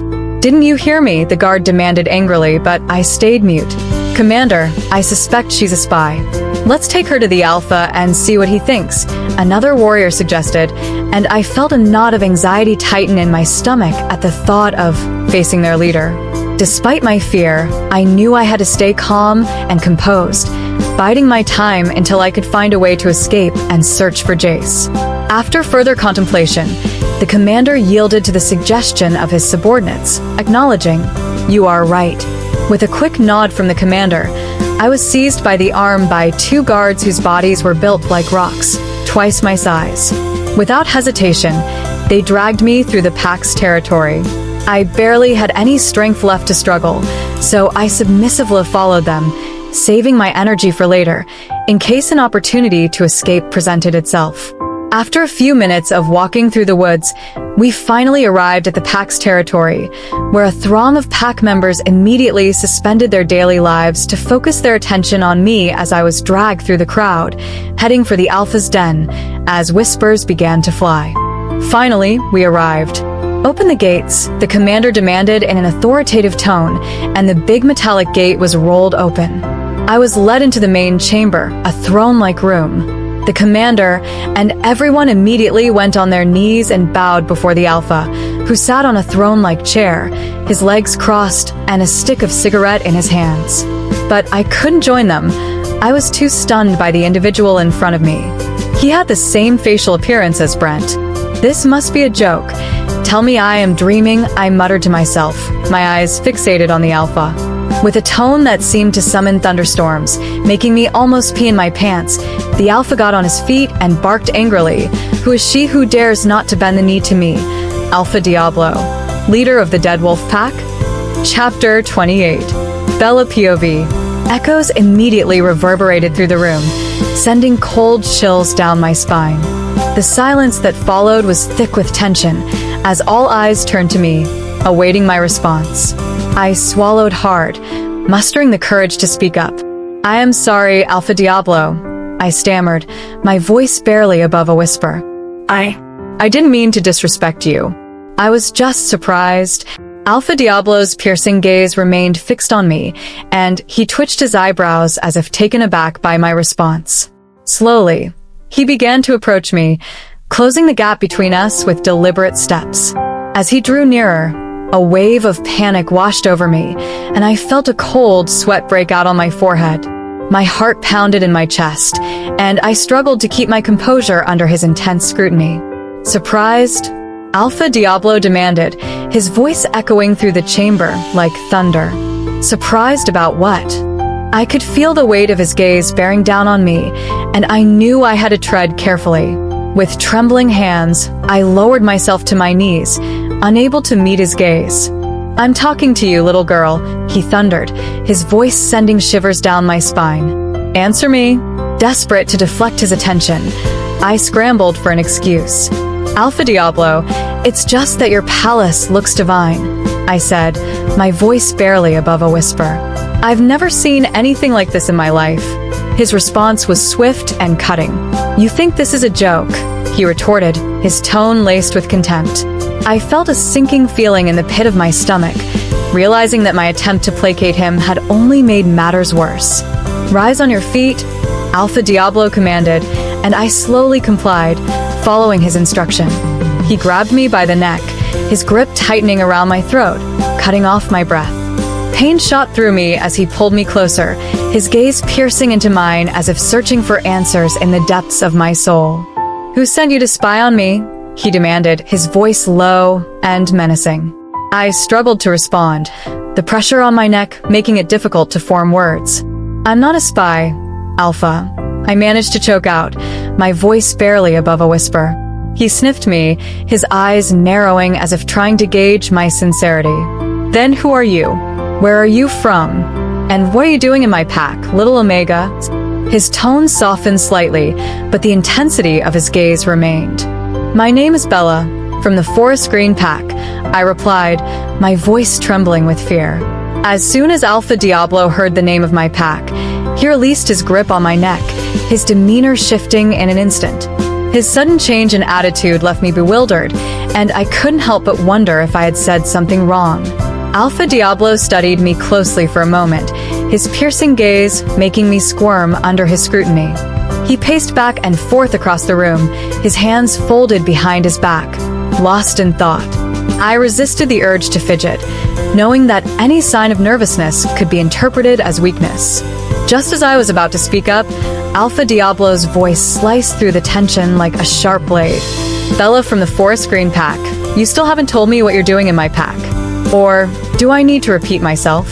I felt a knot form in my stomach, but I pushed down my fear and responded quickly. The stream, I blurted out, hoping to avoid any further confrontation. His brow furrowed in confusion. What does the stream have to do with this? He demanded, his voice tinged with impatience. I took a deep breath, trying to gather my thoughts. Bad people, Alpha, I explained. Some group of bad people threw me down the stream. That's why I ended up by your shores. Alpha Diablo's expression softened slightly as he processed my explanation. He reached into his jacket pocket, pulling out a pack of cigarettes and lighting one up. Exhaling a cloud of smoke, he regarded me thoughtfully. These bad people, he mused. Tell me about them. Are they from your pack? Or just rogues? They're rogues, Alpha Diablo, I replied without hesitation.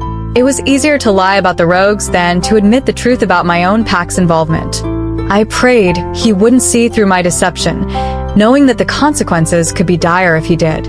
Alpha Diablo took a long drag from his cigarette, his gaze piercing through the haze of smoke as he studied me intently. I held my breath, waiting for his response, unsure of what he was thinking. After what felt like an eternity, he finally spoke, his voice low and measured. Rogues, you say, he mused, tapping the ash from his cigarette onto the floor. Interesting. And they just happened to throw you into my territories. I nodded quickly, trying to appear as convincing as possible. Yes, Alpha, I affirmed, my heart pounding in my chest. They're dangerous, and I had no choice but to flee from them. I didn't know where else to go. Alpha Diablo took another puff of his cigarette, his gaze never leaving mine. And why should I believe you? He challenged, his voice cold and calculating. I struggled to find the right words, knowing that any slip-up could seal my fate. I have no reason to lie, Alpha, I stammered, my voice trembling slightly. I'm just an ordinary Omega, trying to survive. I mean no harm to your pack. After a few moments of tense silence, Alpha Diablo nodded his head in understanding. I see. Very well then.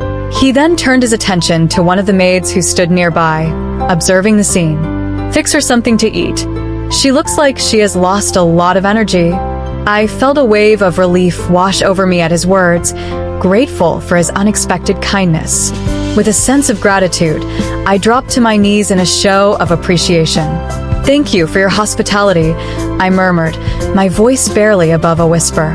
Alpha Diablo responded with a smile, though it did little to ease the tension in the room. Don't thank me just yet, he cautioned, his tone carrying a hint of warning. Turning to his commander, who stood alongside the men who had escorted me in, Alpha Diablo issued his next command. Keep an eye on her while I call the Alpha of her pack. The mention of calling the Alpha of my pack sent a jolt of fear coursing through me. My heart raced like a runaway horse, pounding against my chest as I contemplated the consequences of being discovered. Chapter 29. Bella POV. Please don't call my Alpha, I uttered, my voice trembling with fear and confusion. Alpha Diablo and his men turned around slowly to face me, their expressions unreadable. I swallowed hard, feeling the weight of their questioning gazes bearing down on me. Alpha Diablo sized me up with a calculating gaze, his movements deliberate as he took a few steps closer, narrowing the distance between us. His eyes locked onto mine, his voice laced with curiosity and a hint of suspicion. You don't want me to call your Alpha? He questioned, his tone probing for answers. Yes, please, I stammered, my voice barely above a whisper, my heart pounding in my chest. Alpha Diablo scrutinized me suspiciously, his eyes boring into mine as he questioned, "And why?" After a few moments of gathering my thoughts, I responded, my voice shaky with nerves, "For honor and respect." Laughter erupted in the room, the sound ringing in my ears as I lowered my gaze in embarrassment. Alpha Diablo's amused smirk only fueled my discomfort as he pressed for an explanation. "What do you mean, respect? What silly honor could an Omega be looking for?" I swallowed hard, my cheeks burning with embarrassment, before mustering the courage to speak up. "That's exactly the point, Alpha Diablo. I'm sick and tired of being the weakest one in the pack. Kindly give me the opportunity to return to my pack by myself, so my alpha wouldn't see me as just another burden to him. I really want to prove myself." There was a moment of tense silence before Alpha Diablo sighed, his expression unreadable. "All right, my men will drop you off," he finally conceded. Disappointment washed over me, but I knew I couldn't afford to give up just yet. Returning to the forest green pack wasn't an option, not with Alpha Mark's looming threat. I had to find another way. Just as I was about to further insist, a sharp pain pierced through my chest, causing me to gasp in agony. Ignoring it at first, I attempted to speak again, but the pain persisted, leaving me breathless. I instinctively placed a hand over my chest, and Alpha Diablo noticed, concern flickering in his eyes as he inquired, "Are you okay?" Just as I was about to respond, a dead wolf pack warrior rushed into the room and knelt before Alpha Diablo, delivering urgent news. "Alpha, we found the lifeless body of an unidentified young man by the shores." I was thinking maybe he could. Before he could finish his statement, Alpha Diablo's voice cut through the room like thunder. "My son," he echoed, his tone heavy with concern. "Quickly, get the pack doctor," he commanded, bolting towards the door. Instinctively, I followed behind, the pain in my chest intensifying with each step. My wolf howled within me, mourning its mate. As we stepped outside, Alpha Diablo suddenly turned around, causing me to halt in my tracks. His expression was unreadable as he questioned, "What do you think you're doing?" I fumbled for an excuse, but before I could speak, he interrupted with a decisive tone. "Now is definitely not the time for your childishness, little girl." He turned to his commander, issuing orders to have me dropped off at the forest green pack immediately. Panic surged through me as I went down on my knees, pleading desperately, "Please, allow me to come along." Alpha Diablo regarded me with a calculating gaze, his words sending a chill down my spine. "Little girl, you're trespassing here. I don't know what your mission is, but it better not be a scheme, or it won't be my fault what happens to you. I won't be any trouble, I promise," folding my hand together as I pleaded. "Fine, but don't say I didn't warn you." Alpha Diablo finally conceded in response as he sighed and stormed off. I got back on my feet and followed behind, trying as much as possible to be invincible. A couple of moments later, we arrived at the crowded scene. The pack members parted to make way for Alpha Diablo. My heart pounded with fear and anticipation. His impatience was palpable as he scanned the scene before him. "This isn't my son," Alpha Diablo expressed impatiently, his voice echoing with frustration. My heart skipped a beat as I stepped forward to get a closer look, and what I saw made my blood run cold. Jace lay on the ground, unconscious and covered in blood. It felt like a nightmare as I rushed forward, pushing aside the dead wolf pack warriors who tried to restrain me. "It makes no sense," Alpha Diablo muttered, pacing around in contemplation. He approached Jace's bloody form, examining him closely. Just then, the pack doctor arrived, gesturing for me to give him space as he knelt by Jace's side to conduct a quick checkup. I wanted to ask if Jace would be all right, but the imposing presence of Alpha Diablo kept me silent. "Bullet wounds, Alpha, but thankfully it didn't hit his heart," the doctor reported, turning his attention to Alpha Diablo. The shock on Alpha Diablo's face was evident as he processed the news. "First, my son goes missing for weeks after attending the birthday bash at the Forest Green Park. And then this girl shows up claiming to be attacked by rogues in my pack's territory. And now this young wolf." Alpha Diablo's voice trailed off, his suspicion growing with each passing moment. "Something definitely isn't right here. I can smell it, Turning his attention to me, Alpha Diablo fixed me with a calculating glare. Care to explain what exactly is going on here? I stammered, trying to think of something logical, as the pack doctor continued to administer first aid to Jace. A sudden remark from someone in the crowd caught everyone's attention. The stranger stepped forward and announced Alpha. The young man appears to be the heir to the Forest Green Pack. I recognize him from the party. Alpha Diablo turned around slowly, his expression filled with shock. Interesting, he muttered, his eyes narrowing in contemplation. My heart raced as I bit down hard on my bottom lip, unsure of what would happen next. Alpha Diablo glanced at me with a smirk, adding, "The puzzle is gradually adding up." Pulling out his cell phone, Alpha Diablo dialed a number and put the phone on loudspeaker. My anxiety spiked as the phone rang, and my fear intensified as I recognized the voice that responded on the other end. Alpha Mark's voice sent a chill down my spine. I couldn't help but feel a sense of foreboding as Alpha Diablo added the pieces of the puzzle into place. Alpha Diablo, brother, so glad to receive your call. To what do I owe the honors? Alpha Mark's voice sounded surprisingly calm and collected, which only added to the tension in the air. I couldn't deny being impressed by his acting skills. Alpha Diablo paused for a moment, glancing at his men with a hint of amusement. "This guy thinks he's a clown," he whispered, prompting a stifled giggle from his comrades. With a forced smile, he returned his attention to the phone as the smile vanished from his face. "The honor is all mine, brother. So tell me, do you have any word about my son?" "Not yet, my friend," Alpha Mark replied, his tone filled with assurance. "But my men and I are doing everything within our power to help you find him."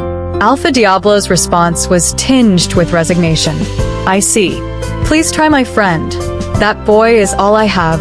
I sensed the weight of worry in his voice. If only he knew the truth behind Jace's disappearance. "Why don't you pull up to my pack real quick? Your son showed up unconscious by my shores, alongside an Omega girl named Bella. Something's going on here, and I would like to know exactly what it is," Alpha Diablo urged, his tone urgent and commanding. Alpha Mark's response crackled through the phone, his shock evident. "This girl, did she say anything?" "Not yet," Alpha Diablo replied, a smirk playing on his lips as he glanced in my direction, pulling out a silver dagger. The sight of his silver dagger sent a shiver down my spine, and I braced myself for whatever might come next. "I suggest you do your best to get here quickly before she starts talking," he added before ending the call. With that, he walked towards me slowly. "I have a gut feeling something is going on here, and you know everything. What's going to happen is this: you're going to tell me exactly what I need to know. We can do this the easy way or the hard way, little girl. The choice is yours." Chapter 30. Bella POV. Just as Alpha Diablo closed the gap between us, he wiped the sweat from his forehead with a silver blade, drawing a small trickle of blood. He fixed his gaze on me with an unsettling smile. "Look at that, it's blood," he remarked, turning to his men, who erupted into laughter. The sight sent a chill down my spine, and I couldn't help but tremble under his intense stare. His smile vanished as he turned back to me, his expression turning cold and menacing. "Don't make me repeat myself, Omega," he thundered, his voice echoing through the room. I felt tears welling up in my eyes as I pleaded for mercy. "Please don't hurt me, sir." "I didn't do anything," I begged, my voice trembling with fear. For a moment, Alpha Diablo held my gaze with a fierce intensity. Then, to my surprise, his expression softened as he returned the knife back into the pouch and he extended his arms towards me. "Come to me," he said, his voice gentler now. I couldn't believe what I was hearing, and I had to confirm just to make sure. "What did you say, sir?" "I think my ears are deceiving me," I stammered, unsure if I had heard him correctly. But Alpha Diablo's smile grew warmer as he repeated his request. "You heard me, Bella. Give me a hug." I hesitated for a moment, unsure of his intentions, but something in his demeanor seemed to soften, and against my better judgment, I stepped forward and embraced him. As Alpha Diablo pulled me into a tight embrace, I felt an odd sense of comfort enveloping me, despite the fear still gnawing at my insides. His words echoed in my mind, promising safety in exchange for the truth. "Right there, little one. Right there, he murmured, his voice surprisingly gentle. I know you didn't do anything, but I know something isn't right, and you definitely know what it is. So, how about you just tell me everything, and I promise to keep you safe. I pulled back slightly, meeting his gaze with uncertainty. You promise not to hurt me, right? And you promise not to let anyone hurt me, including Alpha Mark? Alpha Diablo's hand brushed against my cheek, his touch surprisingly tender. I promise you, Bella, you're about the same age as my missing kid. I will never harm a child. I know there's a lot of rumors about me being a bad man, but the truth is, I only do bad things to horrible people. His words offered a glimmer of reassurance, but deep down, I still harbored doubts. Revealing the truth about Brent's death was a risk I couldn't afford to take lightly. It was technically an instant death sentence. Summoning my courage, I held his gaze steady and asked, "How do I know you wouldn't go back on your word?" He chuckled softly before responding, his tone resolute. I am a man whose hands are stained with the blood of many, Bella. I have no reason to lie to a kid. If there is one thing you should know about me, it's that I'm a man of my word. If what you want is some assurance, then I swear on the life of my only son, and that is someone I will never joke with. Taking a deep breath, I gathered my thoughts and spoke the words that weighed heavily on my heart. About your son. He's dead. And I know who killed him. The room fell into instant silence, as if the air had been sucked out by the weight of my words. Alpha Diablo's expression shifted, his features becoming inscrutable, sending a shiver down my spine. This is a joke, right? He questioned, his voice tinged with disbelief.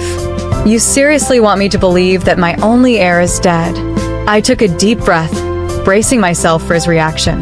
Unfortunately, he is Alpha, I replied, my voice trembling slightly. He was stabbed multiple times in the stomach, and before I could get him any help, he passed away. Instead of the solemn response I anticipated, Alpha Diablo and his pack warriors erupted into laughter, their amusement echoing off the walls. I stood there, bewildered by their reaction, feeling a mix of frustration and discomfort. Taking a step forward, I tried to regain their attention amidst the laughter. What's funny about Brent being dead? I exclaimed, my voice tinged with frustration. The laughter gradually died down at Alpha Diablo's command. His stern gaze fell upon me, his eyes narrowing in contemplation. Bella, how did you know his name? He inquired, his voice low and demanding. Memories flooded back, and tears welled up in my eyes as I relived the moment Brent took his last breath in my arms. Because he was my friend, I choked out, my voice trembling with emotion. And he died in my arms. Alpha Diablo's confidence wavered for a brief moment, and I could sense his struggle to accept the truth. His demeanor seemed to crack, revealing a vulnerability I hadn't anticipated. 2 tears escaped his eyes, trailing down his cheeks. It was a sight I never expected to witness from the formidable Alpha. He hastily wiped away the tears with a handkerchief from his jacket, his expression unreadable as he turned to me. If it's true that my son is really dead, then I would like to see his grave, he stated, his voice carrying a chilling tone that sent shivers down my spine. I let out a defeated sigh, feeling the weight of the situation bearing down on me. I have no idea where he was buried, I admitted reluctantly. They didn't let me in on that detail. Alpha Diablo's eyes blazed with fury, his anger palpable as he demanded, "Who did this? Who killed my son?" The intensity of his rage reverberated around the surrounding, causing a ripple of unease among his pack members, causing a silence to follow. Just as Alpha Diablo's rage reached its peak, a familiar voice sliced through the tense atmosphere. I turned to see Alpha Mark, accompanied by Fredo, Beta Brian, and a group of forest green pack warriors, striding confidently into the room. My heart sank at the sight of them, knowing that Alpha Mark's presence only meant trouble. "Hi, Alpha Diablo, my brother," Alpha Mark greeted, his voice dripping with false congeniality. "I got here as fast as I could. You can hand the girl over to me now. I'll take it from here." Fredo, with his trademark smirk, stepped forward, clearly relishing the opportunity to assert his dominance. But before he could grab my arm, I summoned every ounce of courage within me and unleashed the truth that had been festering inside me for far too long. That's him, I declared, pointing an accusing finger at Fredo. He's the one who killed your son, and my alpha helped him cover it up. Chapter 31. Bella POV. As Fredo's denial hung in the air, Alpha Diablo's reaction was swift and merciless. With a swift movement, he seized Fredo by the neck and pulled out the silver blade from his pouch, the silver blade gleaming ominously in his grasp. Before anyone could react, the blade sliced through Fredo's neck with a sickening sound, and his head tumbled to the ground, leaving behind a lifeless body. Cold chills raced down my spine as the gruesome scene unfolded before my eyes. The room fell into a stunned silence, broken only by the sound of Alpha Diablo's heavy breathing. Even Alpha Mark, known for his stoicism, took a step back, his expression betraying a hint of shock. Ouch, poor guy had it coming, Alpha Mark remarked callously, his tone devoid of empathy. Everyone stared at him in disappointment. Beta Brian, Fredo's father, collapsed to his knees, his anguished cry piercing the air. "My son," he wailed, his voice filled with despair and grief, but no one paid him any attention. Meanwhile, Alpha Diablo remained composed, extending an open palm as one of his guards placed a piece of handkerchief into it. With a deliberate motion, he wiped Fredo's blood from his blade and placed the knife back into his pouch, his actions displaying a chilling calmness amidst the chaos. Alpha Diablo's words thundered through the room, his anger palpable as he confronted Alpha Mark. The tension between them crackled like electricity, and I couldn't help but feel like a mere bystander caught in the crossfire of their conflict. Alpha Mark shifted uncomfortably under Alpha Diablo's intense gaze, his eyes darting away as if unable to bear the weight of his accusations. "I can't believe you would do this to me, Mark," Alpha Diablo's voice boomed, reverberating off the walls. "I took you like a brother, and you go ahead and murder my son." Alpha Mark's response came out in a defeated tone, his voice heavy with resignation. "Don't put it that way, my friend," he pleaded, his gaze avoiding Alpha Diablo's piercing eyes. "You make it look like I'm responsible for the boy's death." Before Alpha Mark could finish his sentence, Alpha Diablo's voice cut through the air like a blade, his words dripping with fury. "Of course, you're responsible," he retorted, his eyes boring into Alpha Mark's. "Look me in the eye and tell me that you're not. You murdered my little boy in cold blood and stand in front of me trying to act like you're the saint." Alpha Mark's composure wavered, his frustration evident as he snapped back. "Look, I didn't kill your son, okay? Maybe I helped bury his body, but what was I supposed to do? Call you on the phone and tell you that this stupid kid from my pack murdered your only son? What good would that be? Knowing you very well, you would draw your own conclusions, and this would have only led to war." Alpha Diablo's expression remained stoic, his face a mask of determination. "And what gives you the impression that this wouldn't still escalate into a war?" he challenged. Alpha Mark took a deep breath, his hand resting on his belt as he prepared to address the situation head-on. "All right then, let's cut with the bullshit already," he declared, his voice firm. "What's done is done. The big question now is what's going to happen next." Alpha Diablo's lips twitched in irritation, clearly disgusted by Alpha Mark's audacity. But just before he could utter a word, the pack's doctor, who had been attending to Jace, broke through the silence. "Alpha, the boy is awake, but still needs to get some rest," he informed. A smirk instantly played on Alpha Diablo's lips as he maintained his gaze fixed on Alpha Mark. "I say an eye for an eye and a tooth for a tooth," he declared ominously. Alpha Mark searched Alpha Diablo's eyes for answers, curiosity lacing his voice as he replied, "And what's that supposed to mean?"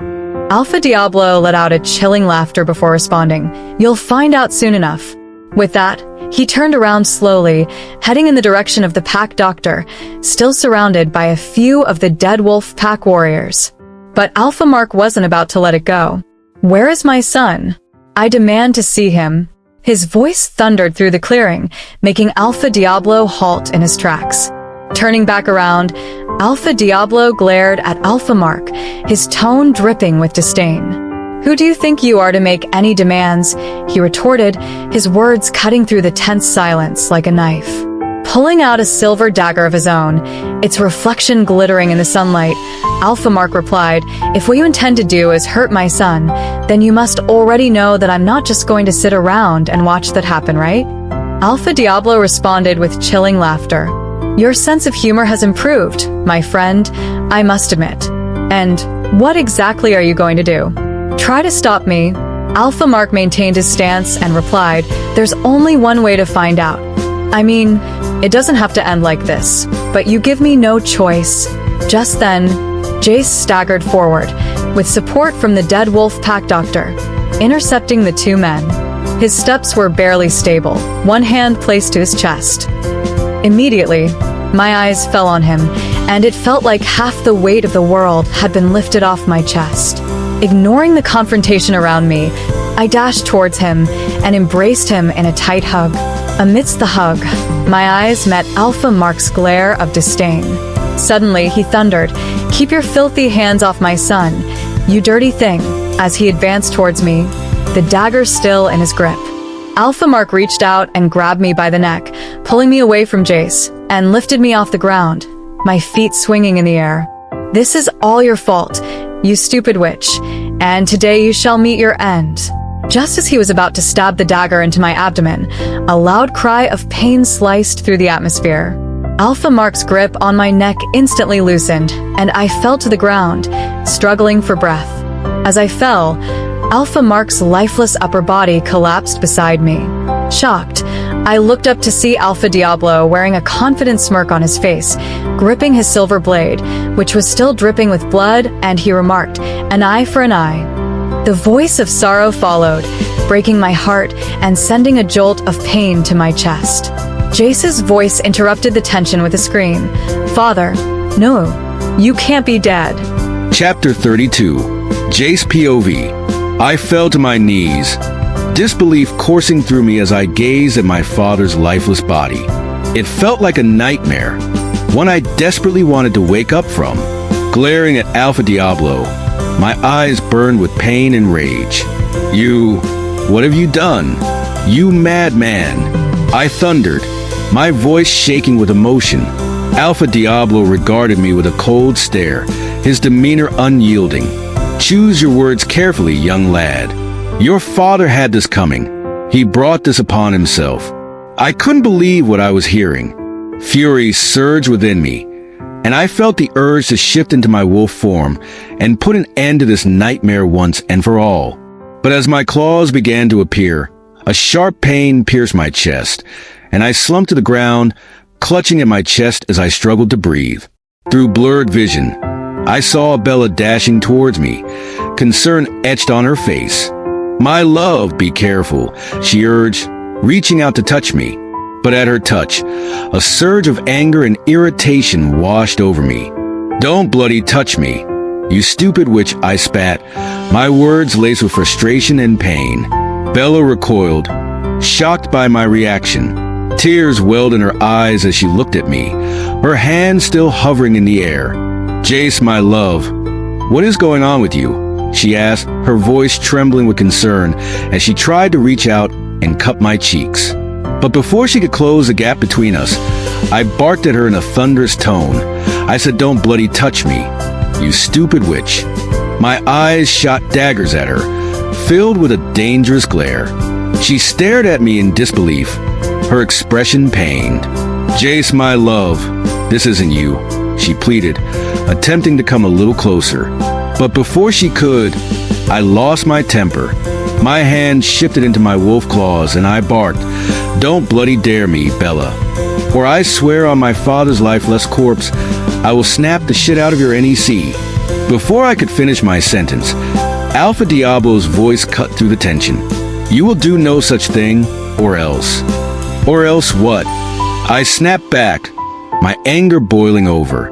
Alpha Diablo sized me up before swallowing hard, giving me a death glare. Then, he turned his attention to Bella, who was already weeping in tears. "If he lives here alive, just know I allowed it because of you," he warned, turning to Beta Ryan and the rest of the men behind me. "If any one of you good-for-nothings dares to lay a finger on her, I will rain down more bloodshed than you've ever seen in the history of your pack." I stepped forward and sliced my shifted claws through Alpha Diablo's chest, drawing blood from his body. Do your worst, you animal. What the bloody hell you gonna do? You gonna kill me like you killed my dad, a bastard? I'm not scared of you, I spat. But he didn't flinch. Instead, he looked at the bloody stain on his chest and then back at his men and ordered, "Escort the young men out of here before I lose my temper."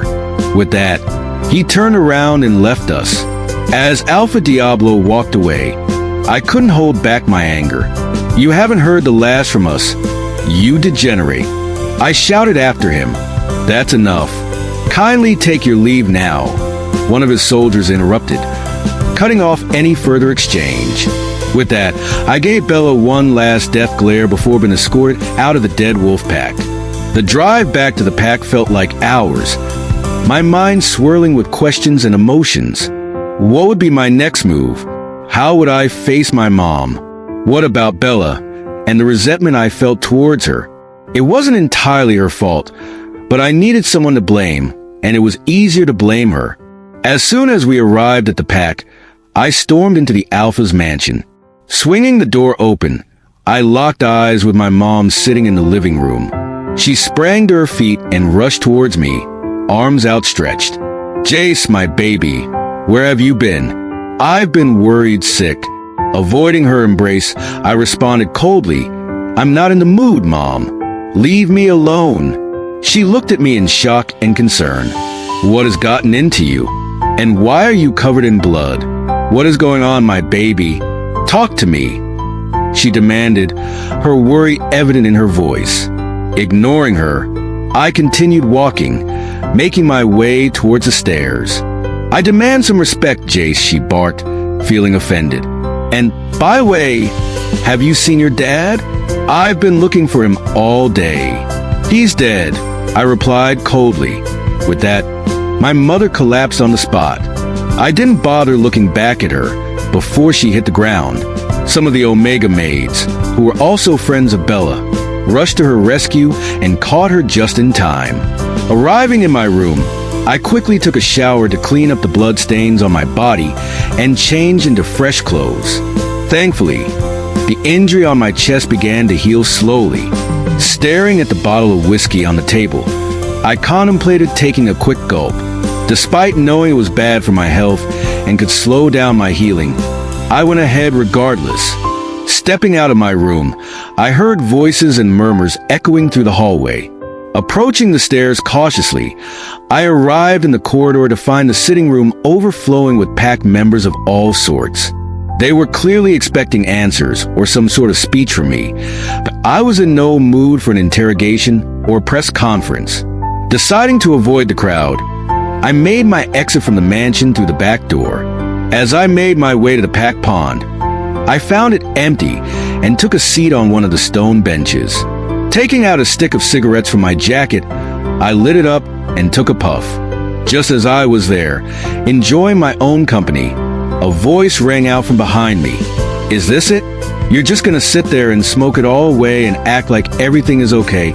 I turned to see Beta Ryan, frustration evident on his face. Ignoring his comment, I continued puffing on my cigarette, which only seemed to further fuel his anger.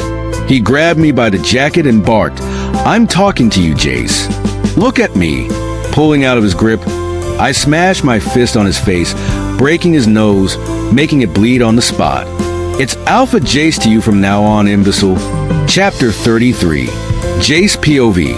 Beta Ryan stumbled back from the force of the punch, his expression a mix of surprise and anger. He wiped the blood from his lip and glared at me with intensity. "You're more shameless than I thought." Jace spat, his voice laced with venom. "You're not fit to be Alpha if you're going around hitting your own pack members. And even worse, you can't avenge your father's death. You are nothing but a disappointment." That statement hit a nerve, and I pinched my cigar tightly, but I was determined not to let him get the best of me. I stared deep into his eyes as I watched him wipe the blood from his lips. "And you? Are you any better than I am?" I retorted, my voice cold. What kind of father would not have the guts to avenge the death of his own son? I took a drag from my cigar, puffing it into Beta Ryan's face, making him cough in a feat to humiliate him. He stood silent, avoiding my gaze, his face to the floor. "That's what I thought," I continued, my tone dripping with disdain. "A miserable father who has no dignity left.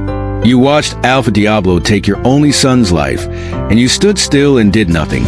Now here you are, blaming the kid who barely turned 21 for your problems. How shameless can you be?" Beta Ryan's jaw clenched, his fists tightening at his sides. "You know nothing," he growled, his voice barely a whisper. "Oh, I know enough," I replied, my voice rising. "I know that you're weak. Weak for not standing up to Diablo. Weak for not seeking justice for your own flesh and blood. All this while, all you did was hide behind my father's protection, patrolling the pack like a dignified individual deserving of the beta position. When deep down, you were really nothing but the ballless little freak." He took a step forward, his eyes blazing with fury. "You think you're so tough, Jace? You think you're the big bad alpha just like your father? Well, I have news for you, boy. You'll never be half the leader that he was. You're just a coward hiding behind smoke and mirrors." I met his gaze squarely, refusing to back down. "At least I'm not a failure as a father," I shot back, my words like daggers. Beta Ryan's eyes turned red, and he looked like he was about to do something stupid. But after a few moments of contemplation, he seemed to have had a rethink about his next line of action. He took a deep breath and began, "Look here, boy." But I barely gave him any chance to complete that sentence. I swiftly interrupted, saying, "I'm sure you weren't deaf the first time. It's Alpha Jace to you, and if you make me repeat myself again, I'll send you on holidays to the dungeon." He rolled his eyes and responded, yeah, Jace, Alpha Jace, or whatever in the universe you prefer to call yourself. You're not Alpha yet until after your coronation, so might want to chill out a little bit. I get the fact that you don't like me, and honestly, I don't like you either. But right now is not the time for us to be fighting each other, not when we have a common enemy. Let's put our differences aside for now, until we can find a way to put Alpha Diablo inside the wooden box. If the truth about your father's death leaks out publicly, we will never be able to raise our heads outside this park again. We would have no pride left. So I suggest we come up with a plan to get even with that son of a gun, Alpha Diablo. It was true that Beta Ryan was one of the most stupid people I'd ever met in my life. But this time around, he actually had a point and I couldn't believe it. And Alpha's life and death revolved around honor. We had to come up with a plan, and we had to do it fast. We had to strike Alpha Diablo where it hurt the most. So even if the truth of my father's death got out, Alpha Diablo would have already paid in blood. The silent thoughts of Alpha Diablo, bleeding at my feet, begging me to spare his life, made a smile creep onto my face and a spark twinkle in my eyes. Beta Ryan apparently saw the twinkle and commented, "I've never liked you, but I like where your head is at right now. Tell me what you have in mind." I took the final puff of my cigar and extinguished it with my foot before responding with a dangerous glint in my eyes. An ambush. To my surprise, Beta Ryan burst out laughing, and I felt irritated for a minute. "What's so funny, idiot? You think this is a joke?" I snapped. Beta Ryan's laughter was cut short as he wiped the tears from his eyes. I'm sorry, young Alpha. Pardon me. It's just, I think you hit your head on a wall. Laying an ambush for Alpha Diablo on his pack soil is like walking into a death trap. I squinted my eyes with a hint of curiosity, placing my palm into my pocket and demanded, "And why is that?" Beta Ryan cleared his throat and responded, "Clearly, you have no idea how these things work. Firstly, the Dead Wolf Pack has twice the army size of our pack warriors." Before Beta Ryan could complete his statement, I interrupted. "Then find more men, gather alliances." You might be right. Maybe I'm new to this. But one thing I am certain about is that Alpha Diablo has lots of enemies and dangerous people who would like to kill him too. So make calls and send messages across, and let me know those who like him dead just as much as we do. Beta Ryan nodded his head in agreement, saying, "You're right. You're actually right.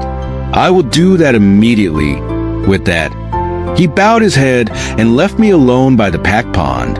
I sat back down on the bench and took out another stick of cigar. After a few minutes of deep contemplation and smoking alone, Beta Ryan returned and stood before me, the expression on his face not so happy. I released a puff and spoke up. "What's the problem? Are you gonna speak? Or are you just gonna stand there like a dummy?" Beta Ryan sighed before speaking up. "There appears to be a slight problem, Jace."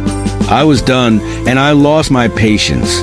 I took out the cigar from my mouth and extinguished the heat on Beta Ryan's neck angrily. "Did it ever occur to you that maybe I was not a very patient person?" "Pardon me, young Alpha," he pleaded, but I wasn't done. I kept pressing the heat against his neck until it left a scar. "Then talk to me already."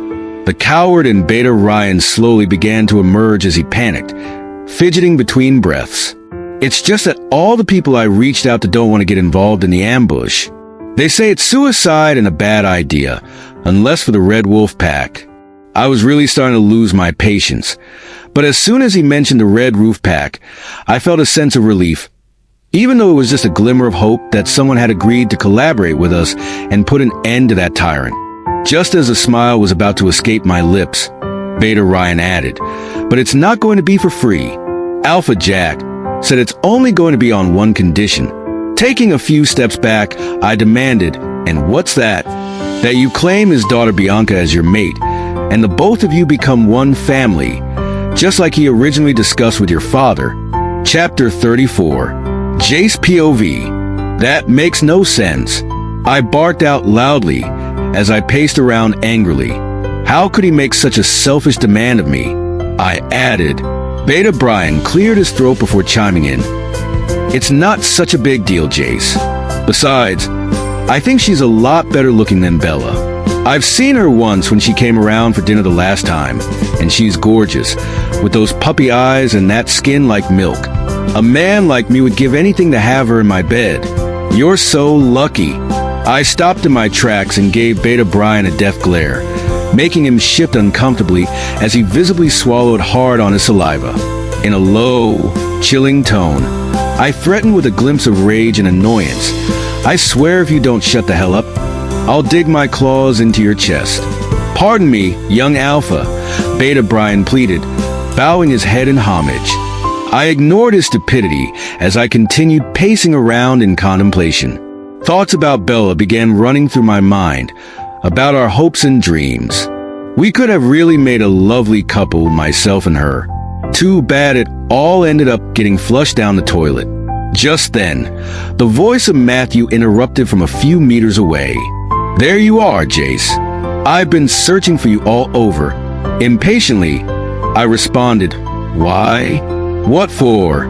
"The ambulance with your father's corpse just drove into the pack square, and the pack is going wild," he explained. "They demanded an explanation for the cause of his death. I would suggest you find a way to fix this issue before hell breaks loose." "Damn it," I thundered, and with that, I stormed off towards the pack square. Arriving at the pack square, the commotion was nothing like I've ever seen in my life. Pack warriors raged all over in anger and shock. The she-wolves alongside the young pups crying their eyes out. The majority couldn't believe their eyes, that the once powerful Alpha was no more, and even worse, split in half. I stepped upon a podium, which was quickly arranged by Beta Brian, and I tried to capture the attention of the crowd, but they gave me no reverence. It was as if I didn't even exist in front of them, as their commotion kept getting louder and running wild. I lost my patience and grabbed a microphone, echoing, "Silence, everyone." My voice through the microphone had no effect, and it felt like I was talking to deaf people. The words barely echoed through the tumultuous square as the pack members continued their uproar, seemingly deaf to my command. Frustration boiled within me as I clenched the microphone tighter, my knuckles turning white.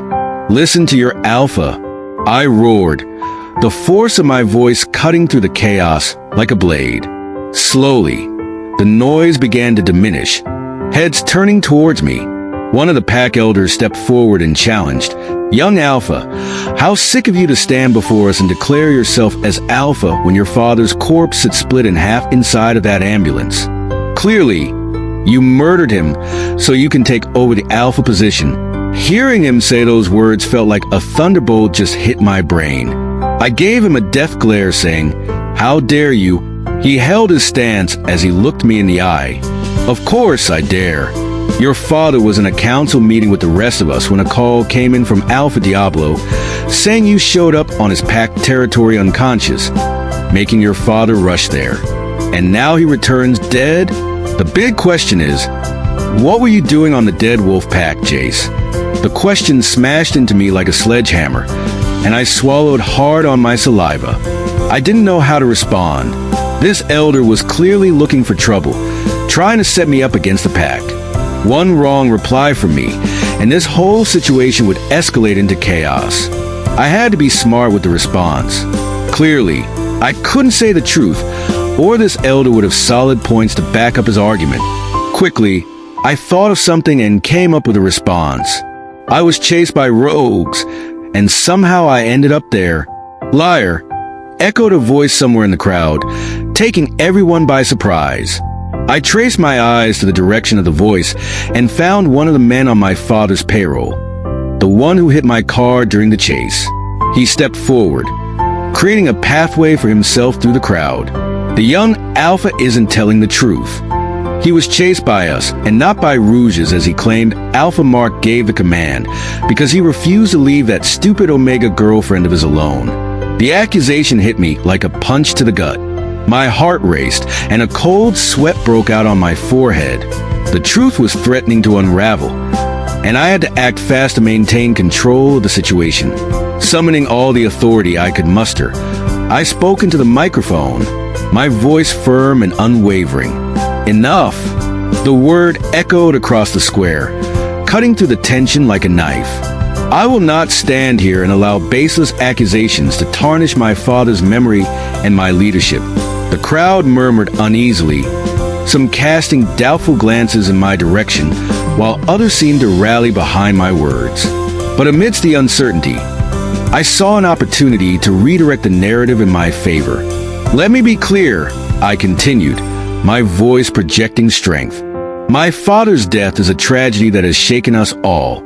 But before we jump to conclusions and point fingers, let us remember who the real enemy is."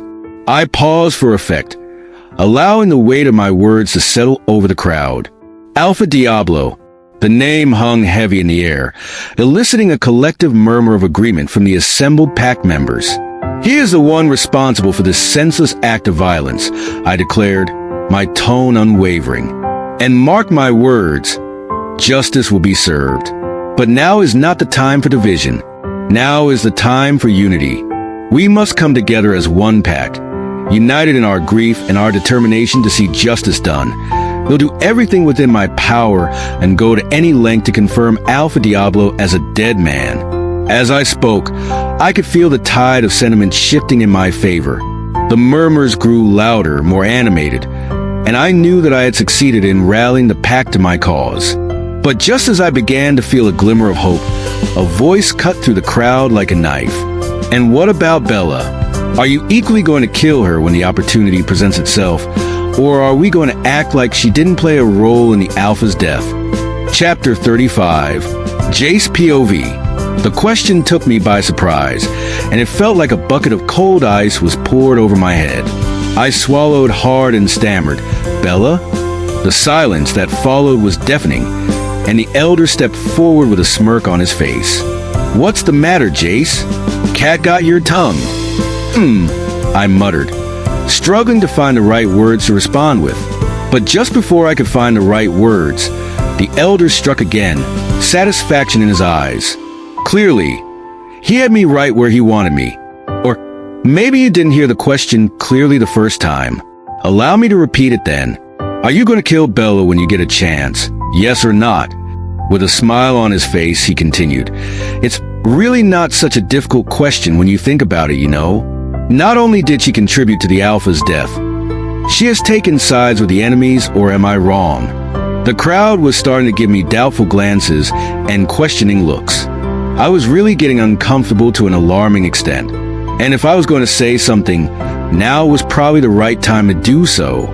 It's true that I was mad at Bella. This was mere transfer of aggression, and I did it out of frustration. I needed someone to blame, a basket to pour in all the pain that I felt, and circumstances would have it. Unfortunately, she turned out to be the perfect fit. I locked eyes with the pack elder and replied, maybe she did play a role or two in my father's death, but if we are going to be honest with ourselves, he really had it coming, covering up for Frito's crimes. And if what you all want to know is whether I plan to kill her or not. With a deep breath, I squared my shoulders and met the elder's gaze with determination. No, I stated firmly, my voice cutting through the tension like a knife. Let's just say that I haven't really given it a thought, at least not yet. The elder instantly lost his temper, the dissatisfaction in his eyes as clear as daylight, and he roared, "What's there to think about, Jace? It's obvious you're not ready to be the alpha, because clearly you don't know the way things work around here. By the power vested upon me as the chief of the Forest Green Pack Elder Council, you shall only ascend to the alpha position when the culprits behind your father's demise are resting in peace. And I mean every single one. Until then, you can keep fooling yourself. Your father deserves his last respect, and we shall give it to him. What they did to him was horrible, and in this game, it's blood for blood. It was obvious that this elder was only trying to flex his muscle on me, and I was not going to be intimidated. I took out another pack of cigar from my jacket and lit one stick from it. I puffed the smoke directly into the elder's eyes, causing the old man to choke, an intimidation technique taught to me by my dad. Just as he choked on his breath, I held his gaze with a dangerous glint and replied, "Are you done talking?" Before the elder could even get a chance to speak, the crowd erupted into a chaotic chant. "Bella must die. Kill that Omega. Bella must die. Kill that Omega." I just couldn't get it. While their obsession with hating on Bella fueled their unfair resentment, it made my blood boil. From a place of anger and disappointment at their unfairness, I thundered, "Silence, everyone." I paced around slowly, the stick of cigar in my hand, and continued, "I just don't get it, guys. Why the whole hatred for the poor girl? I know y'all have this hatred for Omegas and weaklings, but look around you. I mean, she's clearly not the only Omega around here, and you don't treat them as badly as you treat Bella. I mean, what did she ever do to deserve such treatment from a pack that's supposed to be her home?" A voice sliced through the silence from behind me, diverting the attention immediately. It was Matthew. He took a step forward, closing the gap between us but still at a safe distance, and said, "Don't do that, Jace. Don't point fingers at us and act like you're the good guy. I get the point that she's your mate, but don't forget the fact that you are the one who made her a public embarrassment on your 21st birthday, not us." I took a drag from my cigar and met Matthew with a calculative gaze. I didn't know him to be the rebellious type. Clearly, he had grown some guts since Frito's passing. I decided to ignore his outburst and responded, "That doesn't answer the question. The question is, why is Bella treated less than dirt in this pack? It's true that ever since I was still a kid, I grew up hating her. I only did so because everybody else did. It was like the culture growing up, and I never knew why. I just don't get it. Why do you all hate Bella so much?" "That's because she's a witch," the elder said, taking me by surprise. Clearing his throat as he took a step forward, he continued, "Or maybe she's not. Maybe she didn't inherit her mother's powers, but she's definitely the daughter of a witch. At least that much is certain." On hearing those words, I couldn't help but look at the elder like some sort of lunatic. I burst out into laughter, nearly choking on my cigar. Struggling to catch my breath, I responded, "Why would you choose to embarrass yourself like this? Make yourself look stupid in front of the whole pack. You sound like a madman right now." I looked around, expecting the same amused reaction from the other pack members, but everyone stood still, wearing the same serious expression on their faces, including Beta, Ryan, and Matthew. That's when it occurred to me that Maybe I'm the one who's making a fool of myself. The smile on my face immediately vanished the moment I realized. I looked at Matthew, who stood beside Beta Ryan with a surprised expression, and said, "Wait a minute, you guys knew about this too?" Matthew responded, "I recently found out." I lost my temper and flared up instantly like volcano threatening to erupt. Holding his gaze, I demanded, "And why didn't you tell me? I thought we were supposed to be best friends." Matthew threw his eyes sideways and replied, "Well, I thought you really knew." I thundered even louder, "How the fuck was I supposed to know if no one told me?" The elder chimed in saying, "Well, now you do. And she's not just any witch. Her mother was one of the most powerful of them all. Your grandfather, the Alpha at that time, banished her when he found out she possedes extraordinary powers. He seized Bella from her mother as a child after she was just giving birth to, since the little girl was harmless and didn't deserve to suffer in the wilderness with her mother. This action broke Bella's mother's heart, and she ended up cursing your grandfather with a spell that ended up him at a young age. That's why yourself and the rest of the kids at that time were trained to hate and bully Bella as punishment and consequences of the sins her mother committed when your father took over the Alpha position."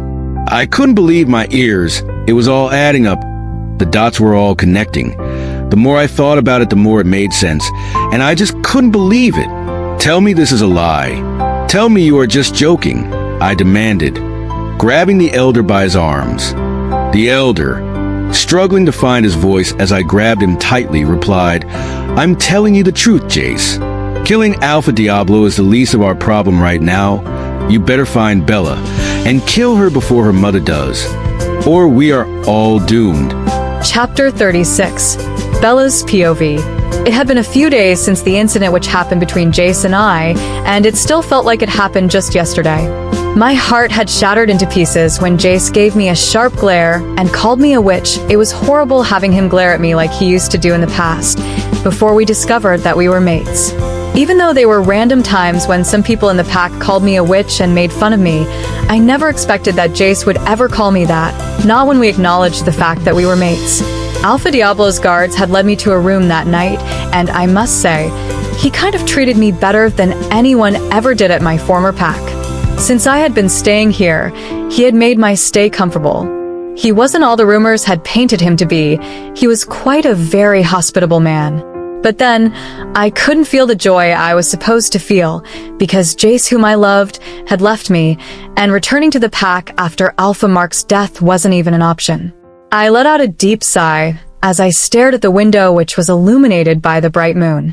There was no reason for me to stay here, as I didn't belong in this pack. I couldn't just blend in, no matter how hard I tried to. Sadly, it wasn't possible for me to go back to my pack as to them. I had committed an unforgivable sin.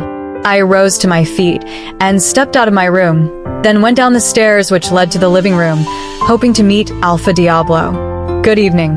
Please, how may I get to Alpha Diablo's?" I asked one of the maids who was clearing some things off the center table. "I saw him go out to the garden about 30 minutes ago." "Ago," she responded calmly. "Thank you." I appreciated her, and then walked out of the living room, heading off to the garden. As soon as I stepped into the garden, I saw him standing, his back turned to me. He looked lost in thoughts, probably examining the beauty of the roses before him. It seemed like he was staring into blank space. There was definitely a lot on his mind. Probably thinking of his dead son, Brent. I couldn't imagine the pain he must be feeling, probably the equal amount of pain Jace also felt when his dad died. I guess I'll never know. "Why aren't you asleep?" he asked as I got closer to him. He must have sensed my presence from the moment I stepped into the garden. "I couldn't fall asleep, Alpha. Something bothering your mind?" he questioned, then turned to look at me. Yes. "I think it's time I left your pack. Thank you for your protection and hospitality so far. Words aren't enough for me to thank you with, but they are all I can offer for now. But I don't belong here. I hope you can understand me." I spoke, hoping the conversation was going to go well. "That's you trying to say you don't mind going rogue?" Alpha Diablo uttered, with a straight expression. "Honestly, Alpha, I have given it a lot of thoughts, and I think it's the right thing for me to do. I don't mind going rogue, as long as it brings me peace of mind." It's much better than being in a place where you just don't blend in or feel among. Besides, my former pack would never forgive me if I keep hiding under your roof. I'm tired of feeling that way, feeling lost. Becoming a rogue might be the best solution to my dilemma right now, I uttered, followed by a sigh. Bella. If you're out there, I can't assure your protection. Out there can be a lot of dangerous things which could happen. Are you sure leaving is the right thing? Alpha Diablo asked, trying to remind me of how scary it is for an Omega like me to be out alone as a rogue. But then I had already made up my mind. I was going to face it all on my own. I was done feeling miserably different or lesser than a group of people. Being on my own would rid me of those belittling feelings as long as I want. I just want to leave, take a new path and finally be in control of my life for once. I spoke adamantly. All right, if your decision is to leave, then I won't stop you, but you'll have to stay just a little longer until I have carried out the ritual I want to perform. A ritual? I repeated, sounding baffled. What ritual could he be talking about? I muttered. What kind of ritual did he have in mind to perform, and why did I have to stay until it was over? Did it have anything to do with me in any way, or did he mean he was planning to offer me as a sacrifice? Could that be the reason he had been so nice to me, feeding me with such good food, like a fat cow to be killed during festive seasons? I guess Alpha Diablo was just as horrible as they described him to be. I staggered backwards, feeling fear spread in my whole body and turning my blood to cold ice. Apparently, Alpha Diablo noticed the change in my demeanor and said, "You don't have to be scared, Bella. It's not what you're thinking, trust me. It doesn't have anything to do with you if that's what you're thinking, but in a way, it does." Alpha Diablo spoke, with a smirk on his face. What do you mean? Please make me understand, I asked, fearfully as I moved steps backwards. Alpha Diablo began to close in on the distance I made away from him, and I could literally feel my heart almost beat out of my throat. "Look at who's trying to become a rouge," he chucked, finding my anxiety amusing. "Are you really certain that you can be fine all on your own in the woods, especially when it's night?" "Definitely not with this demeanor. You look really scared," Alpha Diablo added as he chucked, and then stopped moving closer to me. I found it difficult to speak as I was still uncertain with the situation, if I was actually a prey to him or he was playing mind games with me. "Your young Alpha sent my dead son's body in exchange for his father's corpse and the other bodies, so I've been keeping my son's lifeless body somewhere, and it's been a difficult reality to comprehend that I'll lose my only heir just like that, and a lot of thoughts have been running through my mind." "Thoughts like what?" I asked from a place of extreme curiosity. Alpha Diablo held my gaze. "It's time I bring him back to life." "What? Back to life? How? Is that even possible? In this life, a lot of things are possible, my dear. You have no idea. Trust me," he responded confidently. "If it's true what you say, and Brent could really come back to life, my question is, what does this have to do with me?" I asked, my fear resuming. A crazy and very random idea swiftly ran across my mind, and I hoped it wasn't what I was thinking. I hoped he wasn't trying to swap our lives, or something like that. I've heard a lot of tales about this type of rituals, but I always thought them to be nothing but fairy tales. For the ritual to work, the presence of someone who is present at his death scene is needed. You won't get hurt. All you're needed for is to bear witness, and that's it, he said, then he snapped his fingers. A guard who I didn't notice was around the garden, all along, came running to Alpha Diablo. "Yes, Alpha," he spoke with a bow. "Bring her in," he instructed him, and the guard bowed again before he left. I looked towards the direction in which the guard left, still trying to process what exactly was going on, and in just a few seconds, the guard came back with a woman by his side. The woman wore dark clothes, and her hair color was black with a mix of silver in it. She looked so strange, and even her aura was really overwhelming for me. As she got closer, we locked eyes, and an unsettling feeling whirled deep inside of me, making me feel a bit nauseous and weak. But something else got me shocked. Is it just me, or the both of you share this striking resemblance? Alpha Diablo asked, looking taken aback. Chapter 37. Jace's POV. The Alpha and Luna of the Red Wolf Pack is here. Matthew informed me as he walked into my personal bar. I withdrew the cigarette from my lips and puffed out a thick smoke which filled the air for a moment. Did they come with Bianca? I asked, out of curiosity. I'm not so sure about that, but only the Alpha and Luna has made their presence and have now been escorted to the meeting hall. Is there a reason you asked? No, nothing in particular. I responded and took one last gulp from my glass of alcohol. All right, let's leave, I said to him and rose to my feet, preparing to leave. We both stepped out of the bar. And while I was walking to the hallways which led to the meeting hall, all that was on my mind was hoping for our meeting to be a success. The Red Wolf Pack were the only one who agreed to taking down the Dead Wolf Pack. None of the other packs had the guts and confidence to do that, so I had to ensure that I got a hold of this opportunity. The only thing I wasn't okay with was the fact that they wanted me to make their daughter, Bianca, my Luna. The love of my life was somewhere, probably in pains of the way I reacted towards her. If she heard that I got married to Bianca, she would feel torn apart, and there would be no one to console her. I wished I could go out to see her, but I couldn't, for different reasons. She was currently in the Dead Wolf Pack, and the Alpha had made it clear that he didn't want to see me around his territory, and secondly, I had not cleared the issue with the pack members. They wanted her dead, and I hadn't come up with a decision that would spare Bella's life. I pushed the doors of the meeting hall open, and as I walked in, the Alpha and Luna of the Red Wolf Pack turned their heads to look at me, and they rose to their feet. Welcome, young Alpha. Or should we call you Alpha Jace instead? The Alpha spoke, with a slight smile on his face as he and his wife had their seats. Alpha Jace would be much better.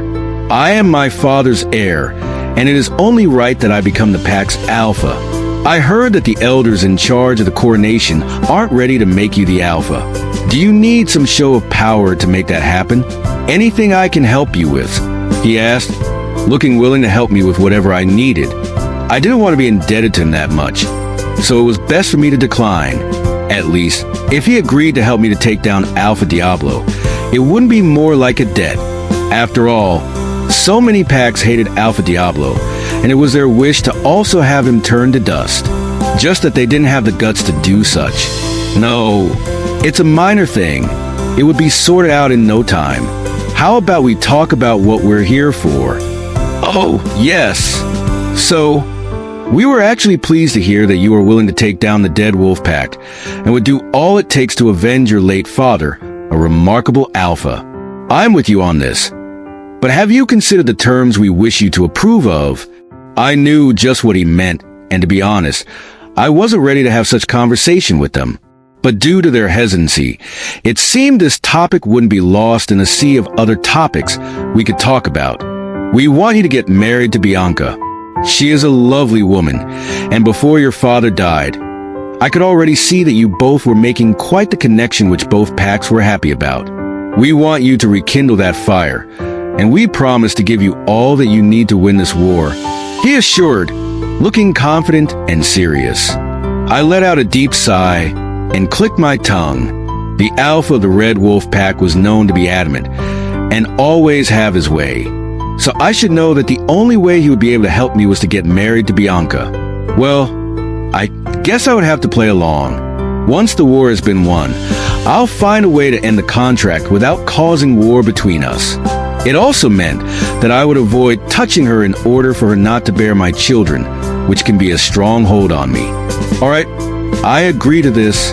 I spoke, and their faces brightened up immediately. Okay then, we have the papers ready, he said. Then his beta brought the contract forth. They made me sign an agreement with them, and the deal was on. By the way, didn't Bianca come with you? She did. She must be somewhere around, taking in the beauty of your pack surroundings. All right then, she can take her time. Well, if you'll excuse me, I said as I rose to my feet. I'll like to use the restroom and would be back to discuss details regarding this war and the little I remember of their pack interior. All right then, we'll be here waiting. I turned away and began to head over to my room. I was frustrated that I had to get into a contract with them because I hadn't figured out a safe way to end the contract without causing another war. The Red Wolf Pack was another pack one wouldn't want to mess with as well, and endangering the lives of my pack members because of my selfish desires wasn't so great. As much as I detested how strict my father was, I wanted him to be proud of my rule wherever his soul was. While I walked through the hallways, I suddenly got hit by a strange aura that lingered in the hallways. There was someone strange in the palace, or should I say someone unfamiliar had walked through this hallway. I trailed the scent, and it led me to my room. My claws came out sharply as they pierced through the air. Whoever might be in that room, I couldn't tell, but I had to be prepared for whatever was behind the door of my room. I pushed the door open, and to my surprise, it was Bianca in a suspicious position in my room. She was going through confidential pack files and information which were top secret. They had been moved to my room after my father's demise. "What are you doing in my room, Bianca?" I questioned. "And why are your hands doing on confidential documents?" Chapter 38. Bianca's POV. As the door opened all of a sudden, my heart almost beat out of my chest. My eyes widened in shock as I discovered it was Jace, and his eyes were on what I was doing, searching through the seemingly confidential document. "What are you doing in my room, Bianca? And what are your hands doing on confidential documents?" he questioned with a serious expression. I was drawn by the intoxicating scent that emanated from your room," I said as I sauntered towards him in a seductive manner. I hoped that he would at least fall for my tricks, as I have no solid explanation to give him. And even if he was still going to ask, I could have thought of a good excuse to give him which he would undoubtedly believe.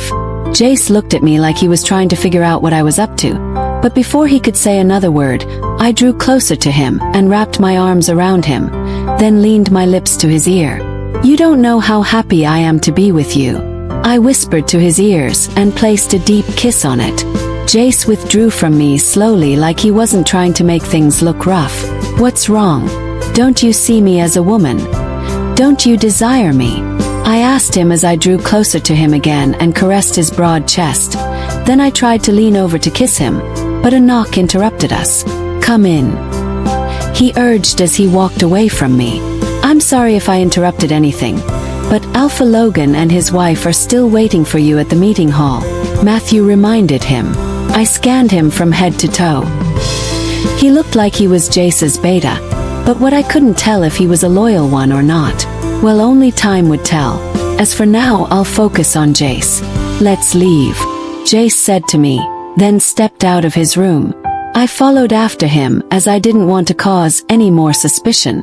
We walked through the hallways, leading to the meeting hall where I saw my parents sitting with Grace and Poise. "I'm sorry I kept you waiting. I actually met her, so we got lost in everything," Jace spoke with a slight smile. I loved his sense of humor, and somehow to me it seemed like he was already into me but was still taking things slow. "Oh, it's fine.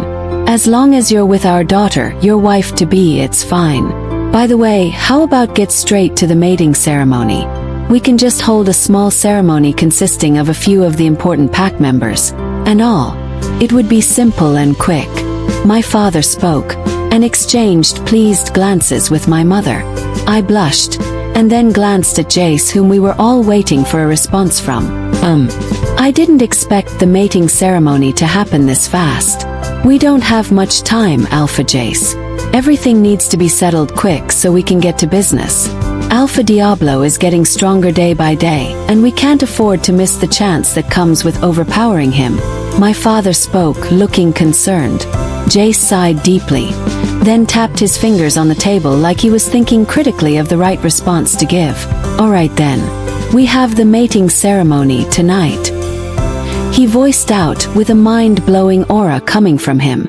After the brief meeting about the mating ceremony, Jace excused himself and I was left alone with my parents for a long period of time, and that was after we were led back to the living room to be entertained by the TV. "Let's have a talk, Bianca," my mother urged as she rose to her feet and headed to the garden. The last time I came here, which was the last time I saw Jace's father, I had checked out a few sceneries in their surroundings, so I knew where exactly their garden was. I followed my mother to the garden, and then we both halted when we got to the middle of the garden. "You can't mess this up, Bianca. You know your father's hopes are high regarding this particular mission," He expects a lot from you. You need to help regain the pack land Jace's grandfather stole from us many years ago. My mother said, staring at the stars like she was reading what she was saying from them. Yes, mother. No. And I won't let him down, I assured my mother with an aura of confidence. Were you able to get your hands on the vital documents needed? Yes. I almost did, but he walked in just in time. You don't have to worry, mother. At least, I know where they are now. It wasn't really a tough mission. To me, the mission was easy peasy. By the time I'm done with my role here, my father would be very proud of me, and he would certainly give me a favorable position in the pack. I trust you. I know you'll do so well in whatever we ask you to do. My mother patted me. Now, go get ready for your mating ceremony. It's almost time. It's important to rush things. Now is the best time to act when the pack is unsuspecting, she urged, and then I nodded with a slight smile on my face. I headed out of the garden and stepped into the living room. A few maids were waiting for me, ready to prepare me for the mating ceremony. I followed them to a room, and they began all kinds of body treatment for me until my body was glowing like the moon. The mating ceremony has to be the best, even though we were only inviting core pack members. A few hours later, the mating ceremony had taken place as it was rushed, and it was successful. Now, Jace and I were in the same bedroom, and for an hour, he hadn't made any move. He's probably shy. I moved closer to him as he sat on the bed, puffing out smoke from his mouth. I didn't know he smoked cigarettes, but he looked so cool while doing that. I stood right before him, and he looked up at me without an expression on his face. Then I took away the cigarette in between his lips, and killed the fire at the bottom, then sat on his lap seductively. How about we continue from where we stopped? I whispered into his ears. Surprisingly, he withdrew himself from me gently, and rose to his feet. In this engagement we won't be having sex, Bianca. Not even in marriage. He spoke in a calm tone, while maintaining his cool demeanor. What? I exclaimed out of shock. You heard me right. No sex. You only have the title of being my Luna. No. This could only make things go wrong in my plan to help my pack reclaim this packland. I need Jace madly in love with me and eating from the palm of my hands, or this might ruin the plan. Chapter 39. Bella's POV. I was still in shock over the woman who shared semblance with me. The ritual was meant to hold this night, and I couldn't wait to see her face again. Apart from the striking semblance, there was this strange aura I felt around her that had an impact on me in one way. Although I still can't make out what I felt anytime she was around me, but I was sure to find out. Alpha Diablo had dismissed the fact that we shared the same face, as he was more concerned about the ritual of making his dead son come back to life. Probably after the whole thing, I might walk up to her and find out a few things hopefully. A knock came on my door, and I got down from the bed to attend to the person knocking. Good evening. The Alpha has asked for your presence at the field. Everything is ready at his time. The maid informed me politely. All right, thank you. I appreciated her, and followed after her. I didn't know how to feel while I was heading towards the field. I wasn't so sure of the outcome of the ritual, especially that my presence was important there. Even though Alpha Diablo has been so helpful to me, I can't fully trust that he wouldn't take advantage of me in any way if he had to, just to bring his dead son back to life. On getting to the field, I noticed that no maids were there, not even guards. All I saw were fire torches stationed around a particular location on the field. I noticed that Brent's lifeless body was also present at the scene. I carefully took steps towards them, and Alpha Diablo welcomed me the moment he noticed I was present. All right, the ball is in your court, Teresa, Alpha Diablo said to her, and moved backwards a bit with both his hands at his back. Do I have to move backwards as well? I asked, unsure of how everything was meant to play out. No. Just stay where you are, Teresa answered calmly. I cleared my throat and stood firm, waiting for whatever was going to happen next. Teresa began to mumble some words which I believed were spells. The atmosphere became tense, and I began to feel uncomfortable. Something was happening deep inside of me, like she was causing it to happen. She directed her hands at Brent, and continued mumbling out some words with her eyes shut. I continued to stare at her, and my eyes began to get a bit drowsy to an extent that I staggered backwards. "Stop," I muttered out in a tone barely above a whisper. No one heard me, and the intensity was becoming too much for me to bear. A loud piercing sound hit me, and I held my head so tight, hoping the piercing sound was going to stop, but it seemed worse. Suddenly, Teresa gasped and her eyes widened. Then she staggered backwards until she regained her composure. But all along, her eyes never drifted away from Brent.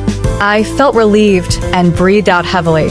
Before I could question her on what exactly went wrong, we heard a cracking sound and looked in the direction of where the sound came from. It was Brent. He was moving. My son. Oh, my goodness. It seems to be working. Alpha Diablo voiced out, looking really excited, disbelief etched on his features.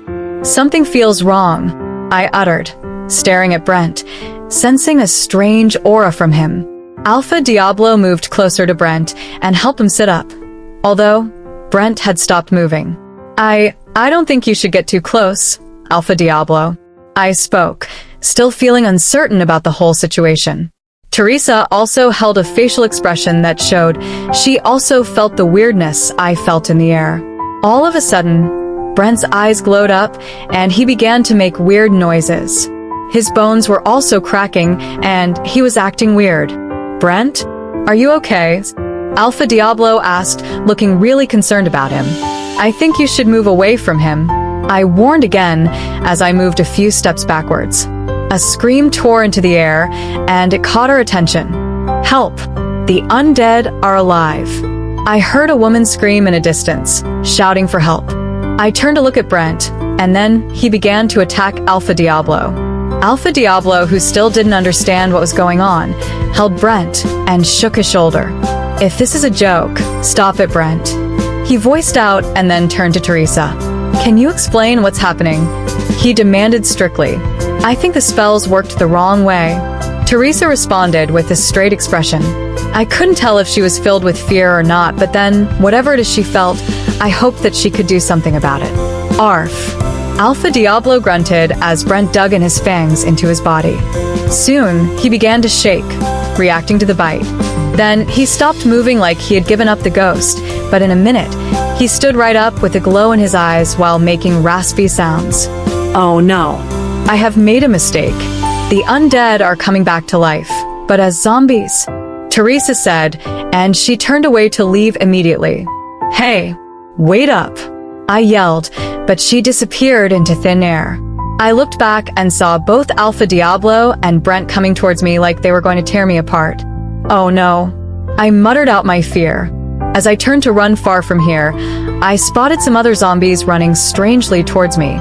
"Shit." I cursed out loud and began to run as fast as I could from them. They weren't as fast as I was, but it seemed to me like they were catching up. "Everyone run. Run," I voiced out as I got back into the palace. A few zombies had actually come into the palace and were beginning to attack people. I ran out of the palace and began to head for the woods. I ran as fast as I could, but then I stumbled upon a rock and fell to the ground, then hit my head hard on something.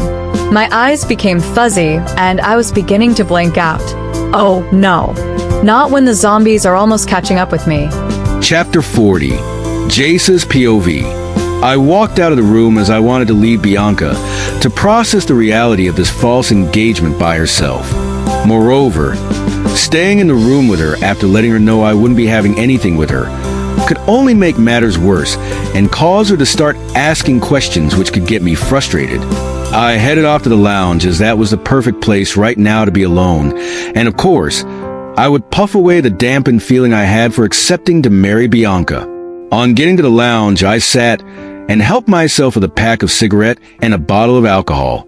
Then I leaned my back on the seat as I light up my cigarette and placed it in between my lips, then sucked in the air and released it as a puff. At the snap of my fingers, a classic music came on. Perfect, I uttered under my breath. In no time, the air was filled with smoke, and I shut my eyes to drown in my thoughts. For days which I hadn't set my eyes on Bella, it has been quite saddening for me, but as an alpha, I had to bottle it all up and make my weakness unknown to the crowd. Even Matthew, who is my best friend, doesn't know how I feel deeply. Flashback. Let go of me, you witch. I yelled at Bella at the dead wolf pack. I saw it in her eyes. She was shocked and broken. Back to reality. Oh, would I ever be able to gain back her forgiveness? I said as I took another puff of the cigarette. I had hurt her so many times, so much that this time, I wasn't certain of how she would take things. Would she forgive me easily like she did the last time? Or would she curse at me and warn me never to show up in her life again? I let out a sigh and dimmed the light of my cigarette to take up another one. But a knock came on the door which made me to turn my head in the direction of the sound of the knock. I reduced the music volume, although it wasn't high, but just so there would be a clear communication. Come in, I urged, then crossed my lap and folded my arms as I waited for the person to come in. Matthew walked in and gave me a bow. Now, he was beginning to take things seriously, seeing me as the alpha he needed to bow to. Once I am crowned alpha, he's definitely going to be my beta. Fredo would have been in his stead, but sadly for him he died early. I overheard something, and that's why I came to tell it to you. Spill it. I urged curiosity, getting the best of me. I overheard Beta Ryan planning with an elder to hire an assassin to get rid of Bella, since you haven't made any decision regarding her yet. Matthew informed me. I shot up from the chair the moment he finished his sentence. How would Beta Ryan plan something like this behind my back? How dare him? He was definitely not a man I could trust, and once I get crowned as alpha, I'll take him down. Let's go over to the dead wolf pack right now. I instructed him as I made to leave the lounge.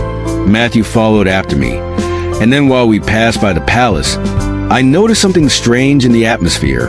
Do you sense it too? I asked Matthew, who halted right beside me. Yes, he responded, also looking around to get prepared to defend me from any sudden attack or whatever was causing the aura to be this strange. Suddenly, we saw someone from a far distance, moving in a weird way and making a raspy noise. Hey, what the hell are you doing, loitering around the palace? I questioned with my brows raised, but there was no response. Suddenly, the man increased his pace, and I was able to get a closer look at him. His skin looked dried up and covered with sand. Some parts of him were skeleton. Before I could say another word, I heard people burst out of the palace, screaming. There were so many other strange beings like this man, chasing after people and biting the ones that were too slow or froze in fear. Shit, they are the undead. The dead came back to life. Matthew voiced out, looking worried. How the hell did this happen? I questioned, baffled at how something like this would come up out of the blue.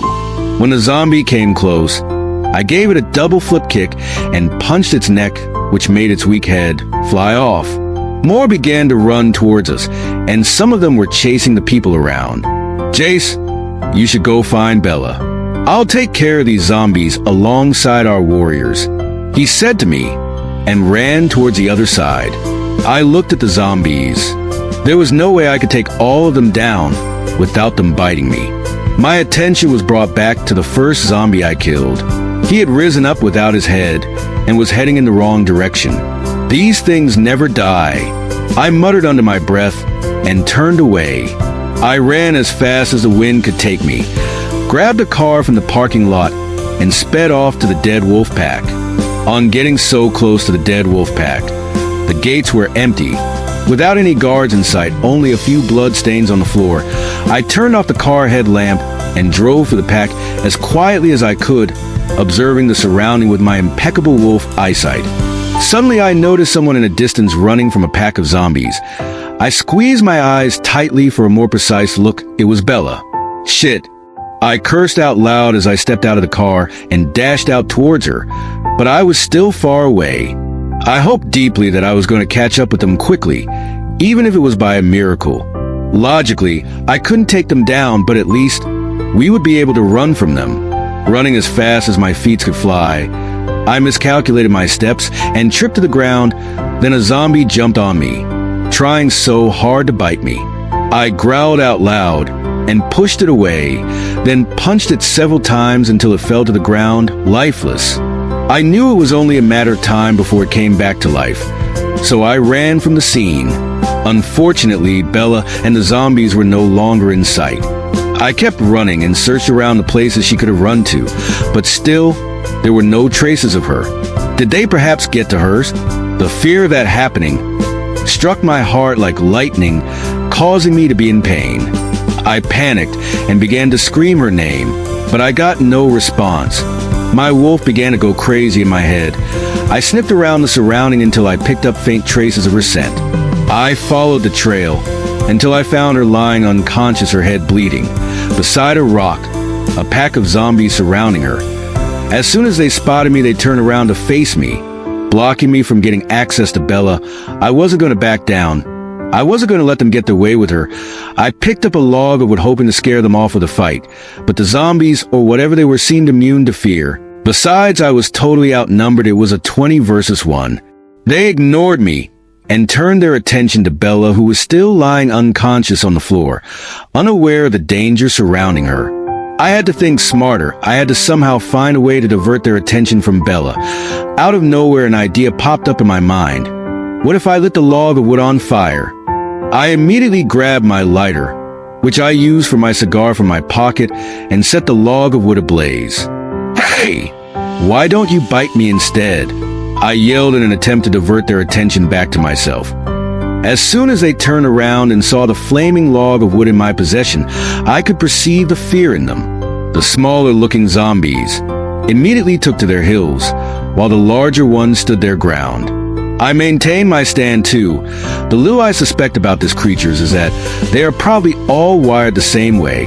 So if fire was enough to make the smaller ones take to their heels, then it definitely should make the bigger ones break too. At this point, I was done playing with these creatures. I'm never letting them take Bella from me. I gathered all the confidence I could find from both myself and my wolf, and charged into the zombies as fast as I could with the burning rug. I smashed into them with the flame, and they burned away in the smoke, disappearing into thin air, without any traces. "That's it. The only way to kill the undead is through fire," I muttered. And with that, I picked up Bella's unconscious body and returned back to the car safety. Chapter 41. Bella's POV. My eyelids fluttered open, and I found myself in a quite familiar surrounding, my former PAX lounge. I sat up immediately, my head aching with pain, and a gasp escaped my mouth simultaneously. How did I get here? What am I doing in this place? I said under my breath, looking really baffled. Then the door opened, and behold, Jace walked in. My heart skipped a beat, and my body charged up, making me feel vibrations from all over. I went breathless for a moment, as Jace was handsome as ever.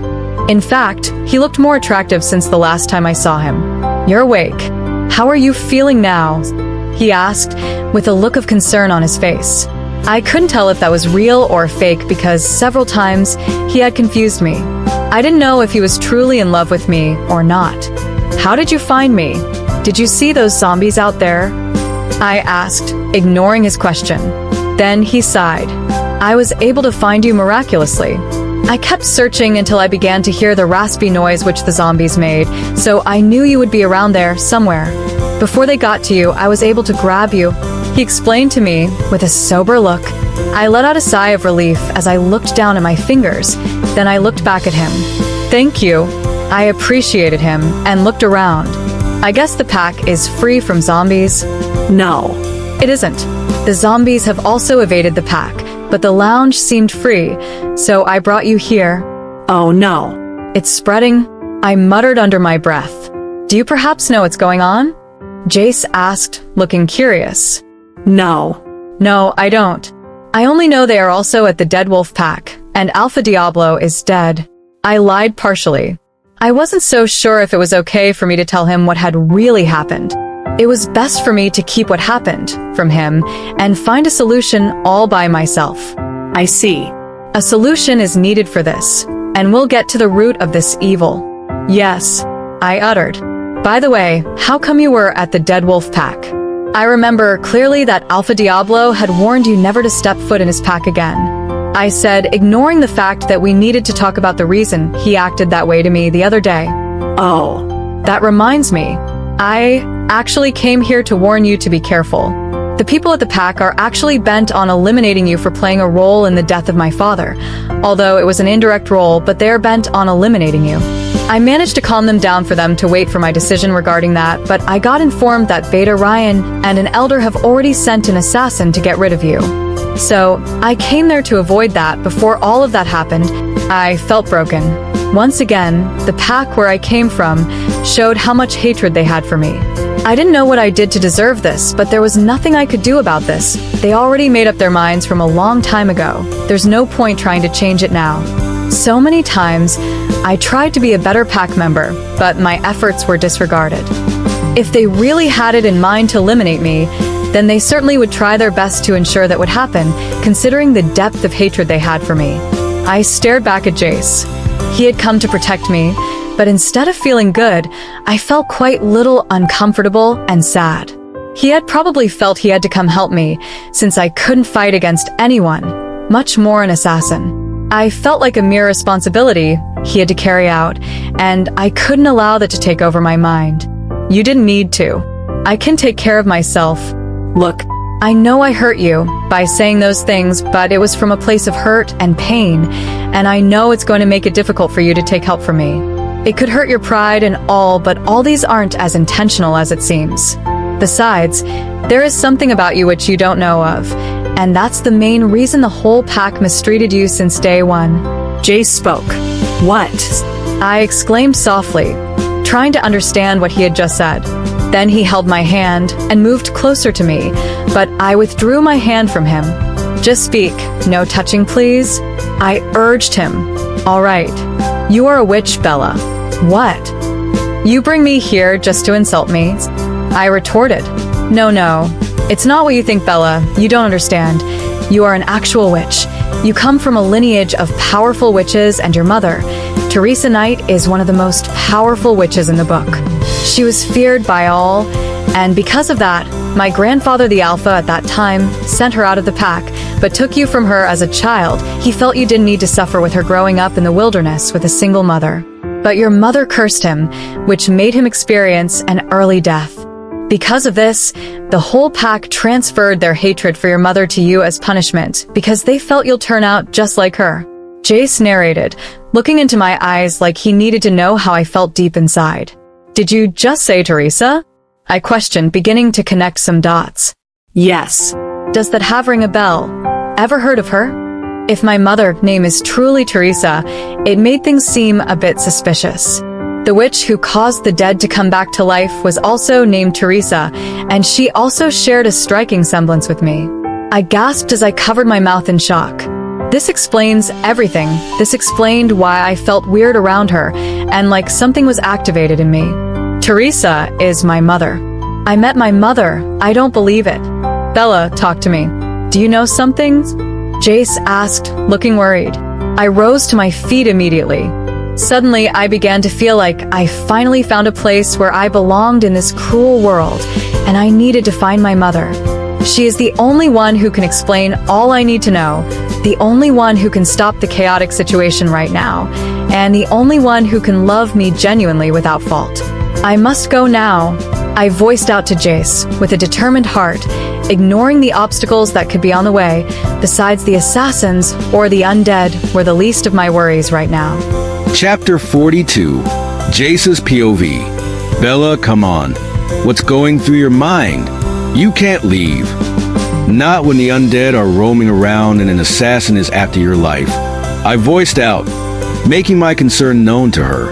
Why do you care? You know what? Just go back to the pack and save your people. I can take care of myself. And I promise to come back a better person, she said, then turned to leave. What do you mean by that?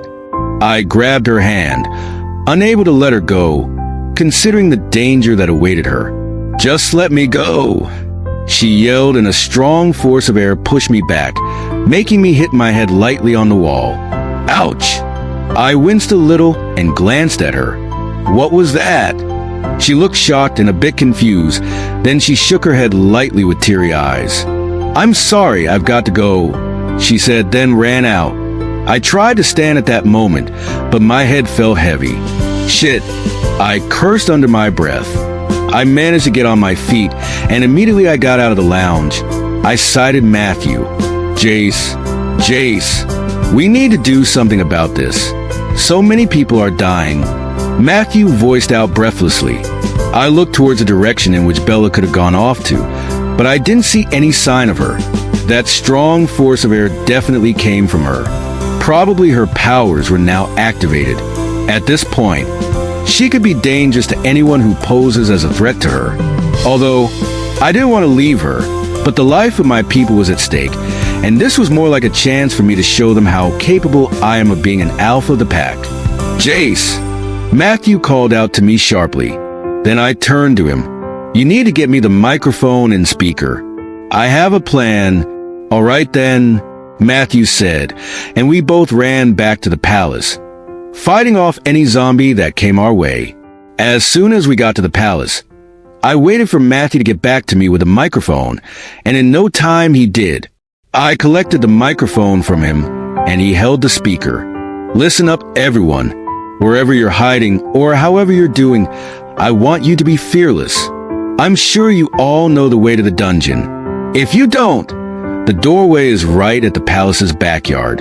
Make your way into the dungeon without allowing any zombie to go with you. Even if your family member or lover has been bit and hasn't turned into one of them, you have to let them go. They would eventually turn. For our safety, let's make our way to the dungeon.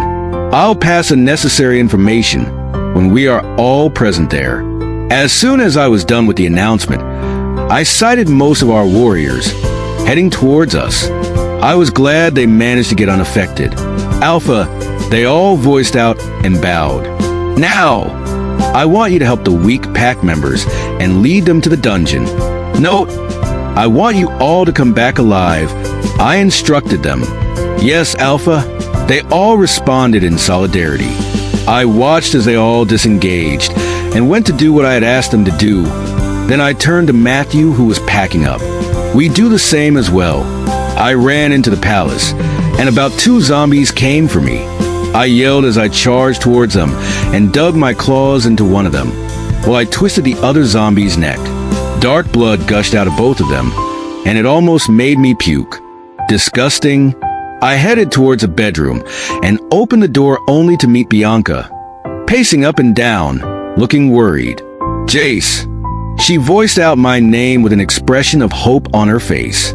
She ran to me and hugged me while sobbing. Where did you go to? I was so scared when I found out that zombies had evaded the palace. It's fine. We'll head to the dungeon now. What about your parents? I asked, out of concern. They're fine. They called me over the phone and informed me that some warriors are leading them to the dungeon. Can't we all find a way to escape here and head over to my pack? It could be unaffected. Haven't you guys lost any pack member before? Haven't you buried any one of them before? If you have, then expect them to be back to life, roaming your pack right now. The moment I said that, it occurred to me that my father and Fredo would also be among those roaming around as zombies. My heart broke, as that wasn't how I wanted my father to turn out. His death ought to be honorable and dignified, not him having to turn into a zombie, which a mere pack warrior would have to kill with his own hands. Jace, Bianca brought me out of my thoughts. I'm sorry. I apologize for blanking out. All right, stay behind me while I deal with any zombie that come our way. I instructed her, and she nodded. I pushed the door open and looked around carefully as we made our way down the stairs leading to the living room. On getting to the living room, I immediately headed to the kitchen to grab a few things which some people could eat to gain strength. Bianca also helped me in that, and after we had grabbed all we could, without making it too much, we headed out to the backyard. The backyard was really dark, but thanks to my alpha eyes, I could see right in the dark. Then I heard a raspy voice. Oh no! Behind us! Jace! Bianca screamed, and when I turned to look back, my eyes fell on my father, with a creepy smile on his face, slowly wheeling towards us on a wheelchair. Jace, it's me. It's Daddy. Daddy came back from the dead. I heard him speak.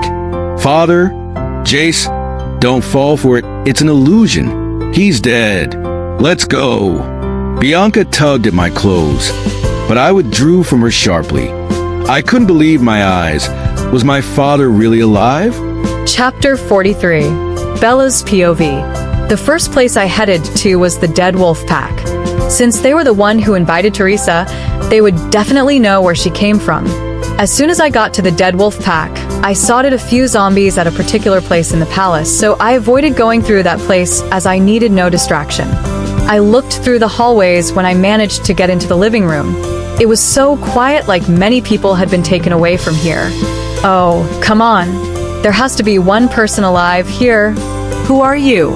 A zombie or a wolf? I heard someone question and turned towards the direction of the voice. It was one of the warriors. It's me, I said to him, and then he made an expression that showed that he remembered me. What brings you here? You should have run from here the moment this chaotic situation began. I had to come back. I need to know where Teresa resides. She is the only one who knows how to stop this, I said to him, and then he moved closer to me. Are you sure about this? Yes, I am. Obviously. I responded immediately. We rely on you to find her. Please ensure you come back alive. I'm currently bitten, and I feel soon I'll turn like them. I looked at him and noticed a bite on his shoulder, and looking closely at his face, I noticed he was trying his best to fight the zombie parasite. She resides at the Mist Village. Just go through the woods and follow the path right from the middle of the forest, and he was beginning to turn, and I knew right at that moment that there was no way I could get any more words from him. Shit. I cursed out loud and ran out before he turned fully and began to chase after me. I ran out of the palace and passed through the same way I did, heading to the forest. I had managed to get deeper into the woods without falling into the hands of the zombies. I couldn't let any of the zombies get me before finding my mother. Now, where do I find you, Mother? I said, under my breath, as I looked around me. I was surrounded by a thick forest, and the moon shone brightly above me. The chilly breeze came as a force, and I had to wrap my arms around myself to keep myself warm a little. There were two paths, one at the left and the other at the right. I was torn between choosing the path to follow, and it was disturbing. The warrior wasn't able to give me a detailed description. I just had to depend on my luck. I looked at both paths, and I felt if I went on the right path, I won't find my mother, and if I went on the left path and ignored the right path, I might not find my mother. If only there was something that would give me a hint of where to follow, it would have been much better. I sniffled as the cold was beginning to get to me. Oh, Moon Goddess, help me, I said under my breath, then began to head to the path on my right. But then, my side eyes caught light emanating from a particular side, and when I turned to look at the path at the left, which was now on my back, I saw fireflies dropping on the floor and forming a trail. Could this be a sign? Could this be the path I meant to take? Are you really leading me to my mother's? I voiced out, feeling so excited with tears filling my eyes up. Only the Moon Goddess knew how happy and grateful I was to the fireflies. I turned fully towards the path on the left. As I took each step, 2 or 3 fireflies flew away as they had done their part by showing me a trail. Suddenly, a zombie intruded, and the fireflies flew away. No, no, no, don't leave, I pleaded earnestly, but they had all disappeared before the zombie made an irritating sound. Anger filled my heart up, and I glared right at the zombie. Then I raised both my hands up, and I could feel a force forming in both my hands. With anger, I directed the force and wave of energy towards the zombie, and it split up, causing the dark blood to spill all over the path and on some leaves. Then I squatted, feeling lost and annoyed. Even now that I had killed the zombie, there still was no way for me to find my way, as I had already seen there was another intersection after this path. Why? Why? I yelled as I buried my face between my folded arms and knees. I felt unlucky once again.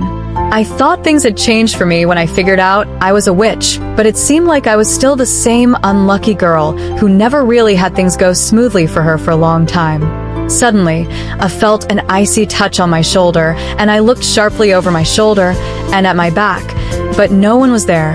I rose to my feet quickly, and as I looked forward, I noticed the fireflies were back, but were at the other intersection.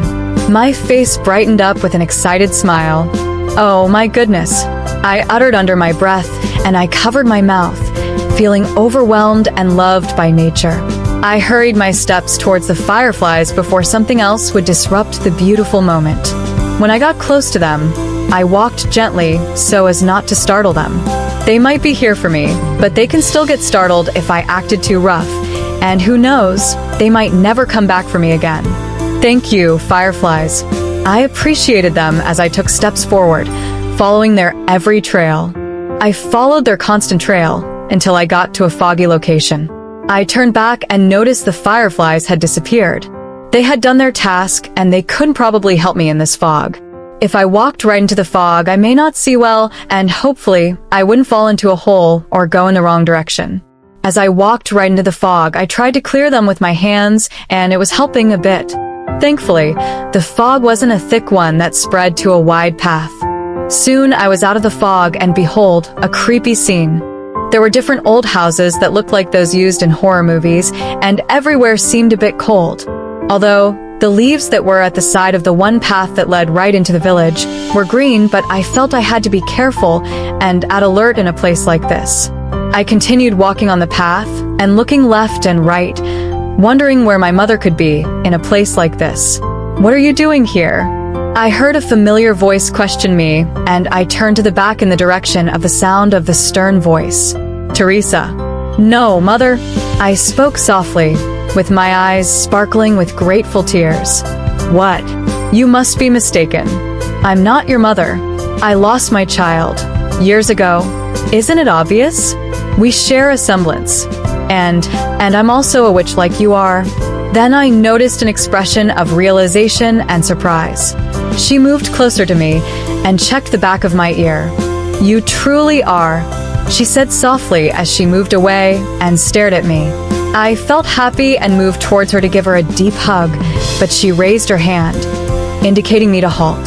"What?" I asked, baffled as to why she would tell me to stop. "Because you are my daughter doesn't mean I accept you as mine. Ever since I had you, all I have ever known is bad luck, and even when we met at Alpha Diablo's pack, your presence made my work go wrong. I don't want to have anything to do with a daughter like you. Leave this instant."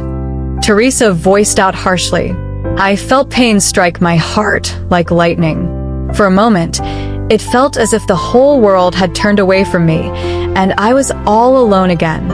My mother, whom I thought was going to touch my cold world with warm hands, had rejected me, and somehow, it felt worse than the rejection of a mate bond. I never want to see your face.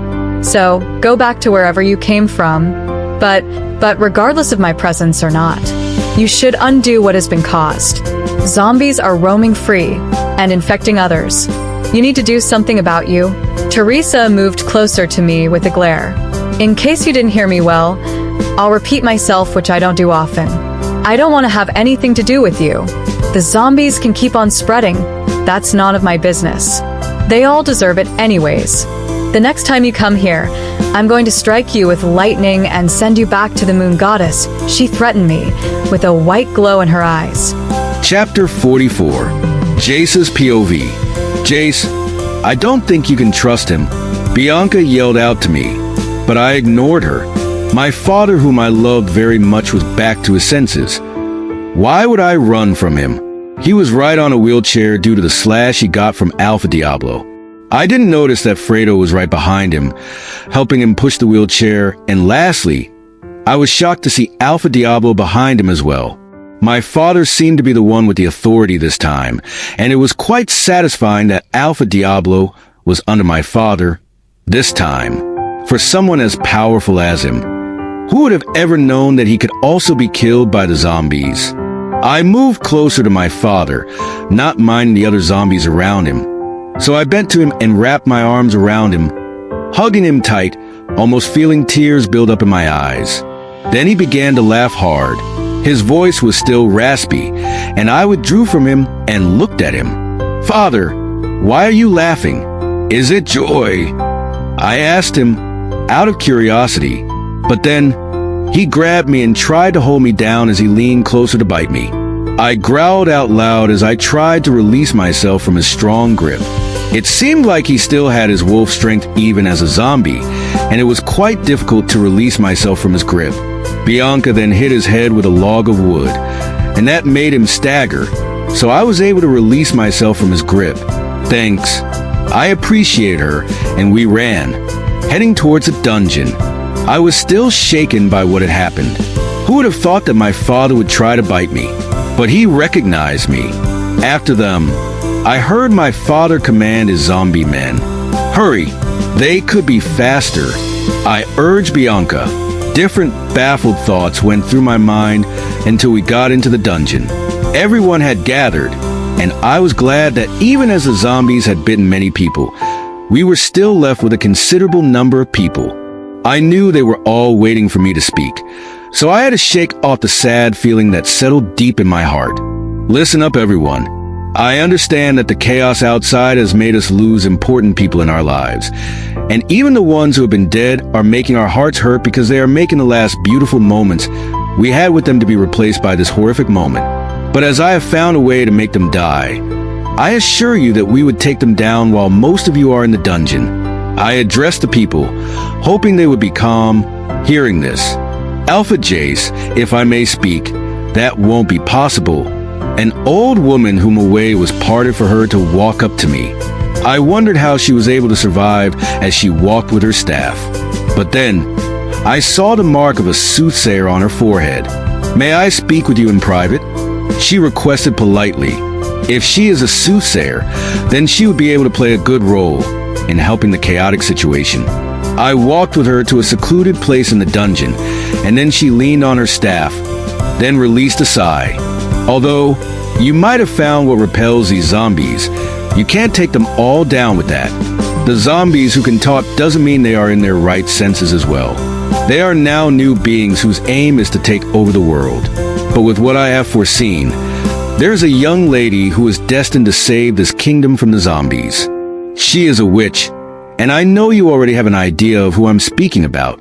But you need to find her right now, because if you delay any longer, she might never be the same person you know. Although, the way the soothsayer spoke seemed like parables, but I didn't need anyone to tell me that I had to act fast. I rushed back to where people were. 15 warriors will follow me. We have a journey to make.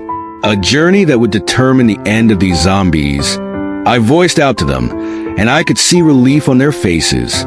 "Long live the Alpha," a person voiced out from the crowd, and then another voiced out until everyone voiced out. "Long live the Alpha." I felt more confident and like an alpha that I truly am. Truly, the support of the people plays a vital role in an alpha's reign. I gathered 15 warriors, and Matthew also joined in. We all went out of the dungeon and picked up some fire torches, which we were going to use against the zombies. At least, they were going to turn into dust the moment fire touches them. Through the use of the fire torches, we were able to get through to the deeper part of the forest. "How are we going to find her?" Matthew asked, out of concern. "Have you forgotten we are mates? Even though I haven't marked her, I can still sense a bit of her. The only thing is it's not as strong as when she's fully mine." I responded, "Oh, I see. All right then. At least, we've got a trail. Yes, let's keep moving." We waded our way through the dark forest and through a fog until we got to a weird village. I can sense her presence here more, but something strange is happening. "Let's hurry up," I urged the warriors, and then we quickened our steps until we sighted Bella. Beta Ryan, whom I hadn't seen all through, was present with 2 masked men who were probably the assassins. "You can get rid of her. I don't need her." A woman who looked just like Bella spoke harshly. She must be her mother, the powerful witch. How could you be so willing to throw me out? To get rid of me? Bella retorted with tears streaming down her eyes. Like I said, I don't care. And instead of I having to get rid of you myself, they could do it. Bella cried out and fell to the ground, looking heartbroken, and suddenly the atmosphere changed. The wind began to blow fiercely, making the leaves and tree branches around to bow and dance in rhythm to the wind's force. Everywhere got darker, and then we moved a bit backwards, unsure of what was going to happen next. The ground began to shake like an earthquake was going to happen. It was more like her emotions was the reason for this. Everyone moved backwards again to avoid being struck by the calamity. The moment she raised her head and screamed out loud in pain, the thunder clapped and rumbled loudly. The lightning then struck the ground, almost causing fire. Right there, I knew that Bella was actually the ultimate witch. Chapter 45. Bella's POV. How the mother who birthed me and probably went through pain just to bring me out to the world could reject me easily and not mind about the assassins who wanted to kill me was so baffling and painful. What exactly did I do to her that made her forsake the love she had for me?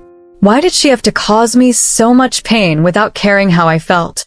How did she manage to throw away our bond without batting an eye? No. I screamed out again in pain, and the thunder rumbled louder than the first and second. Bella.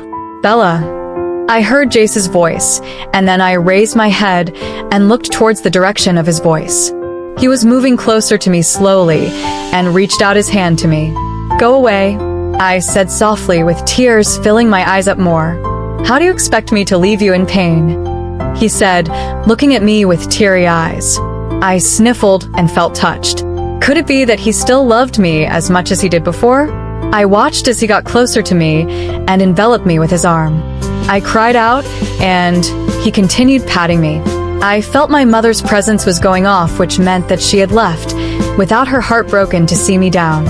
More tears came out like I had a well stored behind my eye sockets, and all through, Jace wrapped his arms around me and patted me.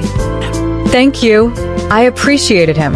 I had sobered up and was ready to move on from my mother, who rejected me. Beta Ryan and the assassins who were sent to kill me were seized. Although, I wasn't certain they were going to be punished for an Omega like me who they deemed worthless. It's fine. Now that my own mother has rejected me, I'll leave to find a life of my own. Bella, no. Everyone needs you. You are the one who can stop the zombie situation. We all need you. So, now you all need me? When I needed you, where were you all? I questioned, feeling they were being unfair and selfish. Bella, come on. Don't be like your mother, who has no interest in helping. Please don't turn your back on us, on me. I know deep down that you are good and unique, even when people didn't see that part of you.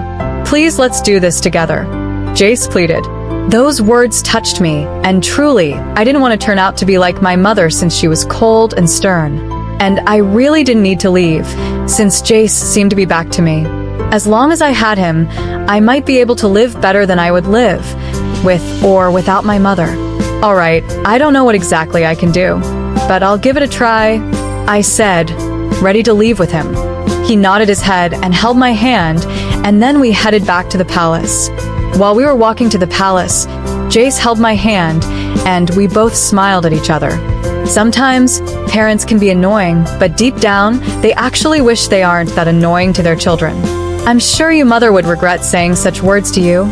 It would be too late before she realizes she already lost her gem child. I said, without emotions.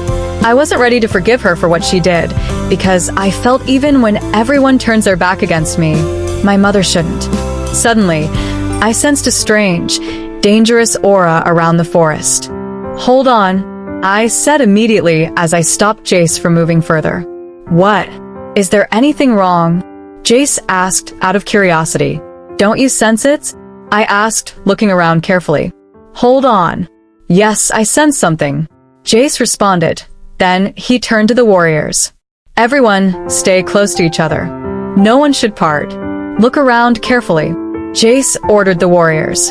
A loud screeching sound pierced through the wind, and we all had to block our ears.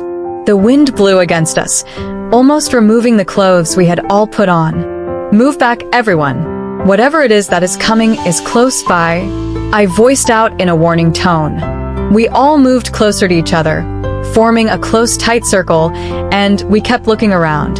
Another loud screeching sound pierced through the wind, and everyone went down to their knees, covering their ears in pain, except me. I noticed blood coming out from their ears, and I knew if this continued for long, they could actually go deaf. In a second, a large body of zombies attached to each other came out of wherever it was. It was a giant whose body was made of many zombies attached to each other. It growled out loud, and the wind blew against us, trying to blow us away from the ground. "Hide! You can't get rid of this one," Jace voiced out. Everyone began to run towards a hiding place, and Jace held onto my hand. "Come on, Bella. Let's hide," he urged out of concern. "No. I'm tired of hiding. It's either this giant die or I die with him," I said with confidence. No, Bella. This one is way too large and big. Any zombie could bite you from any angle.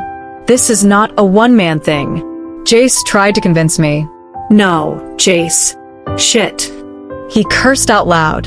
"If you have to fight it, then we fight with you," he said, and then called everyone out. They all lighted fire torches and joined me. I stared at everyone and thought of something I could do with the fire torches. "You said fire torches repel them, right?" "Yes. But this one is too big. We won't be able to kill them all before any of them get to us." "We can," I said, with an aura of confidence. I moved away from them and shut my eyes, then concentrated on the growing force inside of me.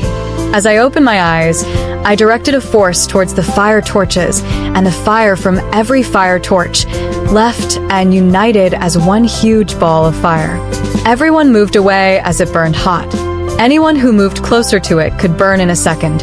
Then I turned towards the zombie giant and directed it towards the giant, certain that it would burn them down and they would disappear. Unfortunately, that didn't work out. The giant roared and stood strong as he dusted off the ball of fire on its chest. Then it rolled down to his large palm. "Now, it's time you take back what you threw at me," he voiced out, with his voice sounding thunderous and mighty. "Oh no. Take cover," I yelled out. The giant was going to throw the ball of fire at us, and only a few of us may turn out lucky to survive the fire. Chapter 46. Bella's POV. As the giant threw the large fireball at us, I ran to protect them even if I didn't know what I could do to protect them. I closed my eyes, and when I realized that the ball of fire had not touched us yet, I looked back and noticed that I had covered everyone with a protective ball, which was fire-resistant. Then I smirked. "Is that the best you can do?" I voiced out. Then with anger, I gathered the force of the wind as one and directed it at the giant. The wind wasn't ordinary. I had to disperse some things in the wind, and when they came in contact with the giant split into half and exploded like flames. As soon as that happened, I could feel a strong wave of energy in me, and I could see the radiation. From the distance, we began to hear the raspy voices of the zombies. "I think the radiation is attracting them here," Jace figured out, and he was right. Many of them were now in sight. In fact, too many to be killed by just one person, but somehow, I felt in me that it was my cue, that I could eliminate them with just one strike of my power. Spells that I never knew of or read about swam through my mind, and I began to mumble them out as I concentrated on the multitude of zombies. Out of the blue, my fingertip connected with a thunderbolt from the sky, and I manipulated the lightning to strike at the multitudes of zombies. In one strike, all zombies fell to the ground and burst out in dust, then vanished.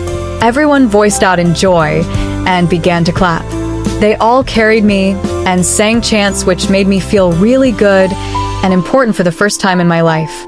The zombie era was finally over, and while we had all lost our loved ones during that period, we hoped that they would finally rest in peace or not be disturbed by any situation anymore. On getting to the dungeon, everyone was happy to see us until someone voiced out, "Isn't that Bella? She has to die this instant." A man voiced out from the crowd, "Shut the hell up." Jace yelled at him. Bella right here was the one who saved us from the zombies. She ended the reign of the zombies and has no right to die. If she was meant to die before, she has already paid for her sins by putting an end to the zombies' reign. He voiced out, and everywhere went quiet. A blush formed on my face. I felt so happy and loved that Jace had actually stood up for me, and everyone had gone silent, without ignoring what he had just said. I will make a judgment now, and whatever I say is final. Whoever is against it should prepare to be thrown out of the pack. Jace voiced out. Then he turned to Beta, Ryan, and the assassins, who somehow managed to return back to the pack alive to my surprise. As for Beta Ryan, I strip you off your position, and both you, Elder Mustang, and the assassins will be held at the dungeon until I know the best punishment that befits you. About 4 warriors held them and dragged them to a part of the dungeon, and someone from the crowd voiced out, "Long live the Alpha."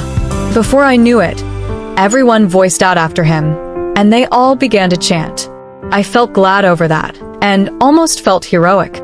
At least, for once, I had played a vital part in something that meant a lot to the pack and even nearby kingdoms. "I'll be right back," Jace said, then walked over to a particular place in the dungeon. I didn't bother trailing him with my eyes. I was lost in the merriment everyone had, and also helped the warriors in leading people out of the dungeon to go to their respective homes, which they would clean up themselves. "Follow me," Jace said as he met me at the entrance of the dungeon. Where are we heading to?" I asked him, out of curiosity. "I need to find Bianca." "What Bianca?" "The same Bianca of the Red Wolf pack," I questioned, feeling baffled over the whole thing. The last time I heard anything about Bianca, she was to be engaged to Jace, and that was because his father was enforcing it. Hearing him having to find her made me feel uneasy and a bit threatened. Now that Alpha Mark was no longer alive, and even those who also supported the fact that he could not get married to me were no longer in the position to oppose, things were supposed to be smooth, and anything regarding Red Wolf Pack wasn't meant to be mentioned. Look, I'm going to explain that to you, but right now, let's just find her. I need to know if she didn't stay in the dungeon as instructed and was probably bitten by the zombies. He urged, and then I followed him out, heading to the palace. Deep down, I had a terrible wish I wasn't supposed to have in mind, but that's what love can do to you. I wished she would have been bitten by the zombies, or she would have fled off to a faraway place where we wouldn't find her. I just didn't want her to have anything to do with us anymore. Her name brought heaviness in my heart because of the role she played while Alpha Mark was still alive. "Come on, hurry up," Jace urged me as we got into the palace. I could have blown up because I wondered why he would be this concerned about a person that isn't meant to be someone to you. There was no one in the living room, so we headed up the stairs leading to the rooms. As soon as we got to the top of the stairs, I felt a presence. Actually, the presence of 2 beings right at Jace's room. Jace tried to open the door, but it was locked, so he used all his might to smash it open, but what we saw sent a wave of shock. Chapter 47. Bianca's POV. I had made my way out of the dungeon when I sensed the change of atmosphere. Not everyone could sense that, so I decided to go out of the dungeon without anyone knowing to confirm if the tribulation was over. As I managed to sneak out of the dungeon, I bumped into Tony, one of the warriors from my pack, who was sent over by my father to help Jace with his revenge plan against Alpha Diablo. I've always desired him. I gaped at how handsome he looked, and even his body build was so attractive. I could always feel it that Tony wanted me as well, but he just didn't make a move. Now that he was here, I wonder if he was here for me. I ensured I lived through the whole apocalypse just to be with you and make the most of my time with you, in case I don't live long enough. Then I don't want to die with regrets, Tony said, and it seemed so much like he was professing his love. I held his hand and smiled at him. "Follow me," I urged him and led him to the palace, and headed to Jace's room as that was the only place. I felt no one would check quickly if ever anyone got out of the dungeon. We got to the bedroom and I laid on the bed, waiting for the magic to happen.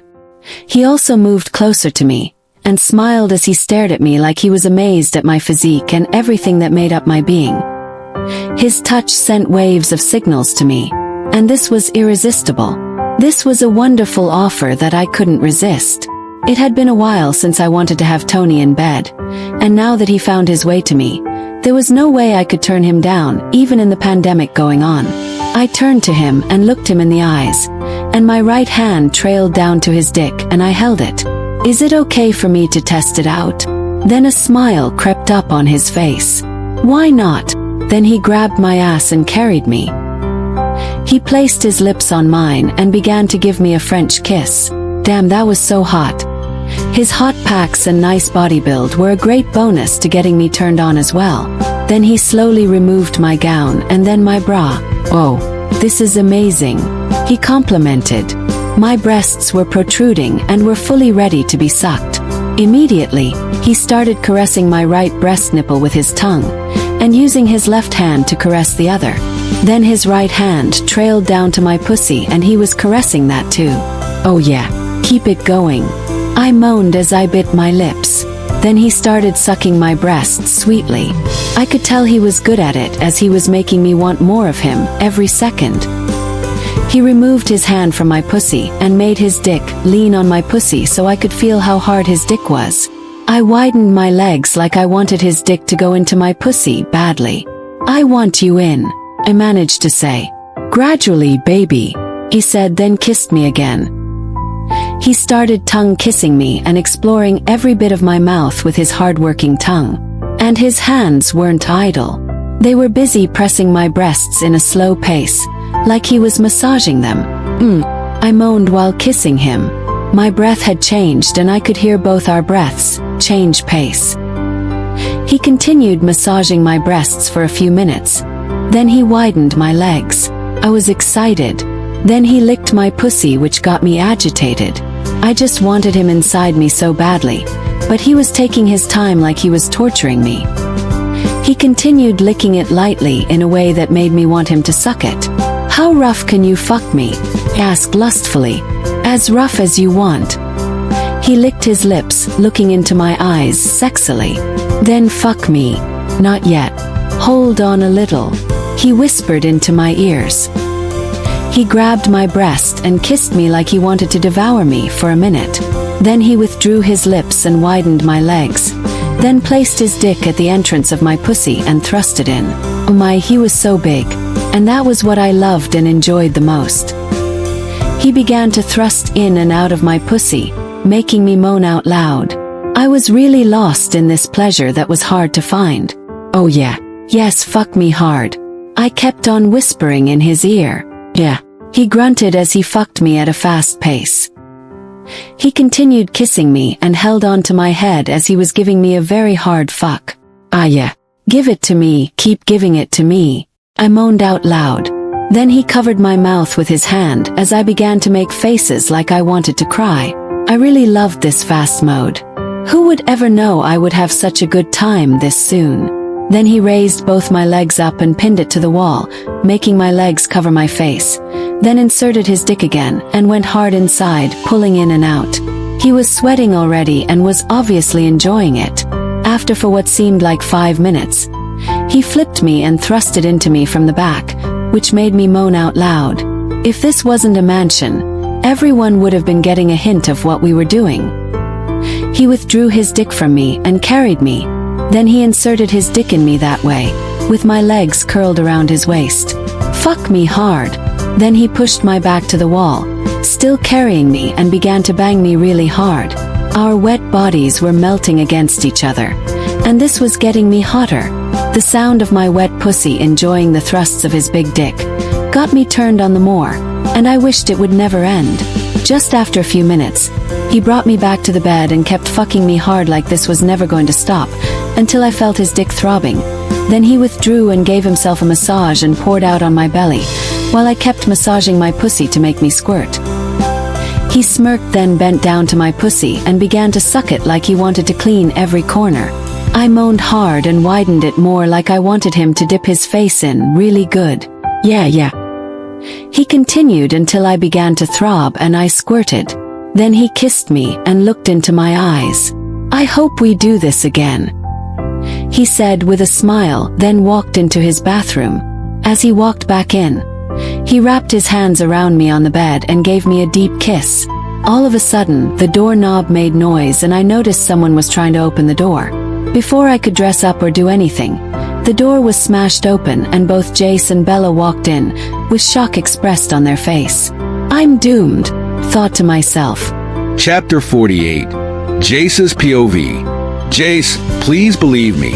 He tried to rape me, Bianca pleaded as she followed me through the hallways, which led to the living room.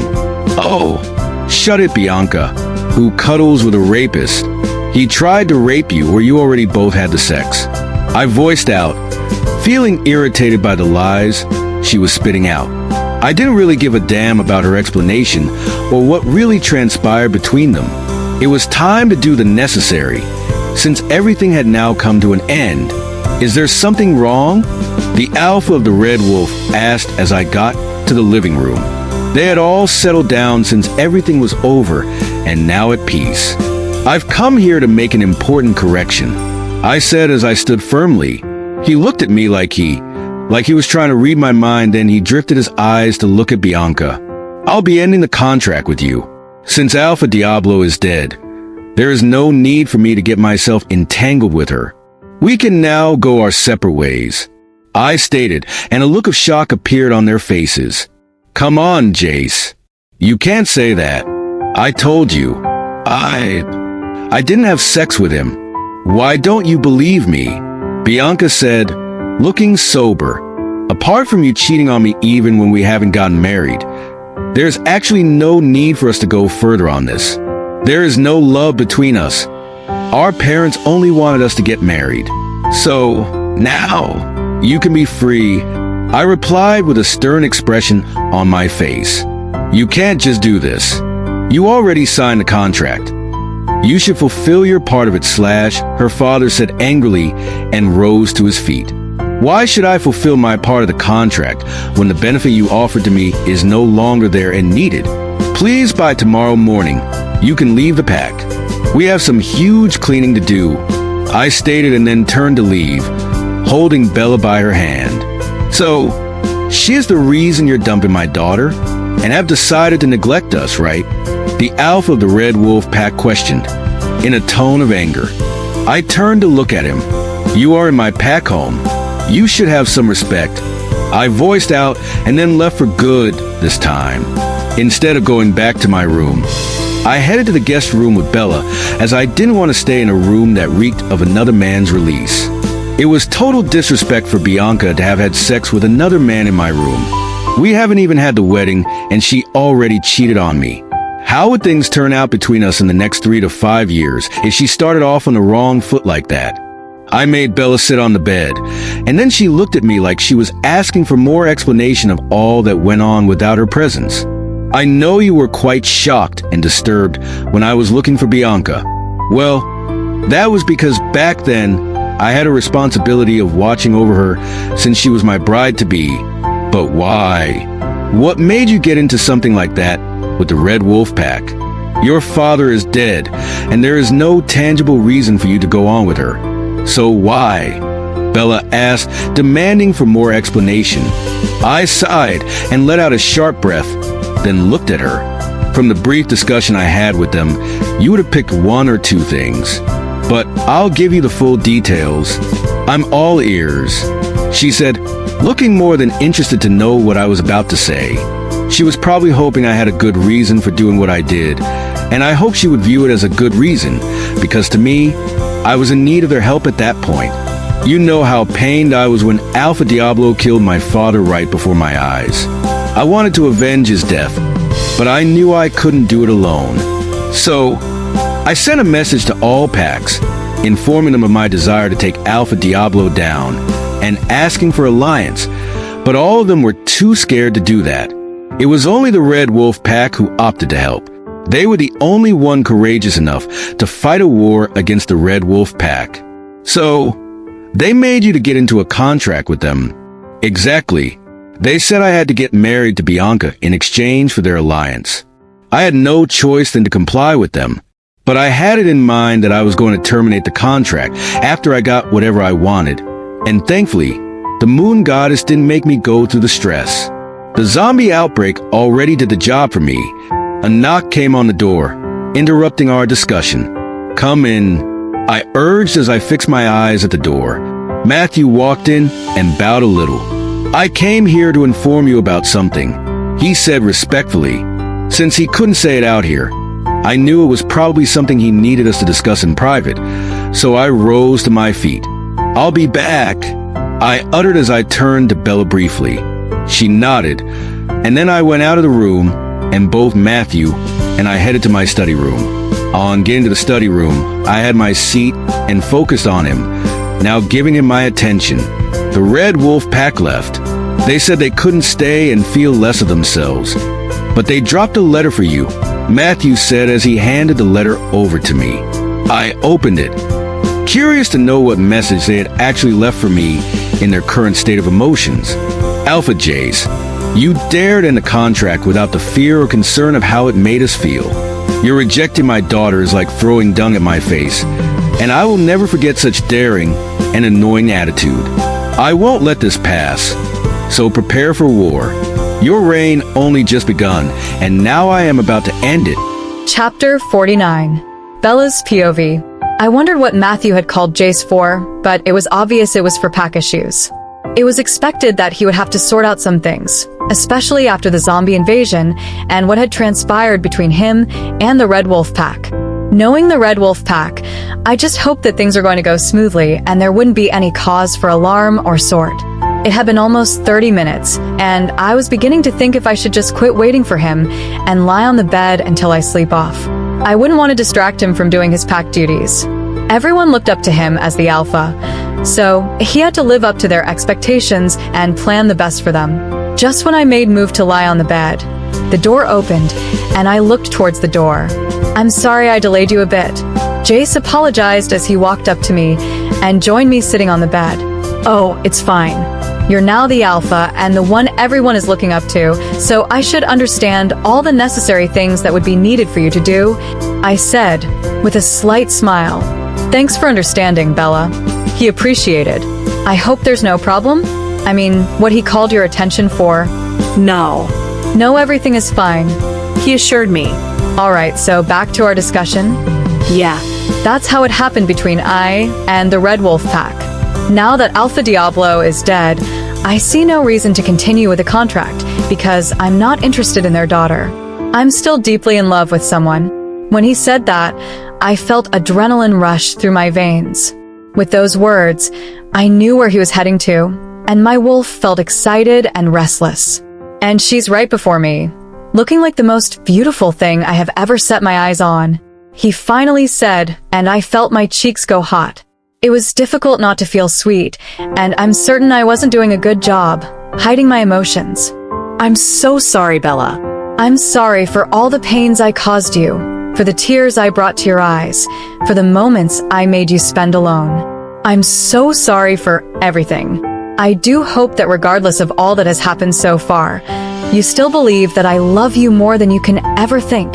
Jace professed his love for me, and I felt fireworks blast in my head. It was a moment I never saw or imagined would come tonight. I had had a horrible night with my mother's rejection and the whole zombie invasion. Thinking the night would end sweetly was far from me. Tears strolled down my eyes. Not tears of pain, but tears of joy that I had finally lived this romantic moment and that there was a probability it would go on for years. Jace reached out his hand to my face and cleaned my tears with his thumb. I only stared into his beautiful eyes, lost in the ecstasy that this moment brought. "I love you, Bella," he confessed, and leaned closer to me and kissed me as he held my head for a comfortable kiss. That kiss touched so many parts of me. It sent a wave down to every part of me, and I felt an electricity-like feeling. My wolf purred excitedly, and I couldn't help but feel the burst of fireworks that sprang up inside of me. He grabbed my waist and continued kissing me until I reciprocated and went with the wonderful flow.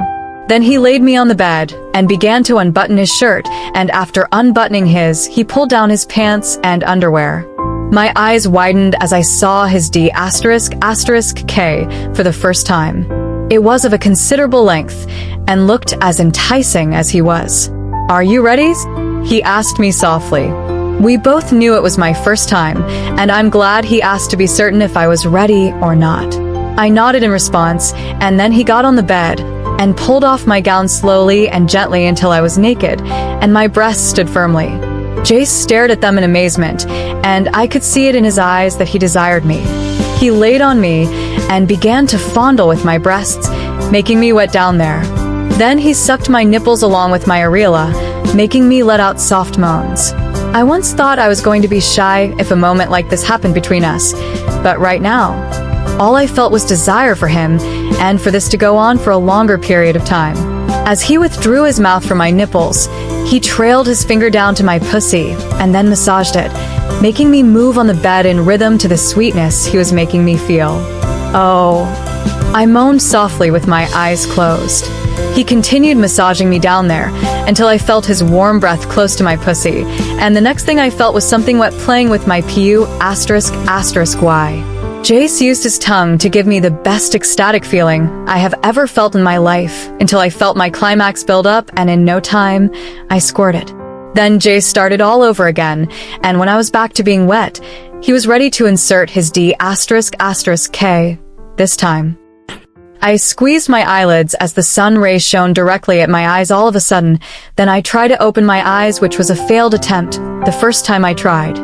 I tried to open my eyes the second time, and this time, my eyeballs had adjusted to the light. Rise and shine, my love. Jace spoke happily, with his eyes beaming with joy. A few days had passed since we confessed our love, and the best of all ever since we got back together was that today, we were going to have our mating ceremony, and everything within me felt excited. I smiled as I stared at him. Thanks to Jace, my darkest days were over, and I felt peace and love within me, unlike those difficult times. Why do you look so beautiful this morning? You're making my heart beat restlessly. Jace whined like a baby, and I couldn't help but laugh to it. Well, get used to my beauty, because you'll be seeing me every morning. When you wake up, I said as I got down from the bed, and Jace carried me quickly. A princess shouldn't step her feet on the ground. He teased, and I giggled. We played a little more until it was almost time for the mating ceremony, so we got dressed. At the field where everyone was watching us happily, the chief elder was before us, ready to seal our words and affirm our mate bond. Bella, will you be my Luna? He asked, and with excitement and eagerness, I squealed. Yes. I responded happily, and we both kissed. Just while we kissed, we heard the loud grumbling sound of the thunder, and surprisingly, the sky turned gray, and a chill wind began to blow. What's going on? I muttered under my breath. Chapter 50. Bianca's POV. I couldn't let Jace get away with what he did, dumping me like that like a piece of trash, even if what we had agreed on was no longer valid. He ought to fear how capable our pack was of destroying him. To think that he was going to have a mating ceremony very soon got me angrier. What effrontery! But then I wanted to get his pack into ruins to an extent that it would never be able to rise again, and to do that I needed something more powerful than the physical. To achieve that, I would probably need the help of a witch. Considering the fact that they had a witch in their midst, which was none other than Bella, I had to also get a powerful witch who would be able to defeat her, and that's also none other than Teresa, her mother. What was interesting about this was the fact that both mother and daughter were going to war against each other, and with what I have heard, Teresa doesn't want to acknowledge Bella as her daughter, so that was to our advantage. Come closer. I urged a maid who just served me a tray of fruits.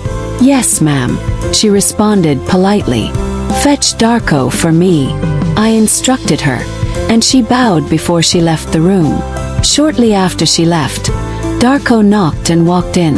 Ma'am, you asked for my presence. Yes, I need you to get Teresa for me as quick as you can. Do whatever it takes to convince her to see me. We can't afford to miss their mating ceremony. Urged him.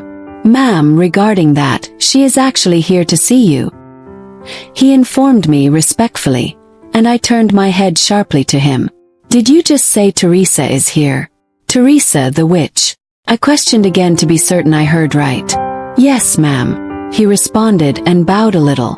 Without wasting any more words, I dashed out of my room and down the stairs, which led to the living room, and to my surprise, it was truly Teresa. She stood with her staff in her hand, and as she noticed me, her full attention was directed at me. what people had said of her was true. All I could feel coming from her was nothing but immense power, and that only gave me the assurance that Jace's pack was gone for good. I wanted to send my guard to ask for your presence, but I'm surprised you have come to see me yourself. Is there anything you need to talk to me about? I asked out of curiosity.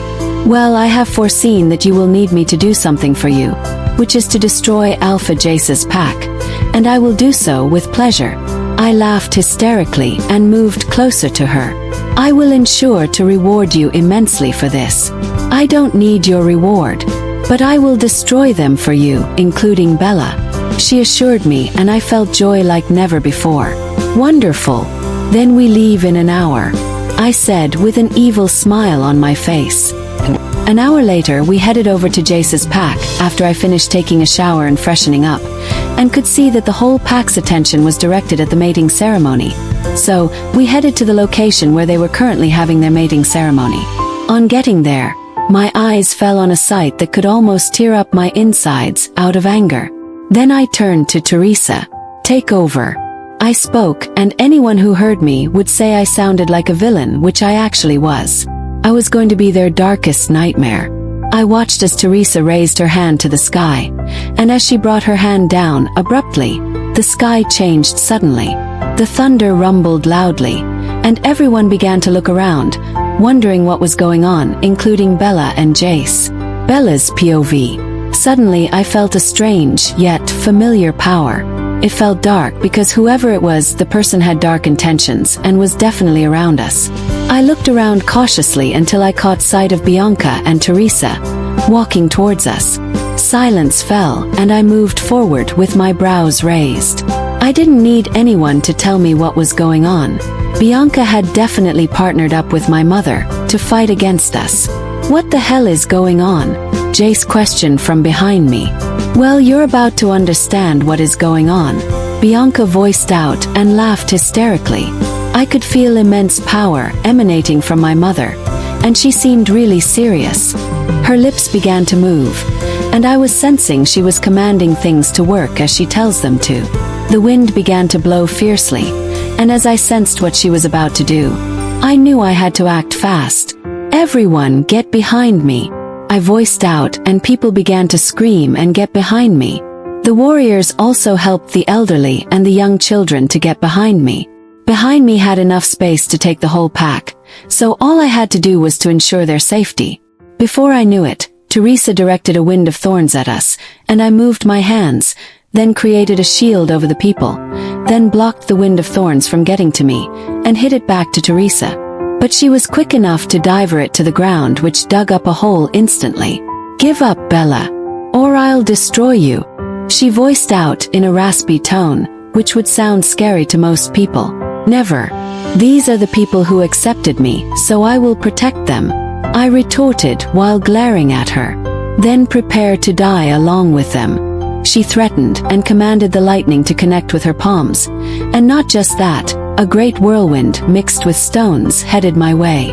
I shut my eyes and connected deeply within myself, then growled out loud as I snatched the lightning from her, and made it attach with the whirlwind, then directed it back to her and Bianca. But somehow that action had woken deep inside of me. I wanted blood, and it was seeming uncontrollable. Chapter 51. Bella's POV. Never will I listen to your advice of giving in to failure. I spoke with confidence and a mix of anger. How dare she try to make me give up on people who had accepted me and tell me to live alone, starting all over again, in looking for people who would accept me the way I am. I formed my hands into a ball, although they didn't connect. Then I could feel power emanating from my hands. Great power, and it was surging from inside of me. All I just wanted to do was to unleash it on Teresa, and most especially Bianca. The power was building up, and finally, a great power rested in my hands, and I was ready to throw it like a ball when Teresa created a force field that covered them like a transparent ball. But I wasn't going to stop. I directed a force at them, and from the look of it, my mother seemed to be struggling, trying to endure the power force I lashed on them, and then I noticed she looked back at Bianca, like she was saying something. What could she be saying when their lives are at stake now? I won't let them take me for a little girl. I'm going to ensure I do more than I can do, just so they would know I'm not someone they can belittle. Yes. I'm someone they should be scared of, and to also never to try to cross her lane. Ever and ever. Just when Teresa looked away from Bianca, I sensed she was doing something else, apart from shielding both of them. All of a sudden, they both disappeared into thin air. Tisich. Yes, run away. I screamed out, feeling more than ready for them, if they ever wanted to come back. Whoa. Your mother, who is regarded as the most powerful witch, really left. One of the elders who walked up to me, alongside Jace, voiced out, looking surprised. I guess we were really lucky not to have lost you, another elder uttered. Now, I could see how everyone was happy to see me. Although back then, I wasn't certain of how I could handle my mother because from the little I got to know about her, she was really powerful. Regardless of that, I charged on. All I just wanted to do was to protect the ones who meant a lot to me. Protecting them was a priority, and they were also my new family. My family whom even after rejecting me, later found a place in their hearts to accept me. I hope you aren't hurt? Jace asked me, with concern expressed in his eyes. Yes, I am. I responded with a smile, and he gave me a kiss. I love you so much, he confessed, and I did the same. Everyone clapped, cheering us on, and I felt so happy that the she-devil who thought she could ruin this day for me had gone back in shame. Bianca's POV. I paced around angrily, waiting for Teresa to come back here as she had said she had something she had to quickly take care of. It was a slap in the face that we had to go back, like cowards. How is it possible that the daughter would be able to beat the mother, especially at such age, and the fact that she probably just got to know that she is a witch? I picked up a wine glass and threw it at the wall. Some of the shards bounced back into my skin, and I winced in pain. Shit. I cursed out loud in anger and pain. Then I concentrated on the shards in my skin and removed them one by one. Ouch. I cried out, and the only reason I was reacting this way was because I was already pained over what had happened on the battleground. Damn it, where the hell is Teresa? I voiced out in anger, not minding if I was disrespecting her in any way. She ought to be ashamed of herself, as her own daughter had overcome her, which wasn't ideal for someone who is said to be the greatest witch. I paced around, trying to get myself together, or if not, I would end up destroying so many things here which won't turn out good. Then one of my men walked in, bowing his head a little. I heard you calling out for Teresa. She isn't back yet, ma'am. He informed me, and I looked at him from head to toe. He only came to add to the frustration I had at this point, and that was really annoying to me. Just get the hell out of here. I snapped at him, and he bowed before leaving again. Shortly after he left, a knock came on the door, and I looked sharply towards the door. If I had an object with me, I would have thrown it at the door, just to let the person know I wasn't in the mood for the disturbance. What the hell do you want? I shouted out loud, and Teresa came in. As she came in, my anger went down a little, but I walked up to her immediately. What was the meaning of what we went through at their pack? I questioned her, as that had been the question on my mind for quite some time.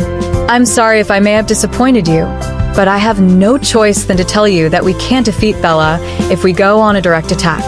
She is too strong for us to do that. It might be a pain to admit that she is quite powerful than I am, and it's for two reasons. One, she is fighting with pain and resentment, which would only make her powers stronger and dangerous to anyone she exacts it on. Teresa paused and continued. 2. She is the absolute and ultimate witch. All that Teresa said were irritating to my ears, and all you wanted to do was to scream at her for being a show-off, and all. You know what? Just leave. I'm going to find a way to destroy them, I said, trying not to lash out at her. If you don't mind, I have an idea. As she said that, I turned to her, to listen as I couldn't ignore what idea could come from her head. She might not be able to defeat her daughter, but any idea coming from her could be really good. I'm all ears. I'll say we should make use of a love potion. I would make Jace love you, and ignore her instead. Jace will do whatever you say, and before you know it, all you want to do with their pack would be done. Teresa spoke, and then she brought out a potion bottle, which looked really attractive. Is that it? I asked, admiring the bottle and what the content was capable of. Yes. She responded with a straight expression. One drop of this would make him go crazy for you.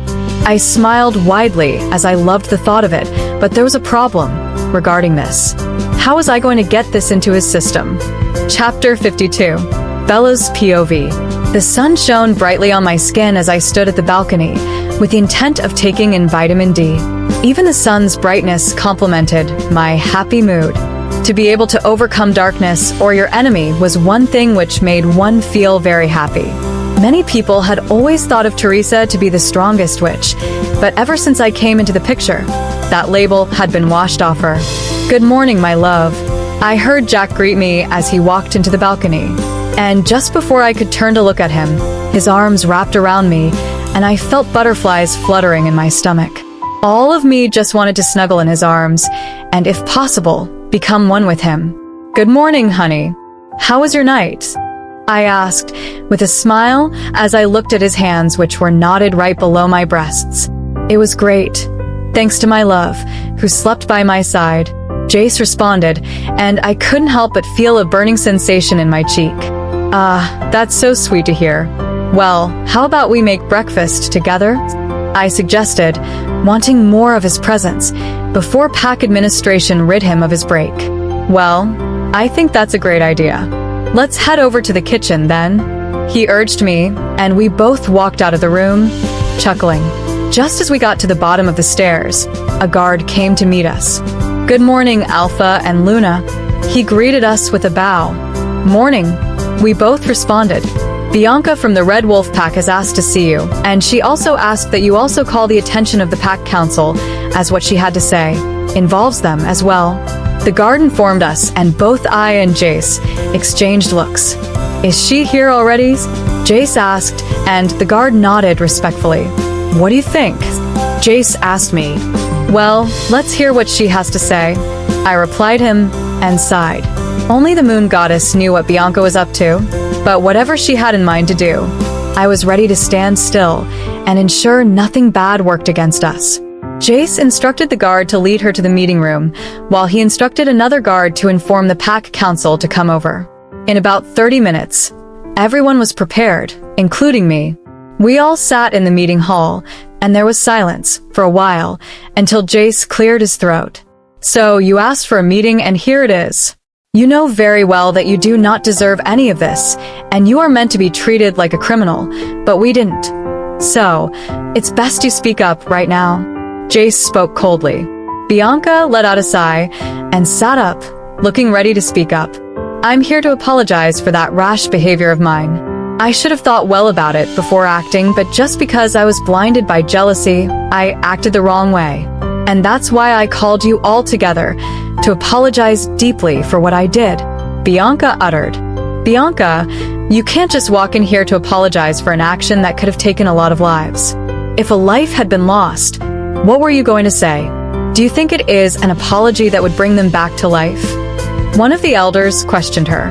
I know, and I'm so glad that no one got hurt, thanks to Bella. I want to rebuild what I destroyed, which is the bond between the Red Wolf Pack and your pack. Rather than having quarrels, I need us to join forces, as we need your help. Bianca spoke, and most of the elders adjusted themselves in a way that showed they were not really interested in what she had to say. Please. I have come to realize that I should turn our backs against each other just because of my jealousy. We could be allies, strong ones, and I promise never to let jealousy reign. Again, she assured, and I sighed. Although, Bianca had made me lose trust in her. Every of her actions made me feel like she had an ulterior motive.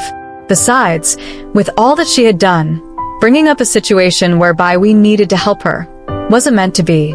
Then Jace looked at me and placed his hand on mine, which was on the table.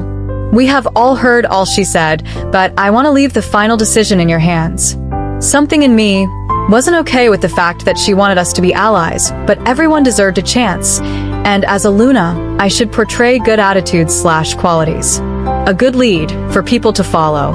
Okay, we're going to give you a chance to prove that you mean no harm, but good. But mind you, the moment you pull up any trick, we won't take it lightly with you. I warned her, with a stern expression. Then she smiled. You actually didn't need to sound a bit stern. I'm telling you. I mean no harm, Bianca uttered, with a smile. But her eyes told a different story, like she was forcing the smile. I understood that part, because she probably didn't expect Jace to give me the go-ahead to speak the final decision. Well, time will tell, I uttered, and smiled lightly. I had left the meeting hall because the pack council had asked to see Jace, as they had something important to discuss. I walked to the garden, as I wasn't ready to go into my room, yet. I was still processing all that had happened, when Bianca walked up to me. How does it feel from being a maid to a Luna? She asked as she stared at the skies. It feels good, I replied her, not minding how she was going to feel. After all, she probably wanted an honest answer. That's nice. Anyways, I'm looking forward to forging a strong relationship with you, she said as she extended a handshake. But I felt wary of something in the air. Something wasn't adding up, regarding Bianca coming to us. But then, I couldn't just lay my hands on understanding what my sixth sense was trying to tell me. I really hoped that it wouldn't be late before I find out anything I ought to find out. I look forward to the same, with you, I responded as I received her hand. Chapter 53. Bianca's POV. On my way home in my car, I felt my heart grow sour. Recalling the way Jace had placed power in Bella's hands, made my hatred grow for her more and more. She didn't deserve that power. Neither did she deserve to be respected. I was trying my best to be calm, but just getting into my car, the pretense and the restraint I put in my anger set loose. I was literally burning in anger. On getting to my home, I headed to my room in great and sharp strides. On getting to my room, I threw away all the things that I kept on my table, and then kicked the table as well. Ah! I screamed out in anger. Shit! Cursed out loud. That wasn't enough to cool my temper, so I removed my bed cover in anger and threw it on the floor. As it fell to the floor, I began to stomp on it like I was trying to rip into pieces with my toe claws. Then my door flung open immediately, and Lila dashed in. She walked up to me and held my shoulders, then looked into my eyes. I heard about how things played out. I need you to calm down. That was an unfair treatment out there, and that girl deserves some cruel treatment, but you need to calm down. Stop breaking things, Lila said, trying to calm me down. I was breathing hard, and my chest was also heaving up and down, just to show how angry I was.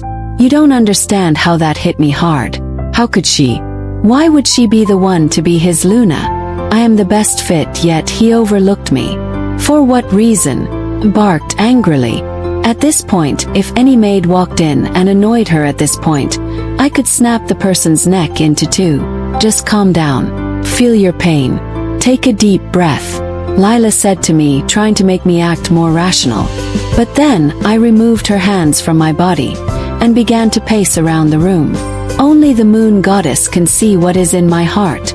I swear to the sky I'm going to destroy Bella. She isn't going to go unscathed. I swear it. I vowed, out of uncontrollable anger.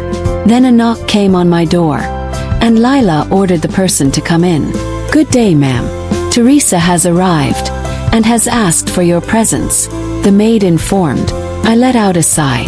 That was my ticket to ruining Bella, so obviously I was gonna feel a little better because seeing Teresa gave me hope. How did it go? Were you able to find a way into their pack? Teresa asked as I got to her. You're a witch. Aren't you meant to know about it? I questioned rhetorically. It's not everything we check when we can easily ask. Teresa responded in a defensive manner. But I had to overlook it, because it wasn't enough for me to try to show her reasons why she should respect me. And apart from that, it's obvious that Teresa is way stronger than me, due to her powers, so I would rather play it gentle with her. Anyways, so what about what we talked about? I asked, wanting to get to the main thing immediately. It's ready, Teresa said, then brought out a bottle of wine from her bag, and placed it on the table. Then she brought out a little cute bottle, which had purple liquid in it. This is the love potion, very potent, Teresa informed me, and I watched as she poured it all into the bottle of wine. It is going to work beyond what you would expect, and you won't regret it. The way I looked at the wine, it looked just like a wine which had been preserved for a long time, and those were the ones which tasted better. Since it is meant to work for one person, what would happen if I have a taste of it? I asked out of curiosity. No, you can't. As attractive and wonderful this wine might be, it is dangerous for you to drink. It's going to be poison for you, and a love potion for Jace. The poison is so dangerous to an extent that no antidote would ever be able to revive you, because it would take your life in a few minutes. Teresa explained to me, and my mouth gaped open. My interest for it changed and I took my eyes off it. I could easily get other wine bottles to satisfy my desire for good wine. Alright, thank you. This would be preserved until after the war we would fight along with them, I said with a smile on my face. I collected the bottle of wine and handed it over to the only guard who was around us. Take it to the special wine cellar, I said to him. The special wine cellar was a small and empty room, so I only kept bottles of wine that were induced with something. But currently, this bottle of wine was going to be the only thing in the special wine cellar, so there would be no confusion. I dismissed Teresa and headed to my father's study room. He was still pained that he had lost the chance he could have with Jace's pack, but I was going to revive his hope, and he would be proud of me. Father, I have come to give you good news, I said to him with a smile. What news? He asked dryly without raising his head to look up at me. Well, I found a new way to get into Jace's pack, and this time I'm going to be his Luna, regardless of the current Luna being present. How's that possible? You don't need to worry. I got things under control. I just wanted to give you a heads up. I'll bring back the bond we once had, and this time stronger. I spoke with a devious smile. Chapter 54. Bella's POV.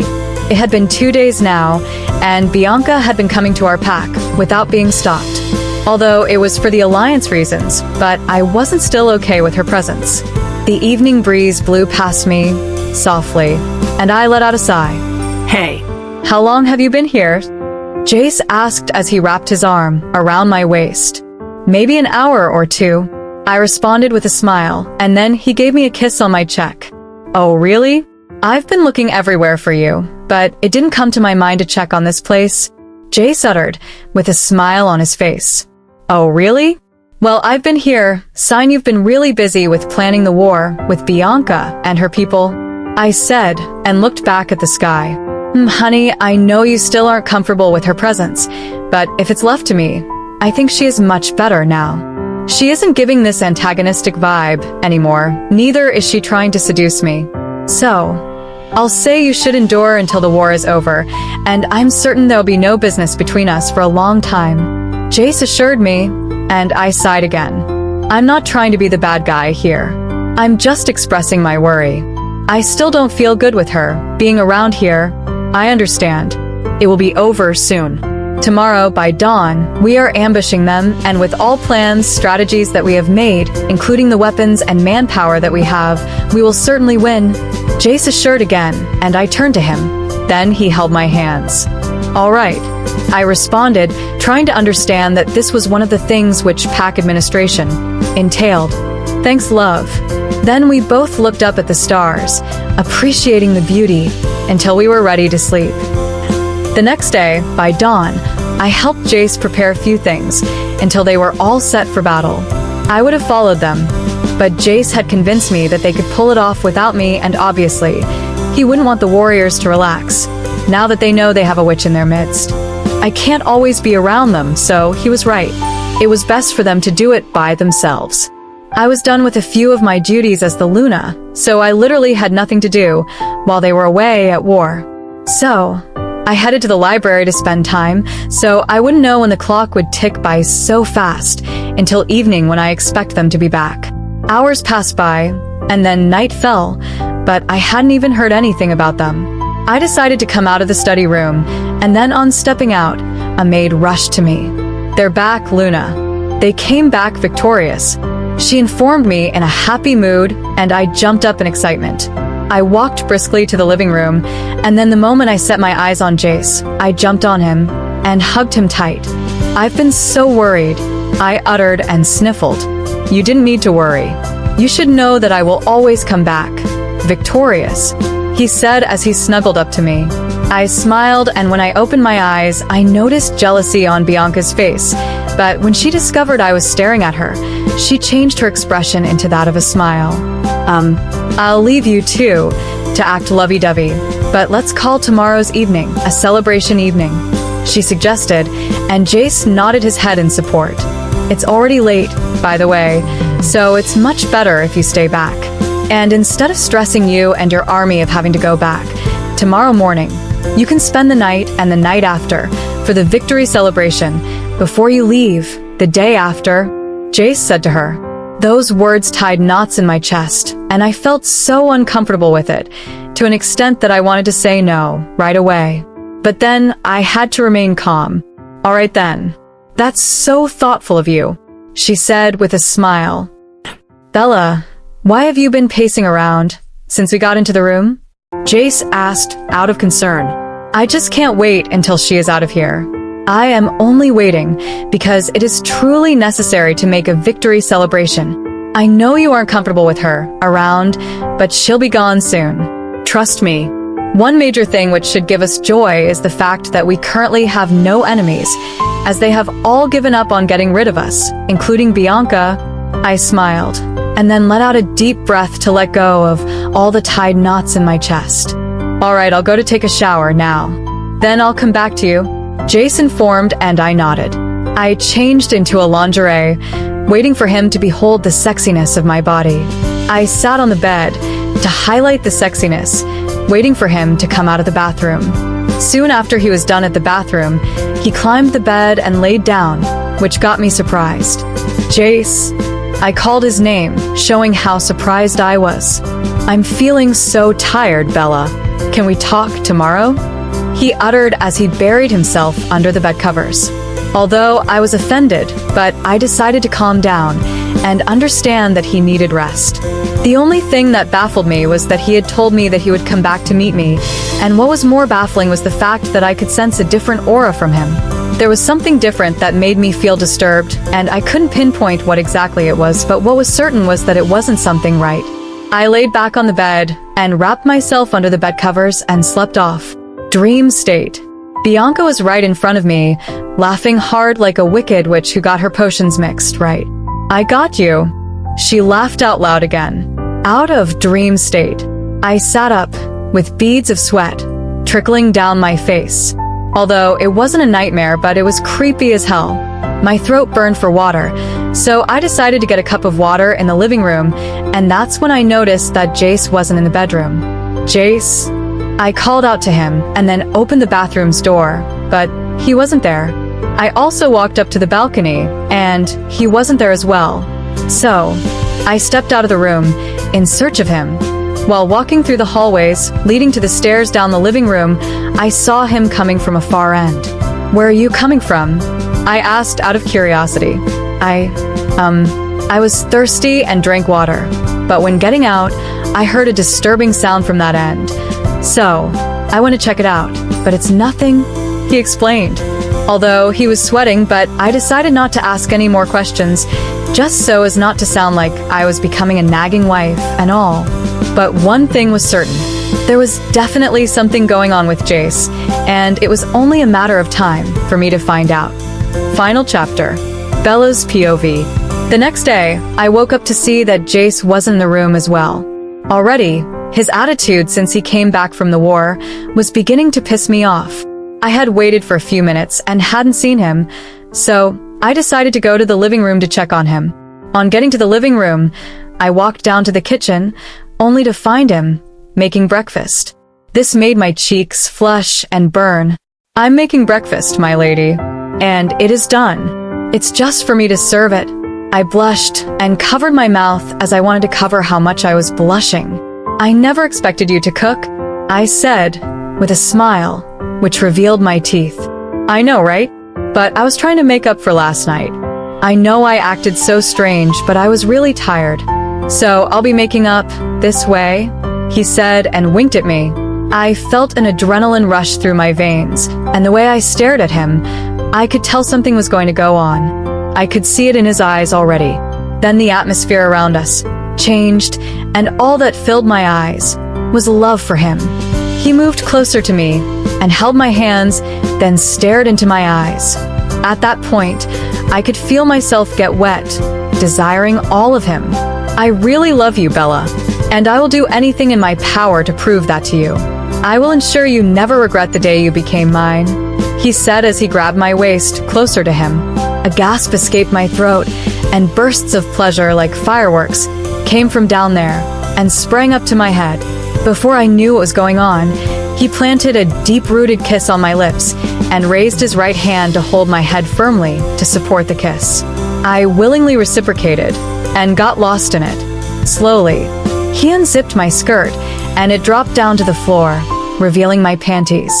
As he withdrew his lips from mine, he pulled off my shirt and unhooked my bra, releasing my excited breasts.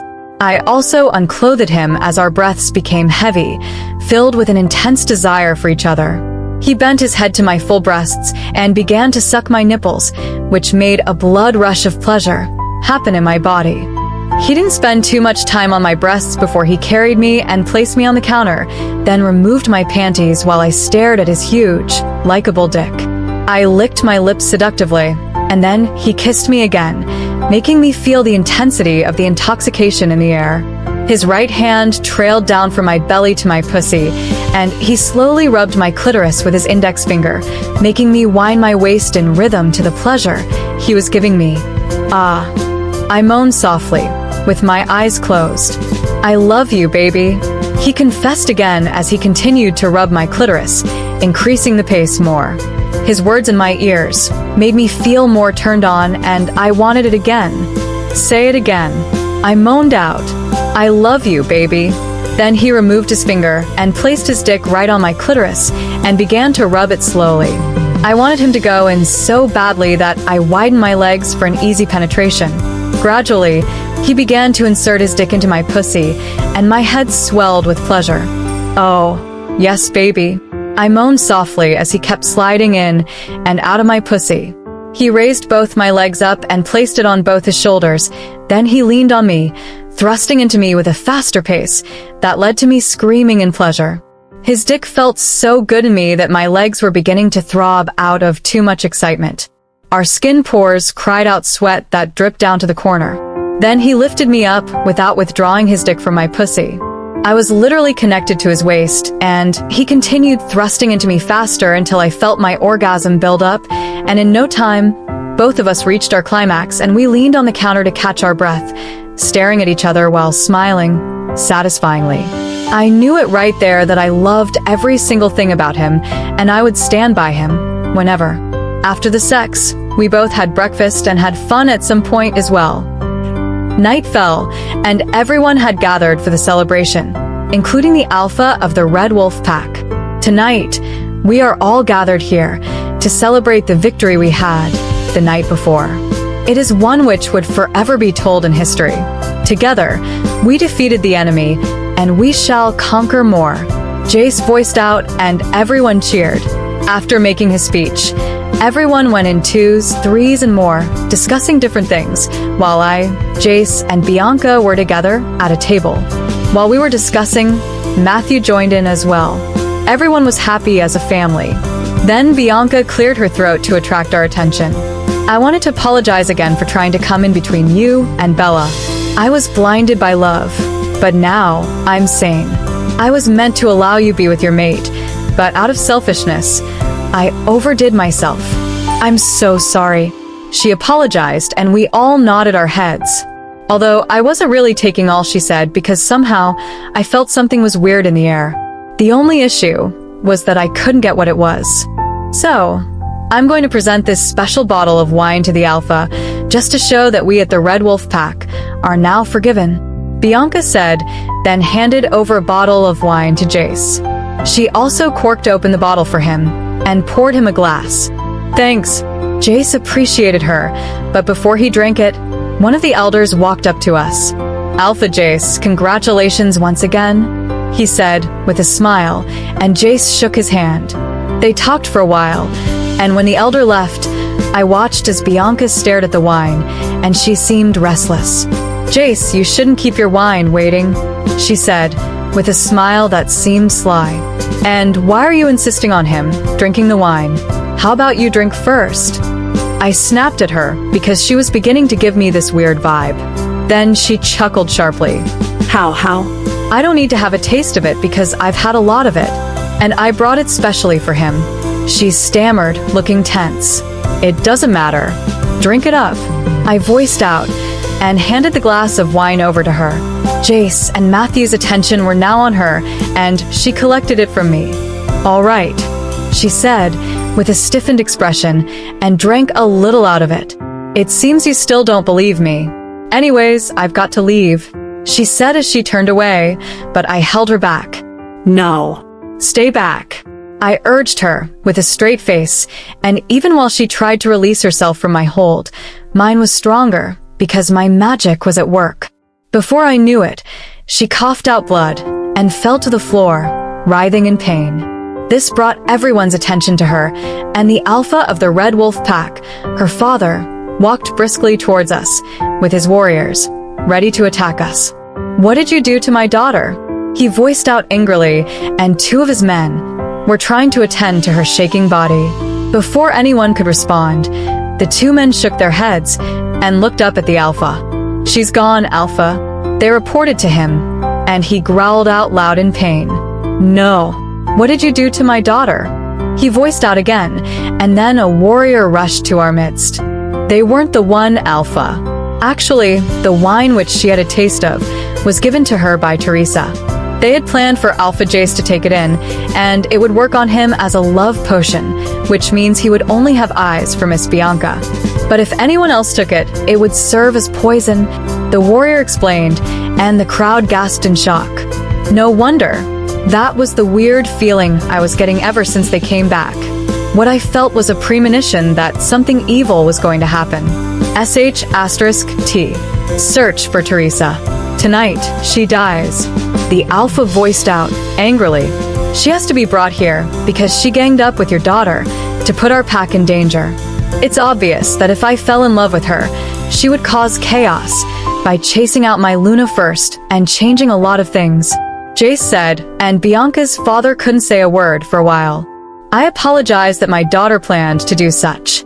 I don't know how else to apologize. Bring Teresa here, tonight, Jace ordered. Jace's orders were taken seriously, and with my help, which was the spell I casted right from where I was, Teresa was brought safely to our field. Although, we deserve to pass judgment on her, but just because the alpha of the Red Wolf pack lost his daughter, Bianca, because of her, we shall give him the opportunity to pass judgment on her, Jace announced, then signaled to the alpha. Teresa shall die by beheading. Bianca's father passed his judgment. That made my heart heavy a bit, because regardless of what Teresa had done to me, she was still my mother. But then, she was meant to reap the consequences of her actions, so I tried my best to stand strong and watched as they passed the judgment on her. Everyone rejoiced immediately after that, because they felt more at peace, and a celebration went on that night. The breakthrough we had brought us closer more than ever, and I was glad. A few months later, congratulations. She is 3 weeks gone. The doctor informed us after a test. Both Jace and I held hands happily, and he hugged me so tight. Thank you, doctor. You are welcome. Ensure she gets enough rest, eats fruits, and does exercises. You can count on me, Jace said, and I smiled. We both headed to the car, and Jace turned to me before he started the car. Bella, I'm so happy to have you, and I promise you, I will always be by your side.